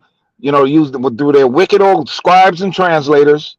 And those black folks know this is true and still won't say nothing about it because Mr. Charlie says so, or because the people who have letters behind their name say so, and it don't line up for the word of God. Some of these black pastors, some of these black preachers, ministry evangelists, they will stick to the narrative because that's what orthodoxy say, even though it doesn't line up with the Bible. Now, as far as Minister Macoba and the 400-year prophecy, there's a lot of people believe in a 400-year prophecy. They may not believe the same way, but they believe it's a 400. There's nothing wrong with believing in the 400-year prophecy. There's nothing wrong because it does show a valid argument in the Bible for a 400. You may disagree with it, and you can, but for the truth of the matter is, there's a 400. Some people say, "Look at God," but I want to hear this. Clearly say, this is just me. This is what I believe. So he ain't saying, "Thus saith the Lord." It ain't no different than what these pastors believe. We in the last days, and I think we don't have no more than 5 to 10 years left on this earth because this is just getting too bad. It ain't no different. And so y'all want to go ahead and put him in a category of false prophet, you go right ahead. But I don't think so. Because if I say, if me as Bruce Parriff, if I say, man, we ain't got no more than 3 to 5 years, by that time I think we out of here. And so I'm a false prophet? No, he said I. He didn't say, "Thus saith the Lord." And he clearly said that multiple times. And if you go on his channel, he always say, "I ain't making predictions. I just believe this is me." Minister, we go, I. This is what I believe. Based on the research that I have, based on the new evidence that's coming in, this is what I believe. Now, you all can go ahead and label me whatever you want to. It ain't nothing wrong with that because you Christian folks, you Christian ministers, bishops have been doing the same thing since you all were able to read the Bible. Y'all believe we're in the last days, and y'all believe that we don't have 5 years left, 10 years left, no more than 20 years. And so Jacob say 2 years, and okay, he wrong. So what? Even if he is wrong, so what? That's what he believed personally, based on what he read in the scriptures. And now, if and if what with the new reset, that von Klaus guy, German guy, and then their plans, if he received different information based on their plan and what they plan on doing for their new world order, and he said, okay, this supposed to pop off by 2030 according to their writings. Well, if he say, well, 2030 it may be that time, then so be it. So don't get mad at me because I say, man, I don't think we got no more than 3 to 5 years out of here. I think we out of here. I don't make me no far. I ain't never heard, never, Dante or Yaakov Teyu or Minister Yaakov said, thus saith the Lord. He said, this is what I'm seeing. All right, and Christian pastors been doing it forever. And if you all say that they haven't, you're lying. All right, I'm done. Bruce, hold on, Bruce. And y'all know it's true. See, y'all get so offended when I'm telling you the truth, and them pastors have been saying, "I believe we out of here in 5 to 10 years." And I never seen Minister Yaakov say we're gonna be out of here July 15th, 2023. I think I know the relation. It appears that the exodus into the wilderness will not be until 2030. What's the problem with that? That's what he personally believed. What is the revelation, Bruce? What is the revelation? What is the revelation, Bruce? That's what he believes through his research, more information that's provided for him. So he believed that that's going to happen. Now, okay, Brother Berean, if you say, Brother Berean or Dunamis, if you say you belong. Control my tongue. I feel like cussing at this dude right now. No, so if a Christian minister say, I believe I'm out of, we don't got that much time. I think we ain't got no more than 5 years. I think the rapture's happened. I think the rapture is going to happen there because look at all the sin, all the signs are here. Y'all ain't gonna call him heretical. Y'all ain't gonna call them no false prophet. Minister Yaakov never said, "Thus saith the Lord." And this is what he said. He said, "This is what he believed." I don't have no problem with that. Y'all can have a problem with that, but go right ahead. If people in the chat are concerned and are anxious, that their anxiety is building up. The people in the chat always go with how you all steer them based on what y'all talking about. We the ones steer. I'm talking about in Teo's chat, in Israelites' chats are anxious. Everybody on Teo's channel, Dunamis, everybody on Teo's channel, and even the people he associate with don't believe everything that Teo say. They don't believe. Teo don't believe. Hold on, wait a minute. Just one second. Teo don't believe everything Dante believe in. Dante don't believe everything Teo. I don't believe everything Teo. Now, if you can say, okay, I don't believe that. Okay. Well, if you want to do that, but I've never heard him say, "Thus saith the Lord." He saw this is according to this. He said, "This is what I believe." There's nothing wrong. You Christians been doing this forever, and you all do it today. And matter of fact, I wish I had that preacher who said this with all this transgenderism and all this new world order. He said this well-known. I wish I can find it right now, but this well-known pastor said, "I don't think we got no more than 5 years left, or 7 years tops." So is he a false preacher? No. Look at the total body of work of Teyu Ministries and Minister Yaakov, and they've been doing a good work. And y'all so you got this wicked boo, some Catholic that you all listen to because that's all it is, and who are going to listen to a Catholic anyway? That's the most wicked institution on the face of the earth. All the blood they got on their hands, and you all listening to him, and every single thing that he brings up, he come against an Israelite with that demonic spirit of his, and I don't care if he listening or not. As far as I'm concerned, you're Catholic, you in deception, and you are part of the devil, and you're part of that wicked institution. So I'll listen to Teo anytime before a boo or any other Catholic. Okay, hold on. More. You Israelite, you in the community. Has there been an adverse effect with the prophecies and emphasis with the 400 years? Has it created anxiety and fear? Have folks quit their jobs? Oh yeah, 100. Oh, stop! Ain't nobody would quit their job for what Teo Ministry said or sold and everything. No, that's not true. He said the 400-year prophecy has definite facts, bro. It's the truth, Bruce. People are trying to sell more. You mean to tell me? Listen, I'm on. For as much as I can, I listen to Teo as much as I can, but I have never heard of them telling me to sell your stuff. Pack your stuff up. Now he said, "Hey, people need to look at going back home." That's not what Dunamis said. What did Dunamis say then? What did he say? Switch it up. He said, "Did this 400-year prophecy thing cause anxiety in the community? Was it causing people to do those things?" He didn't say that Teo tell him to do those things. He said, was it All right, causing then. anxiety? Okay, all right. And you trying to tell me it wasn't? It's causing anxiety because people don't know what to do because it's wicked system. It ain't because of Teo and them telling it's a 400-year prophecy. So you're agreeing with Dunamis and myself that it was causing anxiety in the community. It's the world that's causing anxiety and what they see in their own eyes, and because of what they believe that their understanding of the scriptures is giving them anxiety. Not that a brother who is a minister, two brothers who are a minister, or any other ministers saying, well, this is what they see based on the wickedness in this world. It ain't because of them. No, yeah, I ain't gonna let y'all do that. No, nope. Bruce. You must have had a cold low block link. Break it down. You must have had a cold. You must have had a cold post up game, Bruce, because your pivot game was on point, bro. Man, stop. Hey, listen, I'm telling you, hey, Brother Moore, I'm telling you right now, y'all, how can y'all even pick a Catholic and y'all know the blood they got on their hand? It was, matter of fact, all your ancestors who was strung up. Hold on. The nation of Israel. Why are you bringing up his? No. Nobody put it in the back. Nobody put it in the back. Was there anxiety in the community? What was it caused by? Well, folks, There ain't no anxiety. Ain't no wide-ranging anxiety. We had anxiety because of this wicked, racist, white system. Ain't no anxiety because of the community. And what was certain folks saying? The time is coming. We're going to leave. 400 years is almost up. The time is going. You Christians been saying that about the rapture. Bruce. Dunamis, you Christians been saying that about the rapture. You Christians been saying that about the rapture forever.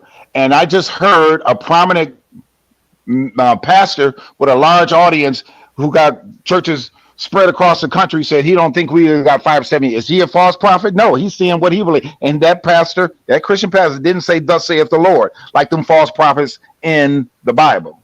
Bruce, how does Taylor and Yacoba end every show, Bruce? What do they say? Our captivity is near. No, your captivity is coming to an end. Yeah, what's the matter with that? Yeah, okay. But what does it say on the screen though? I'm concerned. I think I got another revelation. What's the matter with that? The whole everything they're talking about in terms of the captivity coming to an end is a revelation. So you're talking about these other cats, but they didn't say thus saith the Lord. They are, bro. Yacoba's saying he's getting revelation from God about this, fam. He's saying a year. A year. It doesn't matter if he has the exact date. A year. So now, 10 years from now, should I get a mortgage to my house? Why, brother? In 10 years or so, we're gonna be out of here. Minister Yacoba and Tayu never said anything like that. Nope. If anything, he's telling them to prepare when the Most High get us out of here. He said prepare. To prepare, right? Wait a minute. Don't twist my words or try to make that, because I'm not gonna allow you to do that, because I listened to Brother Tayu and so do many other people on your chat.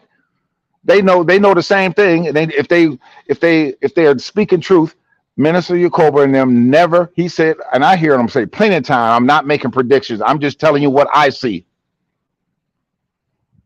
That's what Minister Yacoba and Minister Tayu say. Now, I can't lie. I have heard them say. I have heard them say that. I gotta admit that. One thing I'm gonna try to do is keep it a buck. But read those words. I think I got enough. What do you feel about that as a Pentecostals with the Holy Ghost? I think I got another revelation. I want to hear that part. I want to hear you explain that right there. Well, he used the wrong words. Those weren't the best words he could have used. Well, maybe he could have put it, but that was his words he used. And listen, we all see through a glass darkly. And So minister, mistake, hold on, right? wait a minute. Yeah, but with I'm not saying he made a mistake. All I'm saying is we see. No, listen. He didn't make a mistake. No, I said I wasn't gonna. No. Because he put me in the back. I got to bring him up. Go ahead. I'm sorry. That slipped. My finger broke. Go ahead. You asked me to explain, and I'm trying to get. Oh, you're right. I got a bad habit of lining people up and then blocking. I'm a sick person. I told y'all I was broken, but I'm sorry. Go ahead. I'm gonna be quiet. I'm gonna try my best, but oh my God, what are y'all hearing, Bruce? Listen what I'm saying. What you better check. Don't check Minister Yacoba, Minister Tayu and Dante and myself, who believe that we in a 400-year prophecy. And I said myself, I said, man, what I see with this government going through, what's going on in Russia and China, I don't think we got no more than 5 years. So that make me a false prophet? No. And if he say 2 years, no, I'm gonna let y'all do that. The people know the difference. Bruce, would you say you have? I'm gonna be quiet, Dunamis. You deal with him because I get myself angry. I'm too old for this. Bruce, would you say that if I were to say, you know what, y'all, I got a revelation. I think I know a revelation that we're not gonna be here no more than 5 years. What would you say to that, Bruce? I'd be like, okay, all right, we're gonna see. We're gonna see. Because I don't know what type of revelation that you have. I don't know what type of data you receive. I don't know what type of research you do, because every journey of information that we receive give us better understanding. Just like you all, I ain't even gonna bring that up. No, Bruce. If the 5 years pass, and you know what, y'all, 5 years pass. Does that make you a false prophet? Hold on. No. Hold on, Bruce. The 5 years pass. Should I come and make a statement, say, you know what, y'all, I was wrong, or I shouldn't do that? No, I don't think so, because you said this is what I believe. If you would have said this is what I said, this is what God showed me, we're out of here. He said, revelation. In Pentecostal circles, what is a revelation? Hold on a minute, Bruce. I want to ask that question, but let me answer this one right here. Look at this one right here. This how come I can't deal with J. Jacks. The only issue is we don't have the same energy for self-proclaimed Prophet Ryan. What Prophet Ryan told the body of Christ to do? What are you talking about? Gold dust? Tell me what he said. We could bring it all on to y'all. Got me confused. Y'all got me confused. What he said? Tell me what he said that could be predictive, damning to the body. Staring them wrong. Gold dust? Tell me what he said, J. Jacks. We'll play the video right. We different. We ain't like y'all. We gonna play everything. We gonna play everything. Go ahead. Go ahead. But Tail Ministry is not steering people to sell a property, to sell their property, and to all he's saying, prepare, because there is a 400-year prophecy. I could bring up the other Israelites on the channel laughing, saying that they harm, that they're fear mongering. I could bring up a panel of Israelites talking about Telu and them. They selling fear. They talking about the land. And you believe the land is at. Now, give me the tectonic plate. Let me leave Bruce alone. These ignorant Pentecostals will start bothering me and making me talk crazy at church. People listening, they seen as soon as I went live this morning. They called me. You ain't coming in. Go ahead. I heard Tails or Yakovah about that, but I haven't studied it, so I can't say amen to it, and I can't say no, that's not true, because I have to study it myself. See, this is one thing about me that a lot of these your viewers and your listeners don't do. They don't search out the matter to see if these things are true, like a Berean's supposed to. Be noble and search out the things before making comments and everything, but at least search the matter out first and see it. You say, oh, okay, well, let me, I can't agree with it, but I'm gonna have to look into it. And then if you look into it and do research and say, no, that's wrong, then amen. That's your personal belief. Bruce, those people that disagreed more, you should know, people who have disagreed and raised issues and concerns, had it been welcomed with open arms and there has been a polite discourse, or had it been called names and all kinds? Bro, it's been a whole Israelite lynch mob against people who got a difference of opinion like that, man. People try to tar and feather me and mine all the time. Well, Orthodox more. Let me ask you this. Let me answer this and be honest. Are there a large group of people that believe in a 400-year prophecy? Be honest. Yeah, but what okay, but don't say large. Is there a sizable group of Israelites and Christians who believe? I'm gonna do you a solid. There's a sizable minority. There you go. Right. Okay. All right. Well, the Israelites are minorities because y'all don't believe we're Israel. So I'm just saying, to be honest, that people believe that. Y'all don't believe in Israel. You see, that's the stuff I'm talking about. And then when you say we don't believe, and then when I ask some brother, it's like, how can I dine with you? No, here you go. You just want to cause discord and red? No. But oh my God. Oh, hey, listen, we're gonna have to continue this, but no, y'all stop trying to put Taylor as some false. He ain't no false minister. Don't let nobody deceive you. You know, y'all just say, oh, we don't agree what he says, and he said, this is me personally. This is what I believe. He don't never say, Minister Taylor and Minister Jacoba never said, "Thus saith the Lord," like them false prophets in the Bible. So anyway, I gotta go, y'all. Hold on, bro. I gotta really. I serious. I'm late. I'm All right, put it in the chat. Put it in the chat. Stop it. Hold on, cause I got. Were the attacks against Blacktastic warranted? Glory to God. Oh, answer that, Bruce. He can still hear you. Answer that, Bruce. You got to answer that. That's a fair question. Say it again. Were the attacks against Blacktastic warranted? And more, I don't, because so can you tell what happened with Blacktastic so people can understand we're all on the same page? Blacktastic have the nerve to honestly speak on the topic and have the nerve to break down some scripture on the topic. Have the nerve to call people. Have the unmitigated gall. You feel what I'm saying? Like he had the nerve to try to actually speak his mind in an educated sense on the topic and whatnot.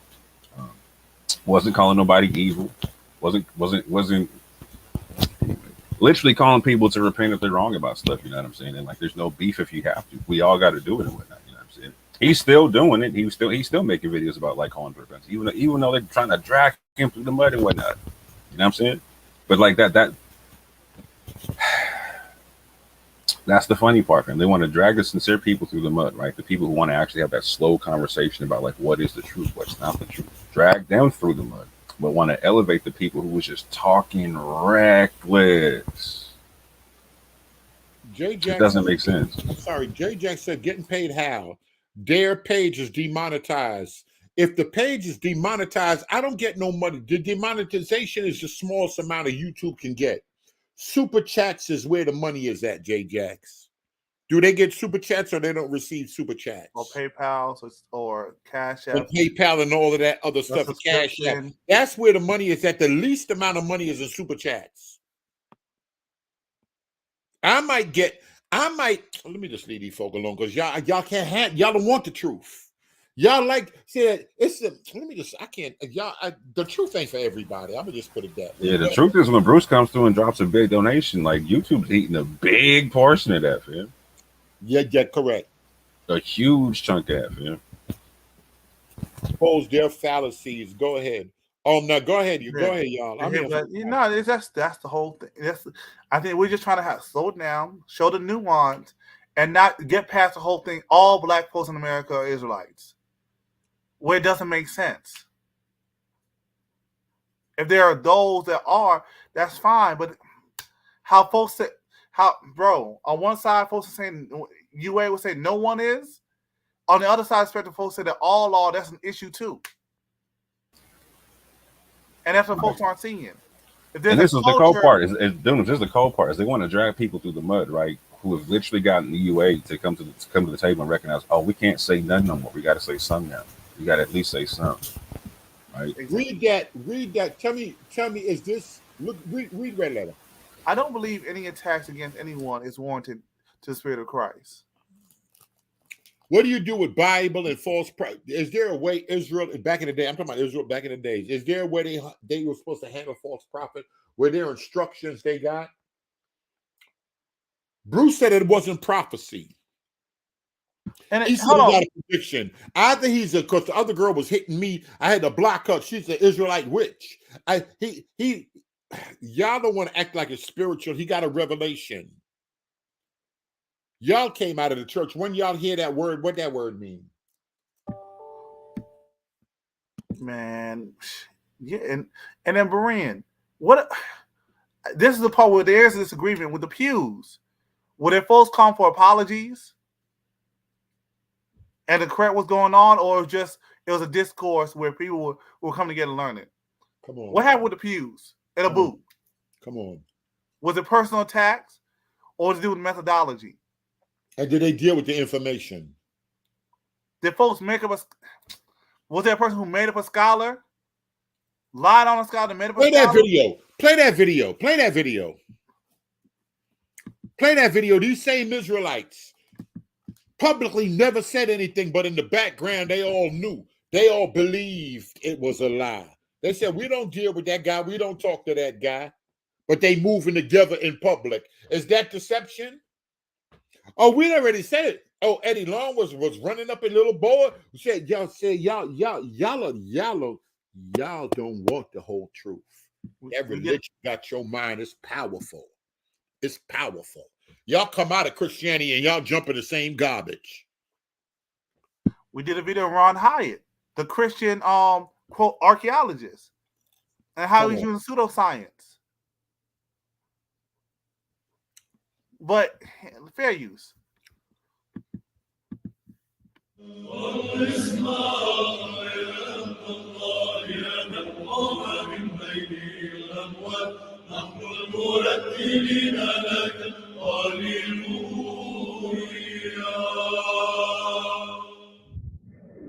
Greetings. This video is my second installment in a two-part series titled Just for the Record. Again, as I touched on in my first installment, each video will be short and quickly cover a point which is of interest to me, right? And, perhaps it'll also be of interest to others, but I also acknowledge that this will strike some as covering a mere trifle, right? Maybe hair splitting. Now, I think an alternative title for the series could be Profiles in Manipulation. And in this second installment, I want to briefly touch on some comments which Sister E made about the Richard Katz controversy. Now, for those who don't know the story behind the story of the Richard Katz controversy, I'll quickly go through it. In December of 2020, during discussions on whether Hebrew appeared on the pews at First African Baptist Church in Savannah, Georgia, Kelly Richardson and Will Brown, who's also known as Pastor Majors, Will Brown is known as Pastor Majors, they trotted out emails attributed to a Tel Aviv-based Hebrew scholar named Richard Katz. And these emails essentially asserted that Professor Katz had found a Hebrew phrase on one of the pews. Conveniently, they never showed the actual pew which allegedly had that phrase, but the expectation was that the emails from the scholar would just simply end the discussion. Well, in my subsequent exploration of the topic, of this matter, it became clear that the emails were forgeries. They were fabrications. Now, initially, Kelly and Brown tried to portray me as being in the wrong for bringing that fact out, and many got gaslit and manipulated during that time. Many initially became enraged at Berean TV when his channel tried to honestly cover the controversy.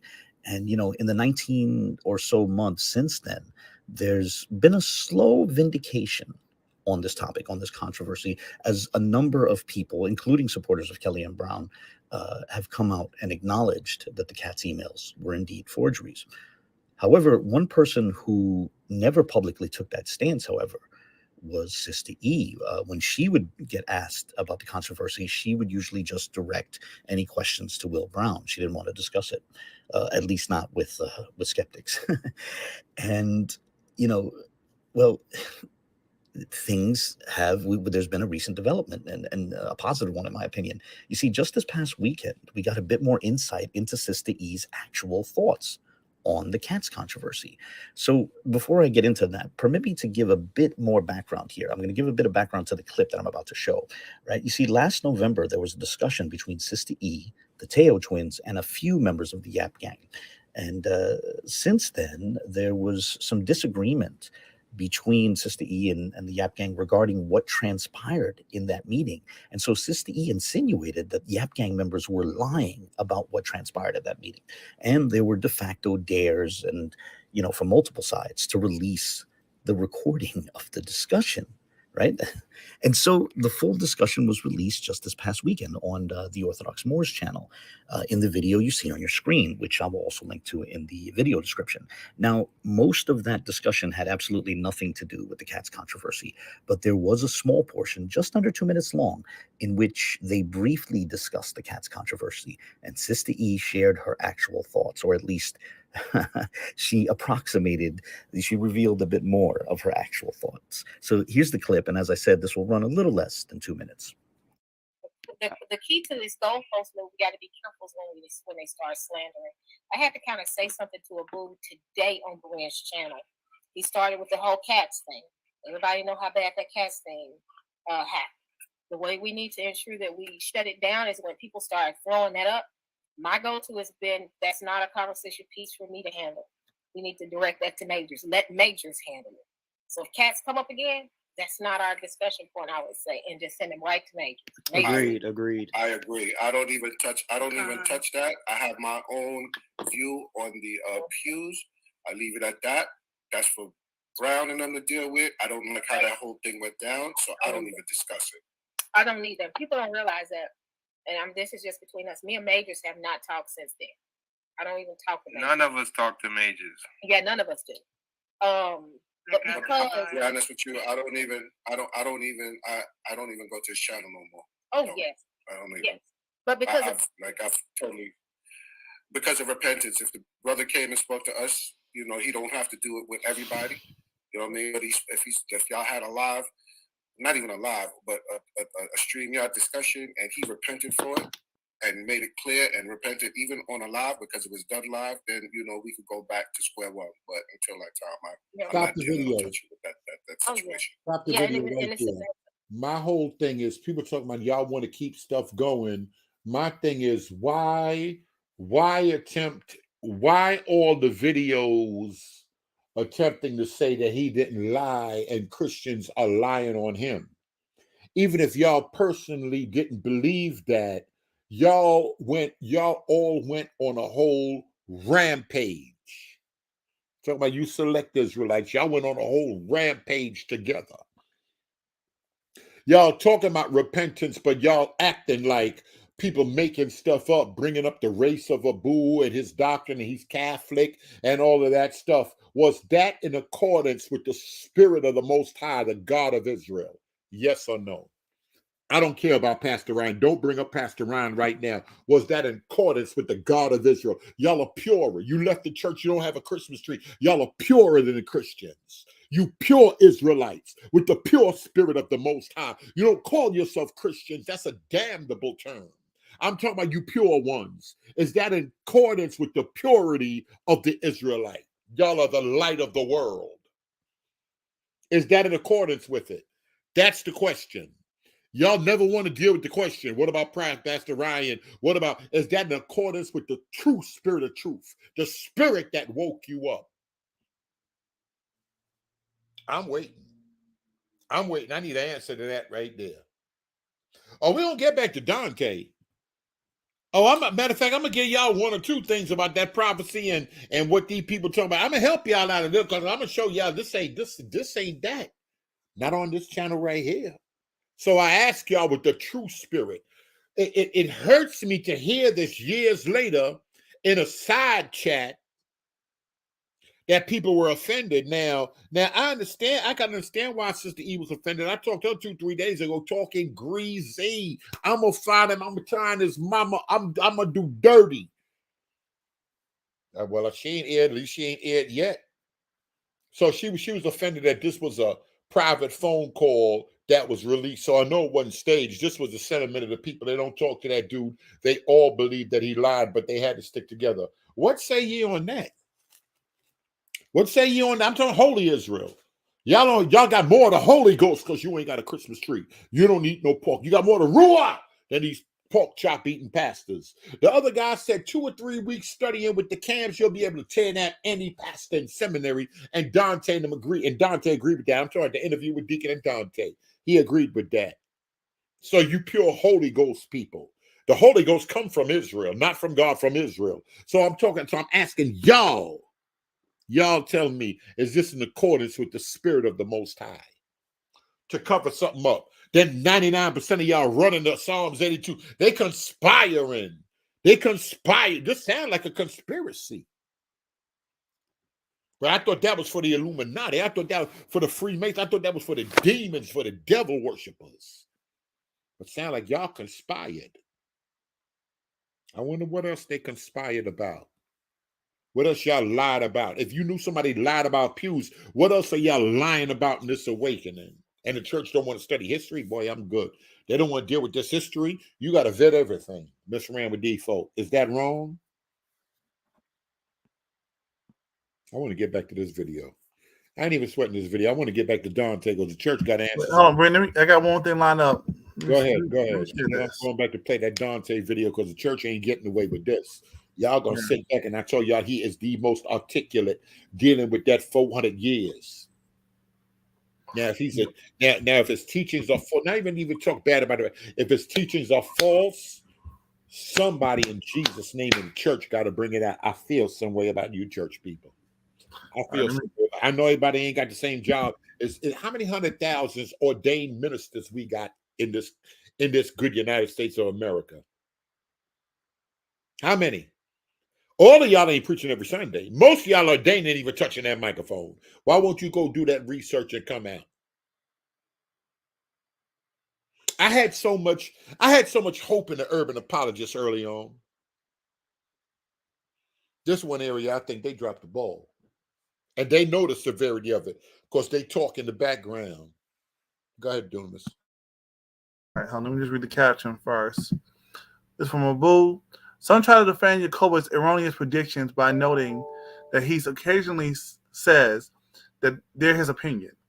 So I want to share this example of his doublespeak, where he switches from saying opinion and theory to calling it revelation from the Most High. Fair use. I'll be doing a show probably next week sometime dealing with my opinion. Can we say Jacobus' opinion? Okay. Jacobus' theory about when the Exodus is going to occur, when we go into the wilderness.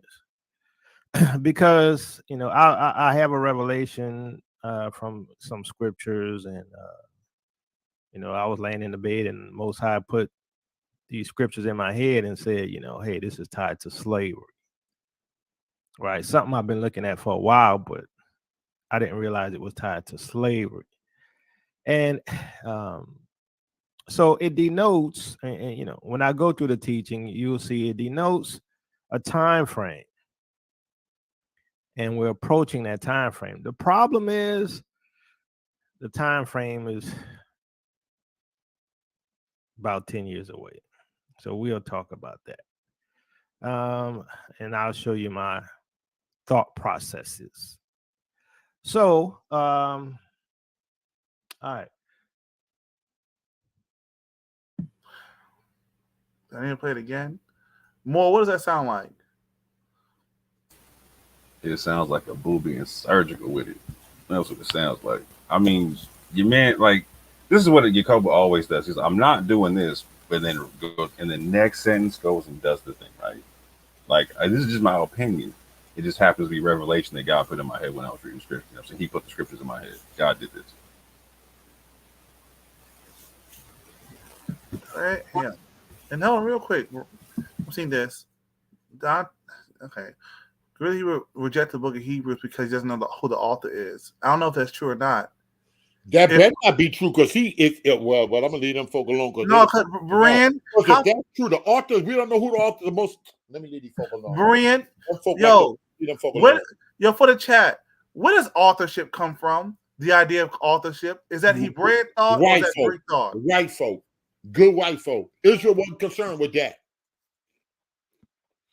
So, as a Hebrew, he shouldn't care about authorship. That's Greek thought. But we living in a white man land. Who wrote Joshua? The book of Joshua. Who's the author? Man, listen. We say Joshua, but don't even go down that road. Who wrote Judges? Don't even go down that road with the whole Old Testament. We got more. Even if you want to the seven disputed, even if you want to dispute half of them 13 letters, 14 letters Paul wrote, boy, listen, them folk don't know enough of that. That ain't they lane. Let's go live right now, y'all. Click on the link and jump on here right now, y'all. I'll show you the whole Old Testament. In that case, the whole Old Testament shaky. Liberal scholars there who wrote Genesis, glory to God. They don't want that, Covey. They don't want that. They better leave us alone. They better leave us alone. That's what they better do. Go ahead.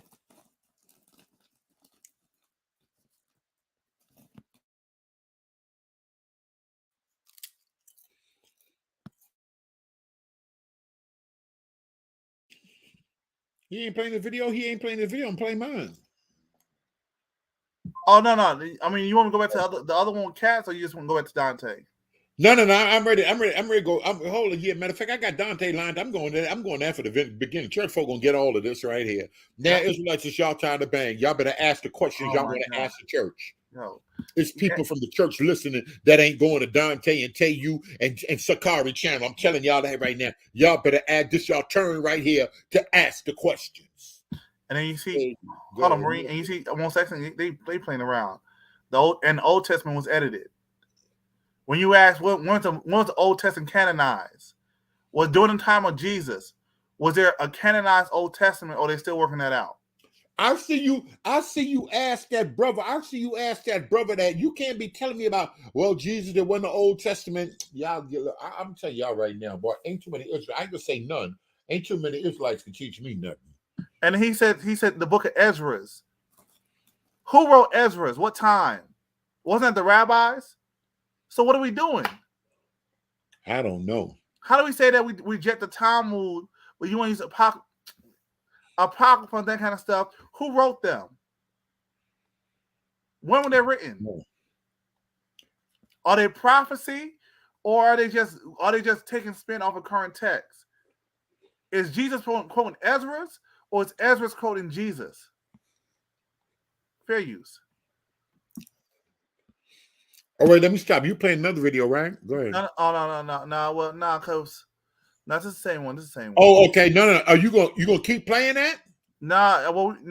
It's a short one. Grace and peace to David. We appreciate you. Good to see you, sis.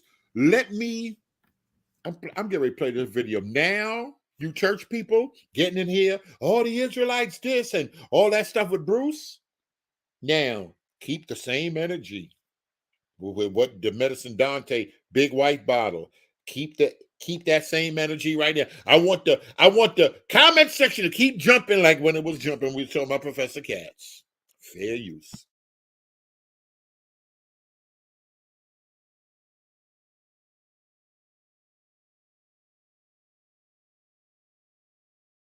Even though they know the Jew deception about who we are. They have not studied.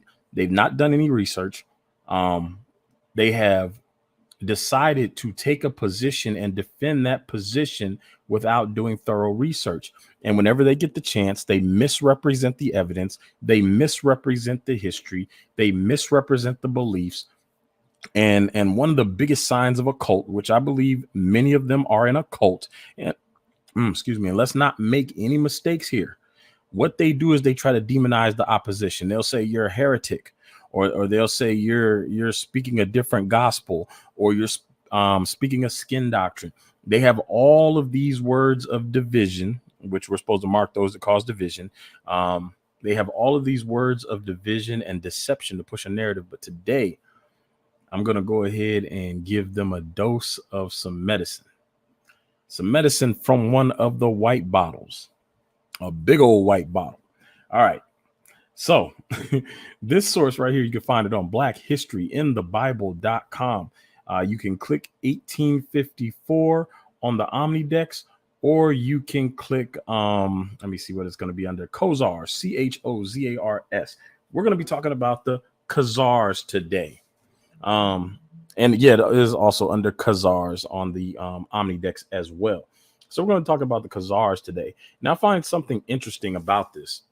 When you come to this subject, you're going to hear about Arthur Kessler's book, The 13th Tribe, where he makes the claim that the Ashkenazi are actually the Khazars that converted to Judaism in the 8th century. And so people take issue with this. And so as they do, they try to demonize him.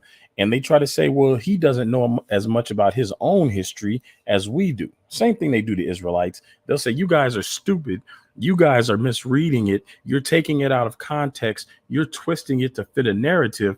Meanwhile, they don't tell you that usually the agenda that leads to people putting out the information is them trying to prove something else.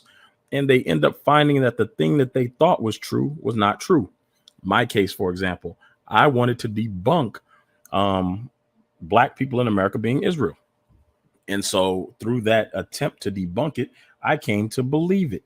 And so when you hear them push these false narratives and say we're reading into the text what we want to see, know that you're being lied to. You're being deceived. And it's important to understand this because Satan deceives the whole world. And some people think that Satan cannot work through the church. And when I say the church, I don't mean the body of Christ. I'm talking about the building. I'm talking about the people that go sit in that building. All right. So now let's look at something, because we're gonna put it into some narrative. So 1854 is where this source is from. The one primeval language traced experimentally through ancient inscriptions in alphabetic. Hold on, I pulled up the long. Where is it at? Let me see here. I wanted to pull up the super long title for you guys, but all right. So I must have closed down that window, but this thing has a super long title. So this is where it cuts off at on most of them right here. You're going to see this. But trust me, the title's like 2 sentences long. But the one primeval language. And anybody that has an interest in language, you should definitely check out this source. Publication date 1854. The publishers are Bentley Collection, European Libraries, digital sponsor, Google.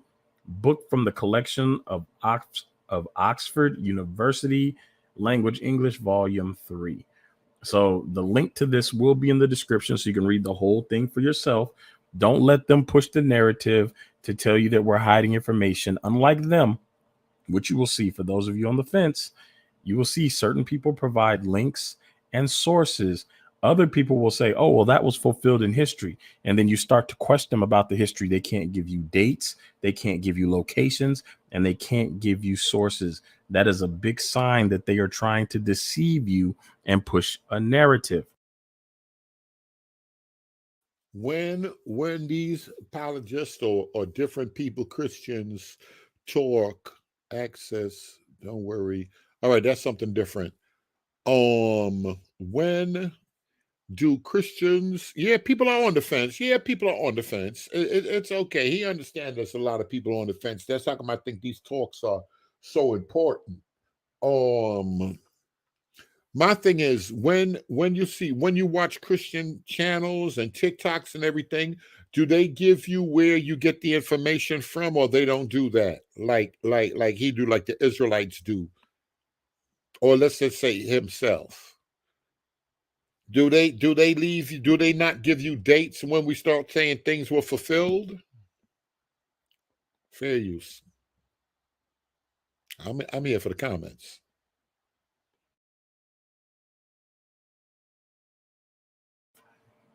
So let's look at this source.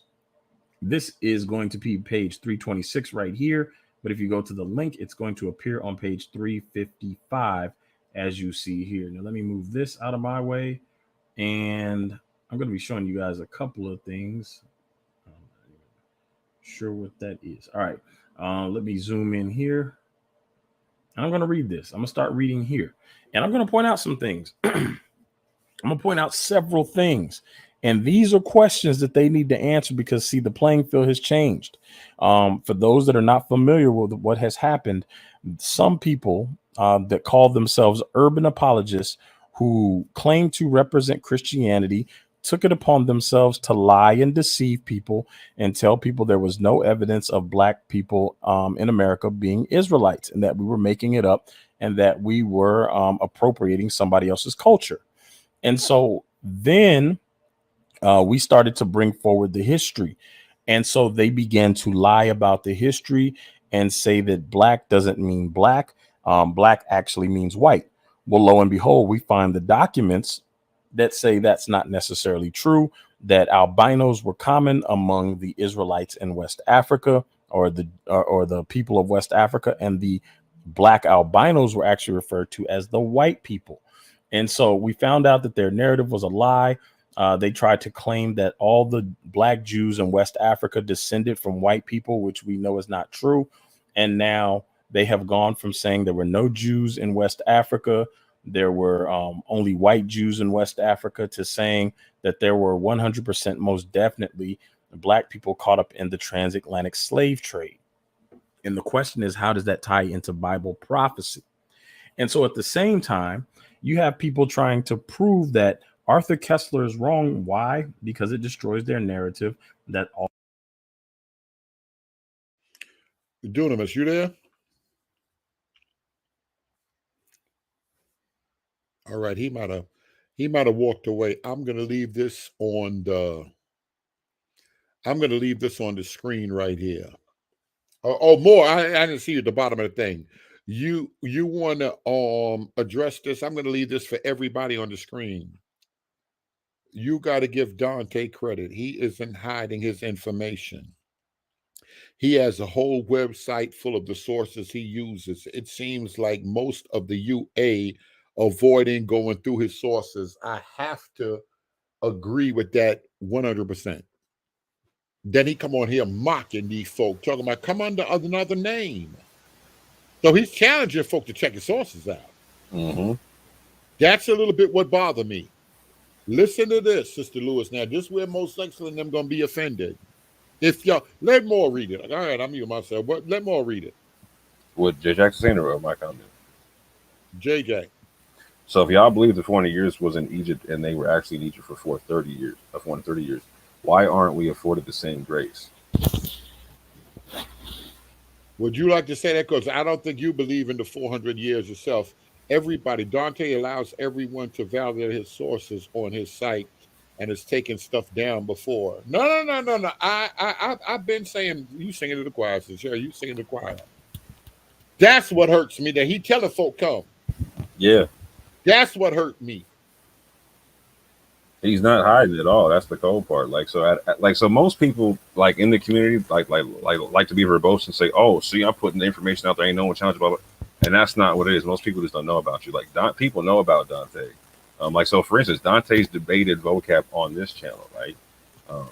And if you go back and watch the debate, like vocab didn't even read. It didn't even seem like he read his book. Like it seemed like he read like the free portion that you can skim through on like Amazon or something like that, but not actually. Yes. You know what I'm saying? Yeah. And so you still haven't seen urban apologists go through Dante's multitude of books. You know what I'm saying? Like so. Ron, to be honest, Ron Dalton. Let me just leave. Go ahead. I'm mute myself. You do the talking. I was gonna say like Dante out of everybody has the right to that claim of like no one's answering the challenge because he's literally making the biggest ones, and he's literally like he's got the most information to go through, and no one's challenging it with that. Right? So he has the right to make that claim as far as I'm concerned. Like, and I honestly don't know why people haven't gone through the information source for source because he literally has done the work for you. He's got a website to where it's organized the information. You can just go through it and see what it is and whatnot. Right? You can see is he using it correctly or incorrect. You saw Nefertiti do it the other day, right? Yep. But this is what I'm telling y'all. That's how come I'm saying it's not a good look. So now that coupled with Damon Richardson making the statement and then and we can't find nothing else to follow up when people 3, 4, 5, 6 videos come out addressing that these people want to talk. Mm-hmm. You can't get on here because I'm the bishop, I'm the leader, I'm an apologist, I have a seminary. You can't get on here with none of that. None of that counts on the internet. None of that counts on the block. You got to show and prove. So it's a bad look, JT Mac. This way people get offended. It's a bad look if you come on the block talking that talk and you can't back it up. Now, I want to hear, let me put hold on. I'm going to let the video play. I want to put the link out there. I want only Christians to get on there. Israelite, get on here. I'm going to block you. I promise you right now, I'll block every Israelite. I want a Christian to get up on here. You don't have to be a Christian to get up on here and tell me what your thoughts are on that. Tell me what you did. Well, we got 24 urban apologists out there. So let's broaden it, ministers in general in the black church. I want to put the link out there. I'm gonna let this play. I want to put the link out there. I want to hear your thoughts on that.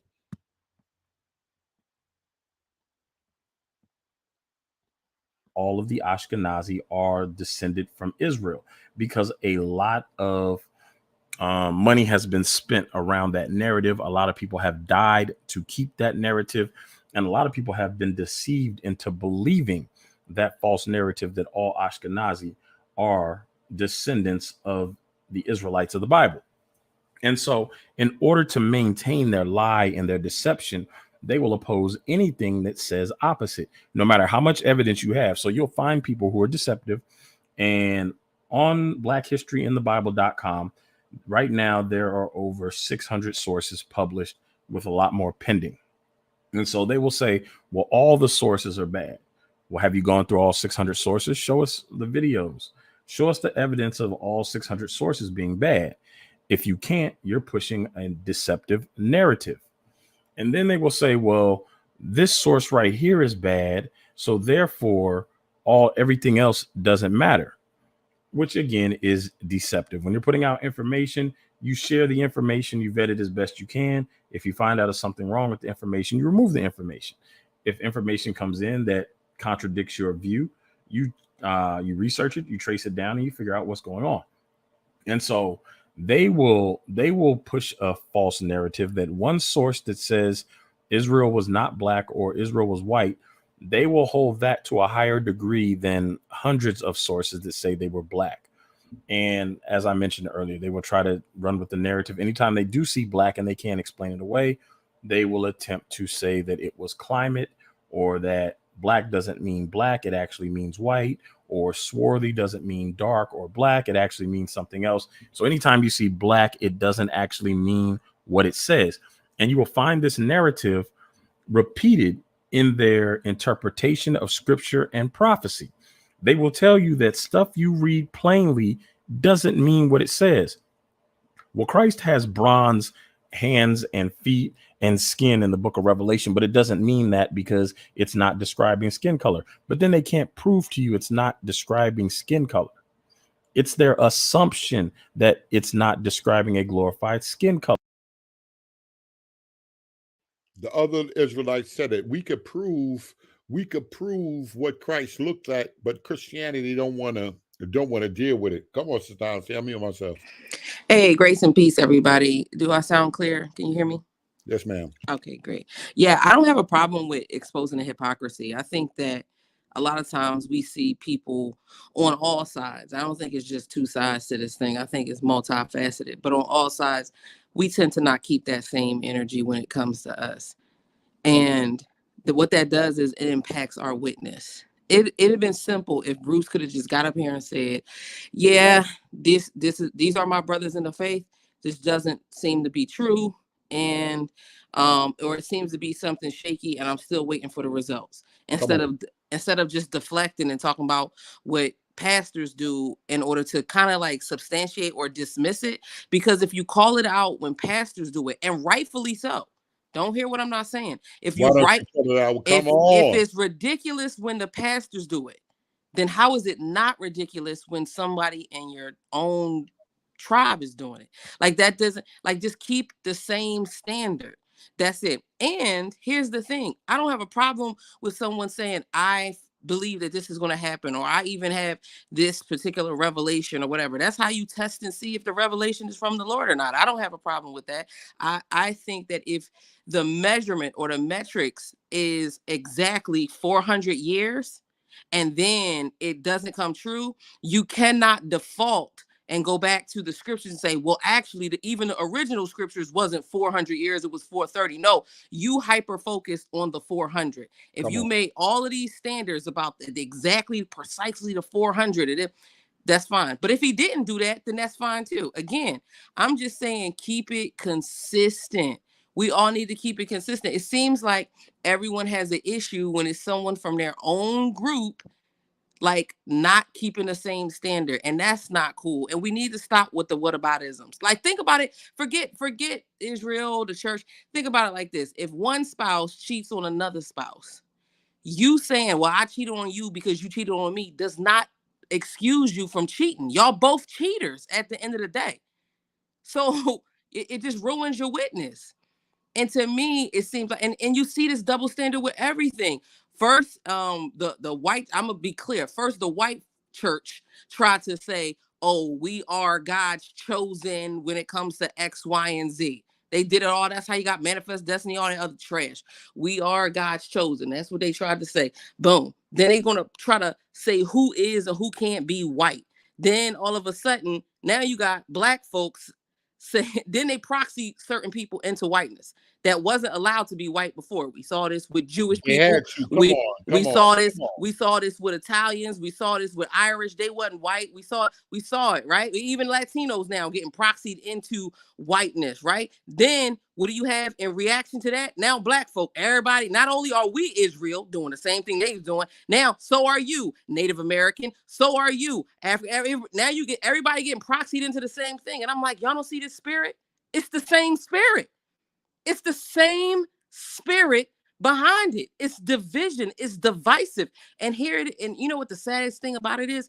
It really deflects people from the truth that there are people out there who are scattered. There are people out there who are Israel. And so what happens is it muddies the water so that people get so tired of even defending themselves that they like, I don't even want to talk about it. And they go off into their own little silos and become weird in their doctrine. Or people just automatically start dismissing everybody that's claiming Israel, thinking, oh, it's just a hoax. And that ain't true either. We got to slow walk it, and we got to do it in humility. But if you're operating out of your woundedness and not your wholeness, this is the result. You're easily to manipulate. That's all I want to say. Grace and peace.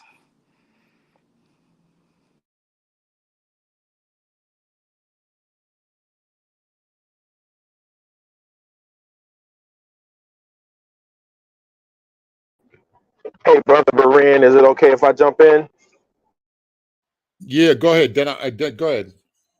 Okay, good. Yeah, because I ain't gonna be on here long. Unlike Bruce. But anyway, no. So to answer your question, brother, there's a great question, and I posed it in the back chat, and the answer and the replies I got is that going through most or a good percentage of Dante's sources is a total, It's a waste of time. Is a total waste of time because we got an example of what just happened yesterday or the other day. I think it was yesterday when you were playing Sister Nefer's video where she was combing through Dante's sources and using his source to basically to basically destroy his arguing points and destroy his entire premise with his own sources. And the people were on her making excuses. Bruce, Red Letter, all of them were making excuses and talking about eating the meat and throwing away the bones and being inconsistent. Either the source is good or the source is bad. And so they just feel it's a waste of time. And then also Covey said that him and Faithful was digging through some of Dante's sources before. And I don't know if he said a truce was called or something happened to get them to stop. And so these kind of things have been going on, and I'm with you. I want to because I was trying to talk to them and say, hey man, let's just go through some of them. Let's go through 20% of them if we can. But they just feel it's a waste of time. People are going to double down. They're not going to listen to nobody. They're going to continue to believe what they believe no matter what. And I can't argue with Covey and them because we've seen that here live on Berean TV when Sister Nefertiti totally destroyed Dante and his argument points with the Ouida and I can't remember. I think it was Ouida and I can't remember the other tribe, but anyway, she totally destroyed him with his own talking points and demonstrated that he didn't read his sources or he was manipulating his sources. So I don't know, brother. I'm with you. I don't know what the solution is. Listen to this. Red Letter said, you're lying. He talking about you driving Red Letter? Red Letter said you're lying on him. But let me ask y'all a question. Y'all heard what JT Max said. Those in the back chat and those that are not in the back chat. Some people would take 600 sources, and it hurts me that Christians don't understand. The block is so different. That people out of 600 sources, people would take 5, would take 10. People would take 2 or 3 and say they thoroughly destroyed something. That is just not how it works. Not JT Mac, but y'all, that's just not how it works. So don't fall. I don't want, because it may not be willful deception on the part of teachers, apologists, ministers. You can't look at one person that's putting out so much information and find two or three things wrong or out of context, not in the time we're living in. I said you need teams of people on Benaiah Israel. You need teams, at least 6 people. I don't know any number that's researchers on top of every single thing that come out the mouth of Benaiah Israel, Ron Dalton, and Dante. You need, but y'all don't want to do that. Yeah, the Nefertiti video, you can't tear the block up with that. That ain't enough for me. For the block, that's not enough for the streets, y'all. I'm telling the Christian people that right now. Hold on, I think the other brother's upset. Oh, I ain't even paying Bruce no mind. Yeah, can he come up? Because I definitely like to have this conversation because we were going back and forth in the chat. So he's calling me a liar. He need to click that button. I'm gonna drop the thing. Let me drop the thing. Go ahead. Well, let me play this video while. So hold on. Mine either. Maybe that's a side conversation. I'll put the link out there. I think I got it at the top if Red Letter won't jump on. You will read plainly that the curses will be a sign of who Israel is, and they will say, well, that doesn't necessarily mean Israel.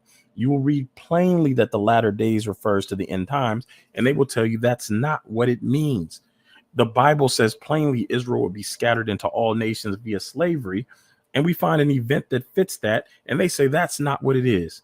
Well, Christ in Luke 21:24 said that they would be scattered into all nations via slavery, which meant it was to come after his time. And there's only one event, which is the transatlantic slave trade, that matches that. And they'll say, well, that doesn't match that prophecy because Israel doesn't matter anymore. And the church is Israel. So we're gonna start off reading some of this, but I want to read this bottom piece right here before I get into some of the other text. There we go. It says an Israelite migration of no fewer than 80,000 souls from the cities of the Medes or from Media to Malabar AD 869 is stated in the Cochin roll as follows. Now, if you know anything about these books, the notes right here in the bottom, let me scroll down. The notes right here in the bottom are usually continued underneath the line. You see this line right here onto the next page. And so sometimes these pages will be the main body of the text, and sometimes it'll be the notes. So if you click this and flip the page and come down to the notes, it says the people of Khazar are near the Turks or the Khazars, whom they resemble. So you guys will hear some of these apologists saying that the Ashkenazi are Turkish people. Is it a coincidence that Arthur Kessler said that they were the Khazars and that the Khazars are near the Turks, whom they resemble? And now people are saying the Ashkenazi are Turkish people and they look like the Turkish people. They are of 2 classes. Now I want y'all to pay attention here, because they say we misread this text and we misunderstand the text and we manipulate history. But this right here says a lot of stuff very plainly, and I'm gonna draw attention to it. They are of 2 classes, one of blackish complexion and such dark hair that you suppose them to be descended from the Hindus. The other race, fair complexion, these sell their children. Interesting. This is a good example right out here. Out of 600 sources, there's something worth digging into. Y'all see that, right? Berean, could this be that so much info is put out so folk can't sift through it all? That's how Congress splits stuff up into law bills all the time. Are y'all hearing the 2 different? Y'all seeing how people could be looking at it? But until we dig into it, and people would say, listen, these bills will pass late at night. They put up a 600 page. Like, who's going to read 600 pages over the weekend? Fair use. Fair complexioned Khazars sell their children. But is it not allowed among the Jews and Christians to sell or make one another slaves? I'm guessing that's supposed to say, but it is not allowed among the Jews and the Christians. So this is a typo, older work. I believe it was 18. What did we say it was? 1854. 1854.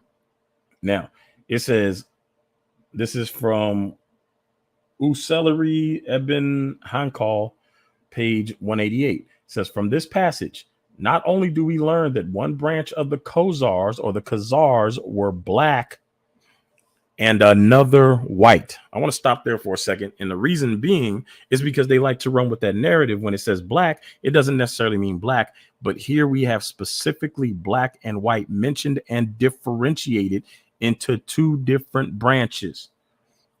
From this passage, not only do we learn that one branch of the Khazars were black and another white, but we gather the decisive fact that the Khazar Jews or the Khazar Jews were of the black stock.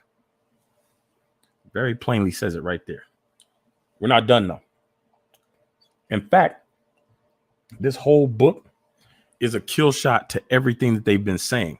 But we're going to take our time and go through this book in different episodes. As plainly follows from the Bruce, I'm not making no excuse. We just talking. I'm not making an excuse. Or I'm reading your what you call it wrong. Larry Israel said professors, historians, ministers, etc. have all attempted to debunk Black Hebrew Israelites and failed. Who knew that's all it took was Berean's chat to debunk Black Hebrews Israelites? Who agree with that? I don't agree with that. When it started jumping, and I found out that professors that and rabbis were coming through, I ramped it up. We want the best of the best for Israel. Come on here, folks, just come on embarrassing me. I'm like, Father God, this is looking crazy as ever. But then the other guy, he wrote some articles and he said some stuff, but he did at least separate y'all from the camps and all of this other stuff. People just on here talking crazy as they want to talk. But trust me, professors, how many scholarly articles that I can find on this modern Israelite movement from professors and historians and ministers? People get on here, they want to keep the law. They think salvation is on the law. Y'all, everybody, nobody came on my channel and said that's how you get, well, maybe one or two. And said that's how you get saved. That's how I said maybe people talking past each other. At least 100 Israelites came on saying it over and over and over. That's not how we get saved. We don't believe you get saved by that. And folks still repeating it. But as far as being debunked, it's just jumping. I'm talking about really jumping. Then it went to the next level with Ron Dorte book and that basketball player and Kanye and them. Oh, they watching. Oh, everybody watching. Everybody talking now. And that's how I said, well, maybe it'll further. Maybe it's the rabbi, maybe it's the Ashkenazi Jews, because it's some rabbis sick of y'all. Some rabbis don't like y'all at all. Some rabbis think y'all fake. This is good for talking, maybe because it's culturally y'all talking about them, so they'll take more of the lead in the forefront as opposed to the church. Church ain't how many books we have on the Black Hebrew Israelites from the church in the last 10 years? How many documentaries we have on the church in the last 10 years? And I think the Black Hebrew Israelite movement is more affecting the Black church than they are European Jews. Y'all want to say something on that before I finish playing this video? All right, fair use. The circumstance of the white Khazars and they alone selling their children. Consequently, the Jews who did not sell their children were of the black race. There it is again. But this race, Eben Hakal, we're going to come back to him a lot, tells us exactly resembled the Hindus. Have we not here I'm not sure how to pronounce that word, Souche, Soche or Sochi, of the Black Jews of Malabar. I'm guessing that's supposed to be, have we not heard of the Black Jews of Malabar? The Khyberis, the decidedly Jewish features, an undoubted Afghan race, appear, as well as the Nasrs, to differ in complexion from the other Afghans. We're going to read about the Nasrs at a later time. The Khyberis are lean but muscular men with long, gaunt faces, high nose and cheekbones, and black complexions.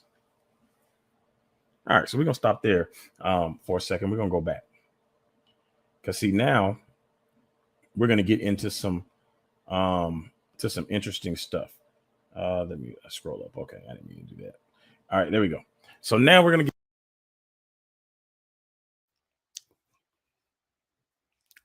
What are y'all thoughts on this right here?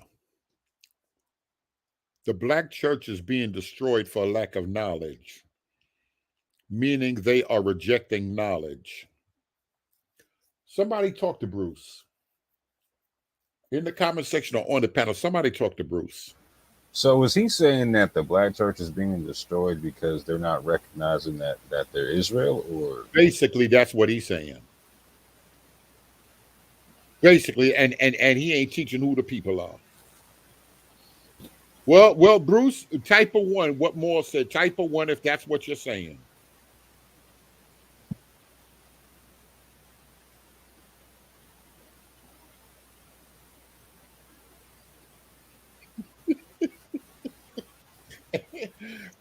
And a fool.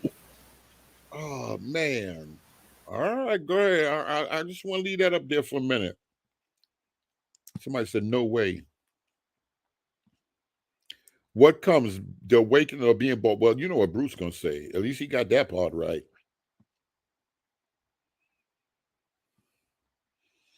Bruce, the knowledge isn't information about us. It's not understanding the Most High God.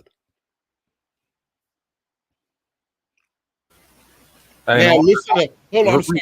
Now listen to what, now listen to how Larry put it. He said James White the same thing. James White said the same thing. The black church is anti-intellectual. Is that the same thing as saying, go ahead, Moore. Well, that's why I was asking the question to Bruce or whatnot, right? Like, is he just saying that they're unstudied, or that they're perishing because they're not claiming to be Israel or whatnot? You know what I'm saying? You read, let's see what he's saying. He's talking to you. Read the screen. So yeah, Bruce is saying something different than James White. James White was definitely saying that the black church was anti-intellectual and not well learned in biblical history, etc., with doctrine, theology, etc. Right? But that's different than what Bruce is saying. Bruce is saying that they're rejecting the prophecies and historical evidence that points towards the fact that they're Israel. You know what I'm saying? That's a complete. So basically, that's what he's saying. That's what he's saying, sister. He's saying the church don't want to accept this fact, Sister Lewis. The church don't want to accept this fact, and that's what he meant. So here's what I want to know: like, who came to the church as a whole and with what information? Like, what was the presentation made to the black church saying, okay, y'all know we all are Israel or whatnot, and this is how we know, like from top to bottom, right? This is the facts, not the conjecture, not my personal interpretation of the text. This is the facts, the material culture, we got blah blah, all that stacked together. Like, here we go, and y'all can't reject this. Like, if that presentation happened, let me know, because I missed it. Oh yeah. Oh boy, Father, look at this stuff here. And listen to this, y'all. The churches never, because of the way the camps talk, the churches never took the camp serious. The serious turn took place when people like Dante and Ron Dalton and who you would call moderates jump on the scene with more information. They only had Apocrypha, King James Bible, From Babylon to Timbuktu. They will pull out some other books, debate and Sinetta, but most people wasn't, if you weren't a street person, you wasn't looking at Sinetta video. So the church never really looked at it until regular people, what they would call regular middle-class people that was not dressed funny, started talking about this, and they start seeing the numbers in what we would call the moderate movement. And I still don't think the church is taking this thing as serious as some people as they could. But the moderates is really what got the attention of the church, not the camps. The camps had the block, but the moderates people started listening and be like, yo, and pastors converting and everything. more so because of moderate doctrine. That's a guy, and then Stephen Darby come on the set and increase the number of people, because Stephen Darby did just as much for the awakening as the camps. Oh, that's going to be beef right there. Tell me I'll disagree with that. Stephen Darby, for moderate, for non-campers, he did just as much work as the camps did. Fair use. Oh, that's beef right there. Oh, that's fact. That's big fact. All day. And they gotta look at it. And they gotta look at it. Because he brought it to the social media age. You know what I'm saying? And nobody in the church ever noticed. Why would a pastor that never been on TBN got 350,000, 475,000 views? Oh, y'all know, we said we look at stuff like that on the block. We count people, but the church people don't do that. So they ain't think he was really nobody. But he was somebody. He was doing something. And these are the results. This is kind of why we're at where we are right now. Fair use. He said, Darby, good people. Get into some interesting stuff. Black and white Khazars. It said it very clearly. The black ones were the Jews, and they did not sell their own children, but the white ones, they were not of Jewish stock, and they sold their own children. I don't know what that means yet. We got to do a whole lot more digging, because this blows the lid off a lot of stuff. And this actually ties into some other research I was doing about the Samaritans. So yeah, let me go ahead and start reading, and then we're just going to go through here and I'm going to point things out. Here we go. According to the Cochin manuscript. Now, Cochin is in India, and we're going to talk about some black Jews. Now, real quick, I want to let me go to Arthur Kessler real quick. Arthur Kessler, he wrote the 13th tribe right here. This is about the Khazar Empire. Let me see. We'll pull up the full name. Give me a second here. Full name. The 13th tribe. Oh, wait, I guess they don't have the thing right here, but I'll read this. The 13th tribe. Kessler advances the thesis that the Ashkenazi Jews are not descended from the historical Israelites of antiquity, but from Khazars, a Turkic people originating in and populating an empire north and between the Black Sea and Caspian Sea. Kessler's hypothesis is that the Khazars, who converted to Judaism in the 8th century, migrated westward into current Eastern Europe, primarily Ukraine, Poland, Belarus, Lithuania, Hungary, and Germany in the 12th and 13th centuries, when the Khazar Empire was collapsing. So how exactly would the Khazars have converted over to Judaism? Who would have taught them the ways and the customs? Why were the black Khazars considered to be the descendants of Jews or the Israelites? So this is where we're going to go with this. Here we go. All right. So now, according to the Cochin manuscript, that's Cochin, India, you're going to see Claudius Buchanan come up a lot in these, and he talks about the black Jews of India, and he calls them the ancient Jews, and they refer to Nebuchadnezzar scattering their people. It says, according to the Cochin manuscript, compiled from those records, the first colony of the Israelites, or black Jews, was planted in Malabar by Nebuchadnezzar. The first colony of the white Jews was founded by refugees from Jerusalem immediately after the destruction of the city and the second temple by Titus. So now, just remember, if you read the Bible, it wasn't only Israel living in Jerusalem. So just because somebody came from Jerusalem does not mean that they were a blood-born Israelite. There were proselytes there too. So proselytes fled where? Proselytes fled along with many of the blood-born Jews, but the proselytes, many of them being Gentiles that had converted, they would flee back to where they would blend in. Where's that? Towards Europe. And the darker Jews would flee towards Africa, where they could blend in. It makes common sense. And so you're going to have groups of people. Now, of course, everybody isn't going to flee everywhere. You're going to have some Gentiles that go into Africa. And of course, you're going to have some black Israelites that flee into Europe, but not in mass. I'll say this, not as a nation. Let me put it that way, not as a nation, because the word in mass can be, taken different ways. Somebody might consider 100 people to be in mass. So we'll say this, not as a nation. Now, the first colony of white Jews was founded by refugees from Jerusalem immediately after the destruction of the city and the second temple by Titus. These original colonies were largely reinforced from age to age by a succession of Hebrew migrations until the chief towns of Malabar were filled. Were filled to overflowing with a Hebrew population, and the Jews became lords paramount of the country under the king of Ceylon.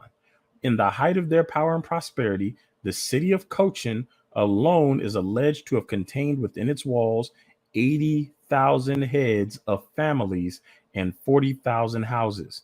Their time of prosperity was followed by times of trouble, like aged trees. To use their own affecting similitude, they felt more and more. Hold on. Move this out of my way. More and more the touch of decay at the roots. Internal dissensions opened the door for foreign invasion. The Jews of Malabar became the prey of a Hindu conqueror. Wholesale massacres abridged the Jewish population, and they had wholly fallen from their once high estate ere the Portuguese visited India. Now, remember the curses of Deuteronomy. If you have not read them, go back through there. I'm not going to go through them again. But remember, the curses were going to follow them. They were going to come down. The stranger was going to get up very high. They were going to get down very low. So you find that in history, when they try to reestablish and do good, something tears them down. Something always tears down our people when we start to do good as a people. You have the civil rights movement, which was torn down. We were starting to come together as a people. Not necessarily I supported everything they were doing in civil rights personally. You guys know my views on that, some of y'all. But Black Wall Street is another example. When we start to do good as a people, something tears it down. Why? Because the curses of Deuteronomy 28, and then in Deuteronomy 29, they accepted the terms and conditions of Deuteronomy 28. And as you get into Deuteronomy 30, heading into 31, Moses expresses his concern that they will break that covenant and they will be cursed in the latter days. This is why all this talk about slavery in the latter days. And for whatever reason, not even for whatever reason, those that push a narrative that Deuteronomy 28 has nothing to do with the transatlantic slave trade are, in my opinion, deceivers. It's not about having a difference of opinion. It's about being dishonest. And an honest person will say, these are the terms and conditions. This chapter tells you they accepted it. And this chapter is where Moses is expressing his concern about what's going to happen in the latter days. The latter days is the key phrase there. Have them define what they believe latter days is and then hold them to it. And the only way out, they would say, well, there's multiple latter days in the scripture, and then have them explain every single instance of latter days and tell them to give you the dates and locations of these events that fulfilled prophecy. Oftentimes you will find that they cannot do it. And once you find that they cannot tie the history to what they're saying happened in the past, you know they're pushing a false narrative. All right. So, when they had wholly fallen from their once high estate, ere the Portuguese visited India. By the successive persecutions of the bigoted Portuguese and of the grasping Hollanders, they were in course of time so much further reduced as to have dwindled down into their present fewness, poverty, and insignificance. Such is the outline of their story in the Cochin Roll. The singular phenomenon of two distinct races on the same spot, alike professedly of the Hebrew stock, but altogether differing in countenance and color, has naturally called for inquiry and given rise to speculation. Now, people were noticing something wasn't right back in the 1800s. And yet they try to tell us we're the ones making it about race. But here you're going to see that other people are also noticing there is something not making sense here. But they try to say that Israelites are the one making it about race. No. This has been about race. By Dr. Buchanan, I mentioned him earlier, Dr. Claudius Buchanan and others, the physical contrast in the case of the Black Jews has been thought sufficiently accounted for by the lapse of time and the influence of climate. Now, you guys remember an apologist tried to bring forth that nonsense claim that it was climate that turned the Jews black. Now listen to what he says here. By more recent observers, the causes assigned have been judged inadequate to the effects observable. So that's an inadequate explanation. Some, even very recently, have gone as far as to consider the physical contrast irreconcilable with the idea of a common origin. Let me read that again. Some, even very recently, this is 1854 when this was published, have gone so far as to consider the physical contrast irreconcilable with the idea of a common origin, and to pronounce the Black Jews a wholly different race, and to be, hold on, let me go up, and to be Israelites only by adoption or falsification. Now, listen to what we're going to get to. This is interesting. So they immediately eliminate the Black Jews as a possibility when they had to reconcile the difference between Black Jews and white Jews, even though they know the Jews in Cochin India are Black. And then they say that Nebuchadnezzar helped scatter their nation. We're going to see that this idea, this narrative continues to get pushed. Listen to what else it says, because Dr. Claudius Buchanan calls the Black Jews the ancient Jews. He says, altogether, to remove such negative objections, it is only needful to show that similar physical contrast in tribes of common origin living in the same locality are to be met with elsewhere, and that other and more powerful causes than those assigned by Dr. Buchanan may exist, fully to account for any amount of physical change or contrast. So they're saying there might be something to prove that they are related. Now, to begin with the country of the Khazar Tartars, to which the Israelites with certainty are now known to have migrated. Let's stop there. So the Israelites migrated among the Khazars. So this is going to present a problem. We've already seen the claim that some of the Khazars were Black and some were white, but the Black Khazars descended from the Jews. The problem comes in with those that try to debunk Arthur Kessler and say he was lying. So they now have to debunk this source too, because they're saying that some of the Khazars were Jews. Now, see, this to me would be their best argument to present that the Ashkenazi are at the very minimum proselytes that converted in the 8th century. Now, we have several sources. Israel don't even want to hear that. They don't want to hear Ashkenazi at all. That say they converted in the 8th century. The only people pushing against that are Zionists, people who want the European Jews to have claim, and people who want the Black claim to be Jews to go away. So now the people that claim they debunked Kessler are going to run into a problem. Is that what people want? Because for some reason that's heavy in Israel. They just don't want nobody Black to say that they're Israel.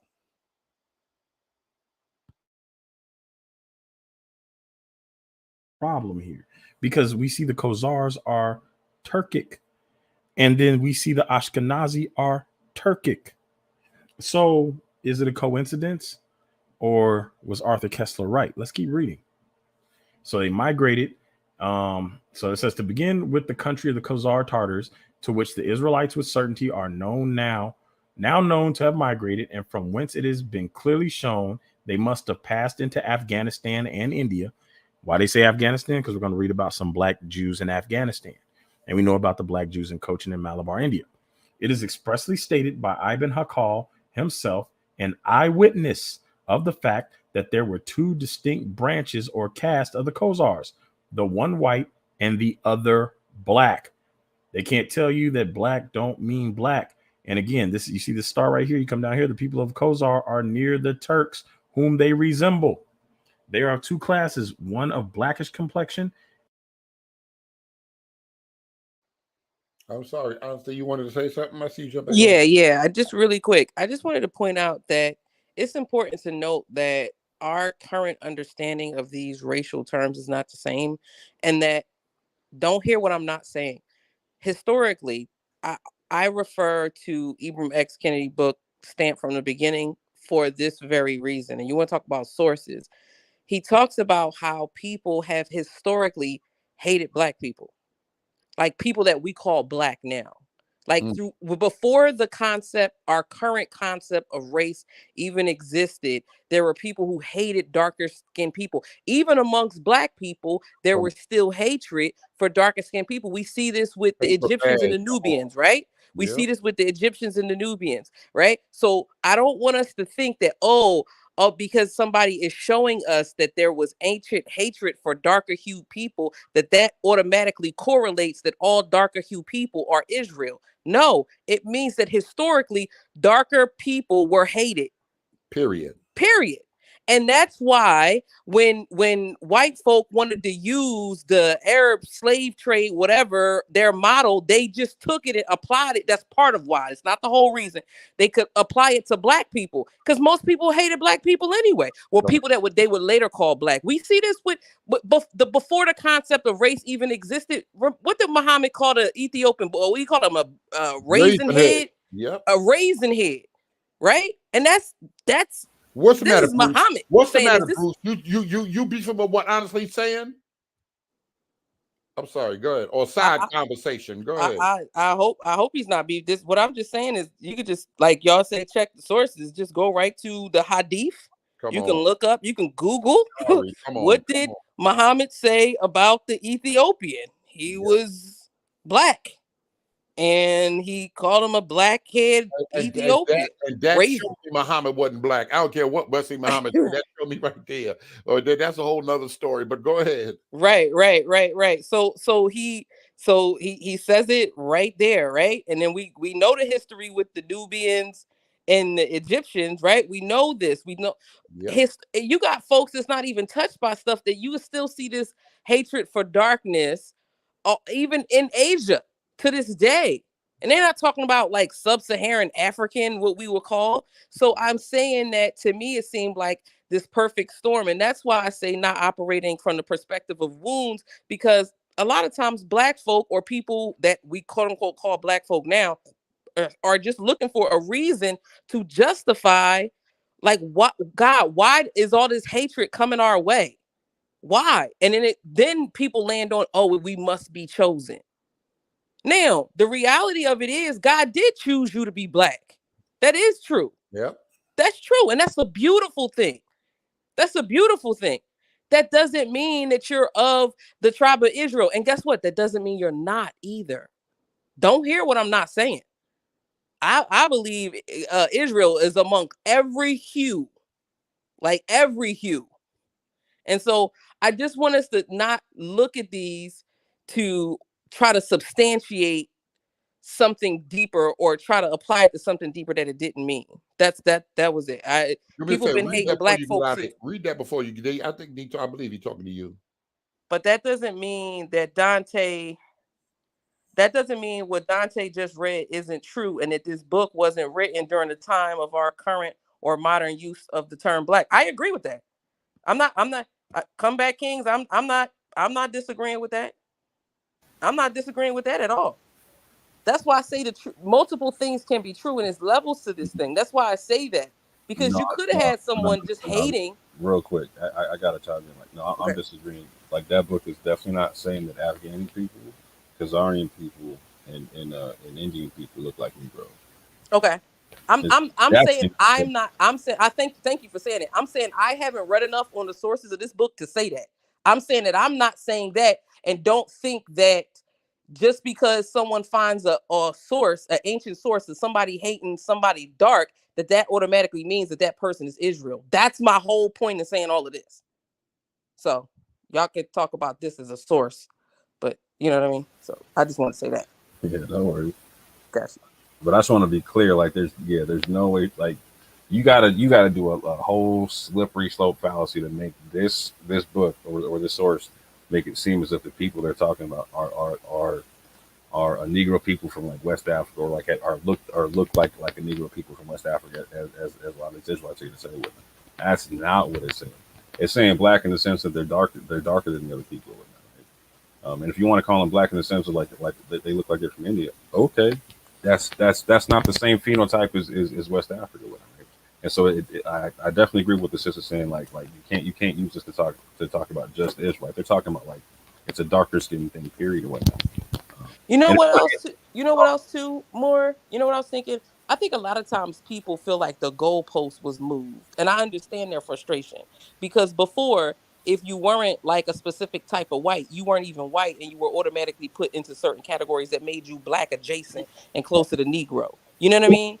And so then, because it seems like the powers that be started proxying people into whiteness because they realized one, you gotta stay in power. In order for you to do that, you gotta expand your numbers, and you also gotta keep this permanent underclass called blackness. It tend to make a certain group of people just they black folk can never ever be proxied into whiteness. We can be lightened with money, but we can never be proxied into whiteness because it's like a permanent underclass. And I think that some people started getting so angry at that that now they like, wait a minute, you used to be black, now you're not black no more, and they angry. You know what I mean? Does that make sense?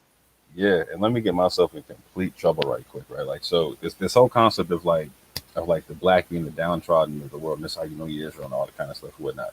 If you want to get technical, I need you to go to like North Africa. I need you to go to East Africa. I need you to go to the Middle East, etc. I need you to go to Arabia, all type of stuff, and understand. I need you to go to Southeast Africa and see what the Bantu people there say. Right, a lot of them people talk about they migrated from Northeast Africa down to Southeast Africa, etc. Because the red people came in from the Northeast and whatnot, took over, and pushed them down and whatnot. Right. So these red people that they're talking about are the same people like the Egyptians would be, the same people that like the Imparter would be, and the same people that the Israelites would be, right? So they're like so the context from that part of the world is Israelites aren't black, they're red, they're ruddy, just like King David and them, right? They're not black people, they're ruddy people, and they're ruddy people that they descend from the same ruddy people that were oppressing the black people in East Africa, Southeast Africa, etc. That's beef. That's beef. Honestly, before you get out of here, I'm sorry. Just read this right here.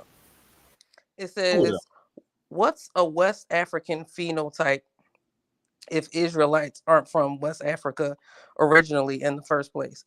I'm gonna let more speak to that because that one was for more, and I want you to read this one right here. It says, see, this is what I'm talking about. Certain people, thank you, Bruce, for not saying all people, but you didn't say it always. Certain people always trying to dismiss what the source is clearly trying to say about us Black Israelites. I know that wasn't directed towards me, because I'm not. What I am trying to do is get for us to think critically and say, just because this meant this at that time doesn't mean this means that at this time. That's what I'm saying. I'm trying to get us from not making false equivocations and logical fallacies. That's it.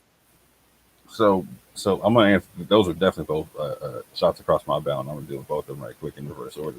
So Bruce, this is why DNA becomes an interesting concept in this whole conversation, right? Like, so let's just say all them people were Black Israelites. Do you know they don't? None of them have haplogroup E. You're not like the majority of African Americans aren't related to none of them people that are mentioned in this book that he's talking about. And as a matter of fact, like if you want to talk about some that are related, you got to talk about the twins because like the Khazars, they got G2A amongst them with it. You know what I'm saying? And like you know what I'm saying? Like so and with like so yeah, it becomes a problem and whatnot. Like so again, if you want to just say Israelites are Black, okay, cool. You're making this a phenotype skin doctrine that doesn't play out in the realm of science or scholarship in any way, shape, or form. You can't just trace a people by their skin tone over time, bro.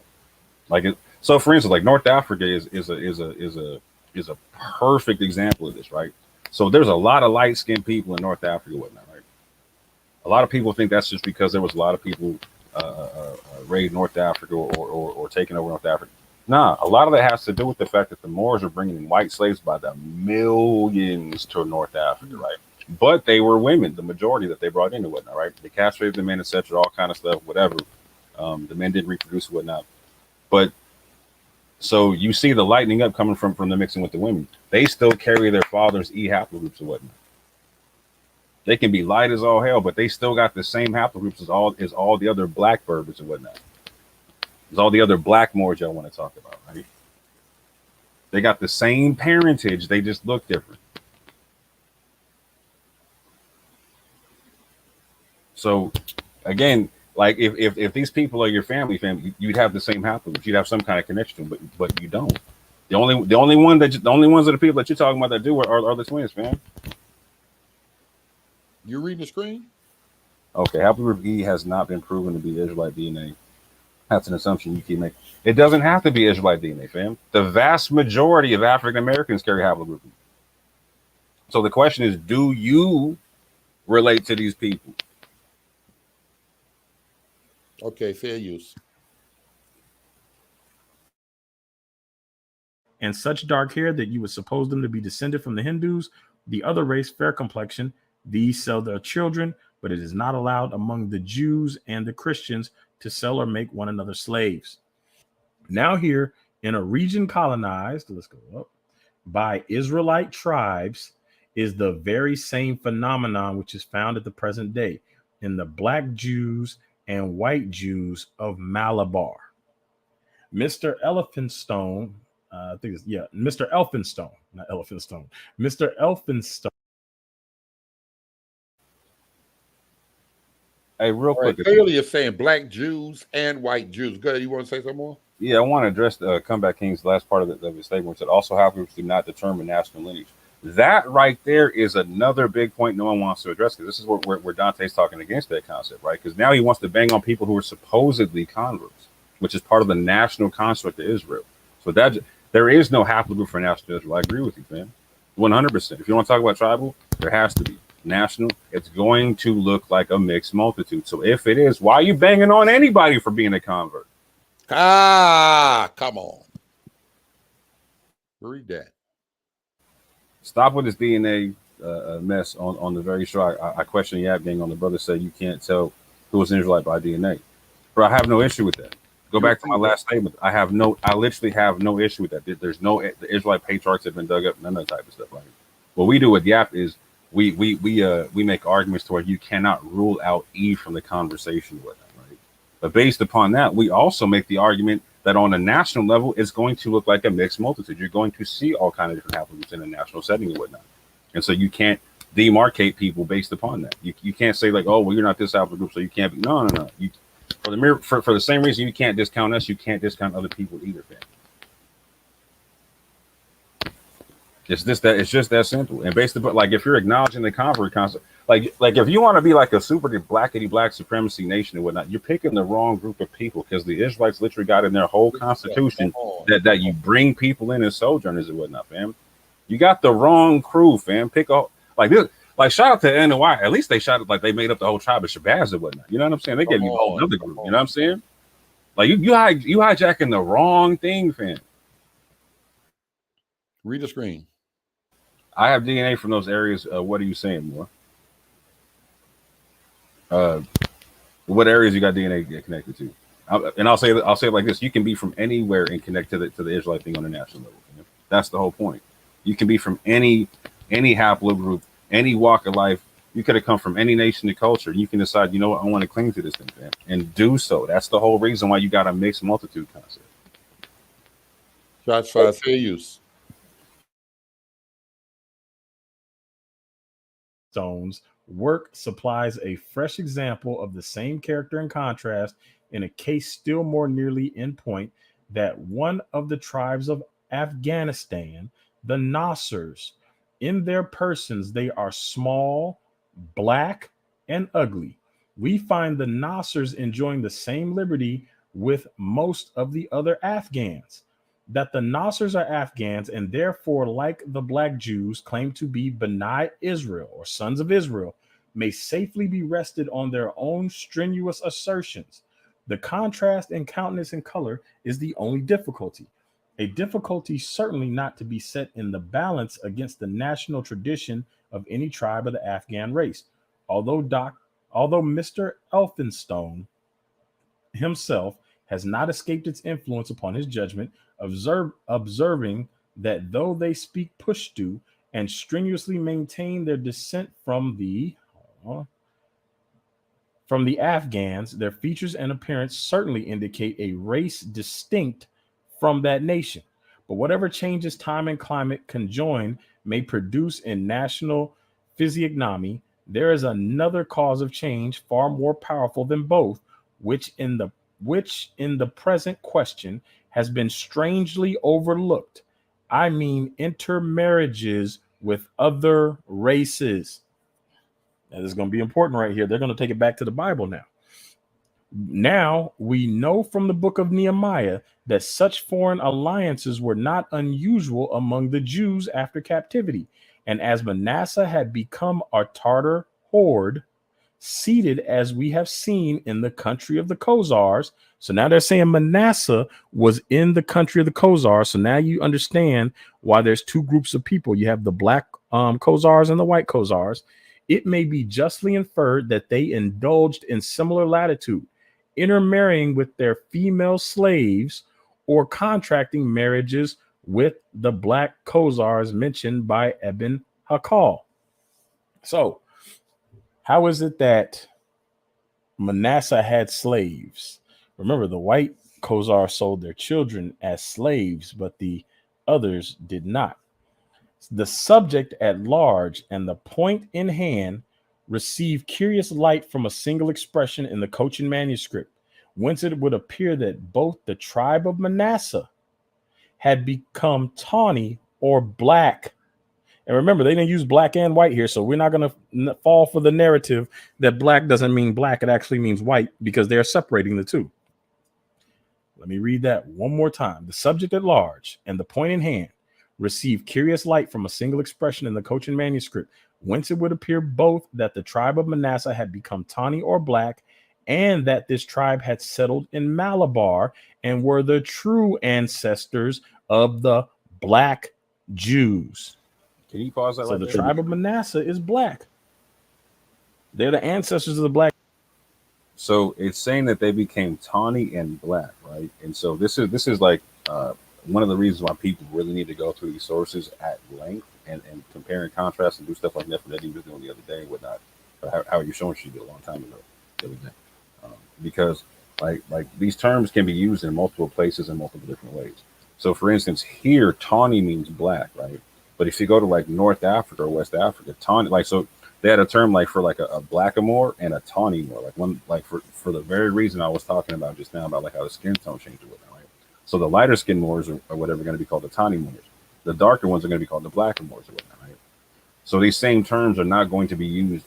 They're not going to be used the same universally across different lexicons and across different fields of study and from different scholars from different countries, etc. They're going to be applied differently in different fields, and people really need to understand this. And this is why it's important that people go through these sources and whatnot, because I'm not sitting there saying that everybody's misusing these sources. I'm saying that it's a lot to actually sift through, and it's a lot of people who aren't scholars in these fields sifting through these sources and coming up to the best summations that they can with them, right? For better or for worse with that, right? But I can tell you when you go through them enough, and if you're familiar enough with the information, you're going to recognize at one point that tawny is not going to mean the same in India as it's going to mean, or mean the same in this area over here, like with the Khazars, etc., as it's going to mean like in Africa, etc., right? Or some other place in Europe, etc., right? And people just need to understand that. Swarthy doesn't mean the same everywhere. Black doesn't mean the same everywhere. It's not a universal meaning, and you have to understand how is it being applied in a specific situation. You read, I think some of them talking to you. Oh yeah, and Bruce was talking about let me go back a couple, because Bruce was talking about he wanted some scriptures and whatnot in terms of the mixed multitude stuff. Like, so like what scriptures you want? Like, you want the scriptures about like the one law for Israelite, one law for sojourner.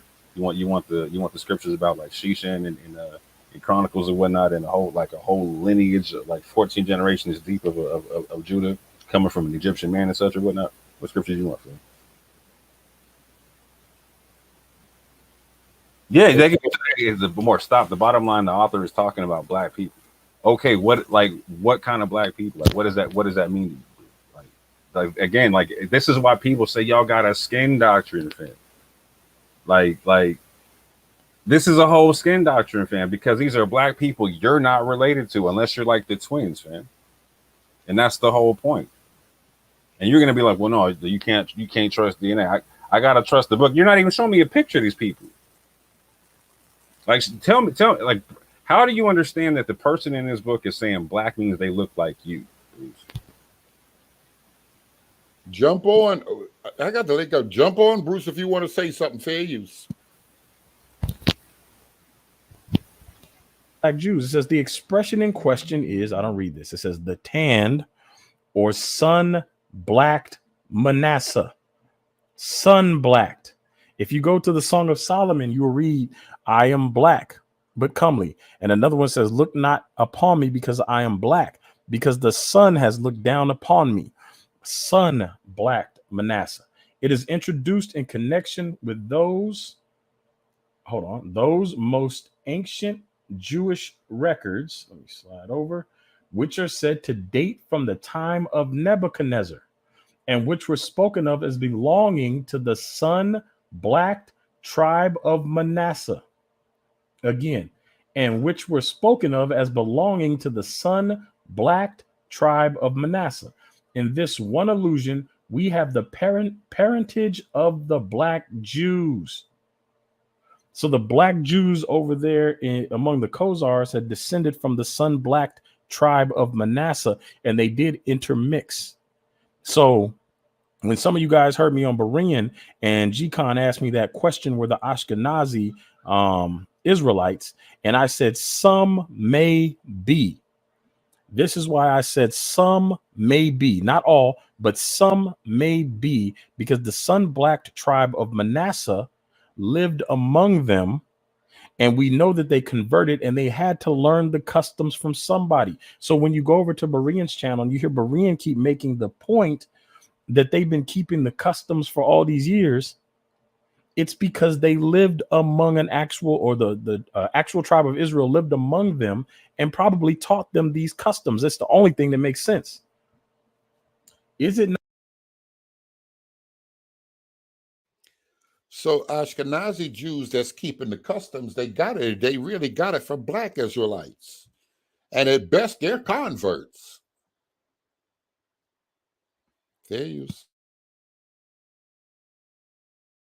Not possible that the Black Nasers of Elphinstone may be the same stock, and that the name Nasser itself may be the corruption only of their patronymic Manasseh, or they're saying that Nasser may come from Manasseh, and so the Black Nasers may be descendants of the sun-black tribe of Manasseh, and the Black Nasers are in Afghanistan. And then we have the Black Jews that lived among the Khazars, the descendants of Manasseh. Without attaching undue weight to this conjecture, I venture to throw it out in hopes that the attention of eyewitnesses may be called to the degree of international resemblance between the roving Nasers of Afghanistan and the Black Jews of Malabar.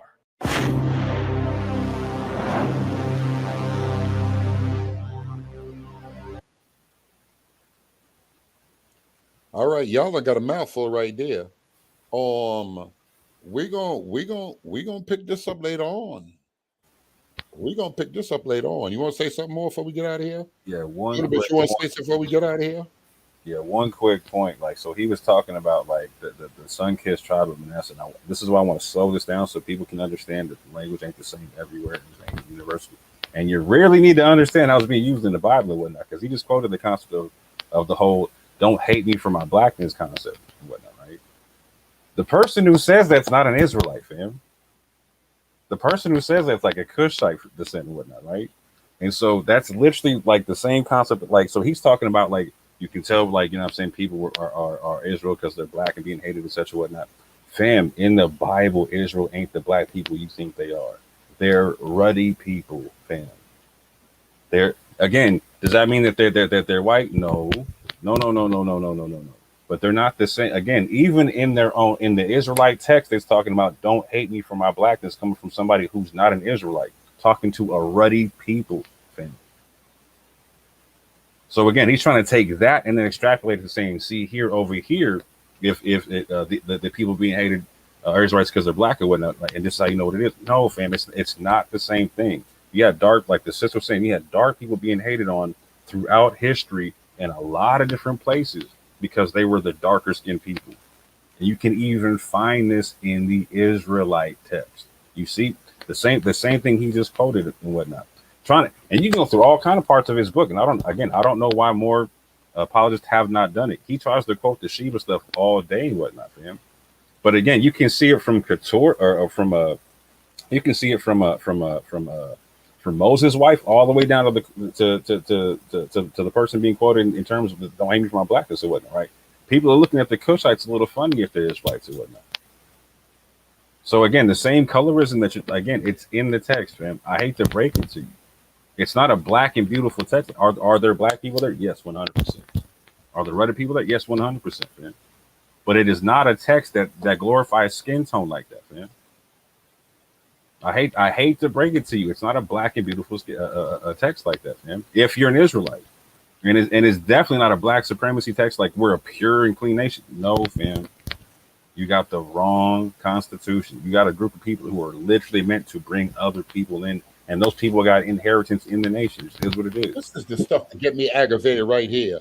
Bruce is saying this is deception. Black don't mean black, but white means black. Can Christians show me one dark person in the Bible? This is the nonsense. The majority of people in the Bible are brown and dark people. Facts. What sickness where you get that from? But white folk, but Charlton Heston, but television, but Michelangelo. The pictures come 1,400 years after the fact. No Christian is saying when we argue in this blackity black that all the Israelites are black like me and none of them are brown like bin Laden. That's a problem. Brown people been on this planet. Unless you call it bin Laden, Bruce. And this other brother here, unless y'all are calling bin Laden black, Saddam Hussein black. In that case, I can go with it. But the majority of people that's especially named in the Bible, even the enemies, they aren't Europeans. Apostles never preach what's your nationality. We got to pick it up. We're going to look at some questions. I'm going to do a part 3, then we shutting it down, Rev. See, maybe in 2 hours. We got to look at Luke and a couple of scriptures. This is a very, very, very big thing. The Christian church better know. People are out here saying the transatlantic slave trade is in the Bible and Eurocentric Christianity got y'all not even taking it into consideration. I'll see y'all in a couple of hours. We got to deal with some scriptures. The passages we got to deal with. We got to deal with it. Y'all going to be mad. Y'all going to be mad. Y'all going to stay mad. But we got to deal with it. All right.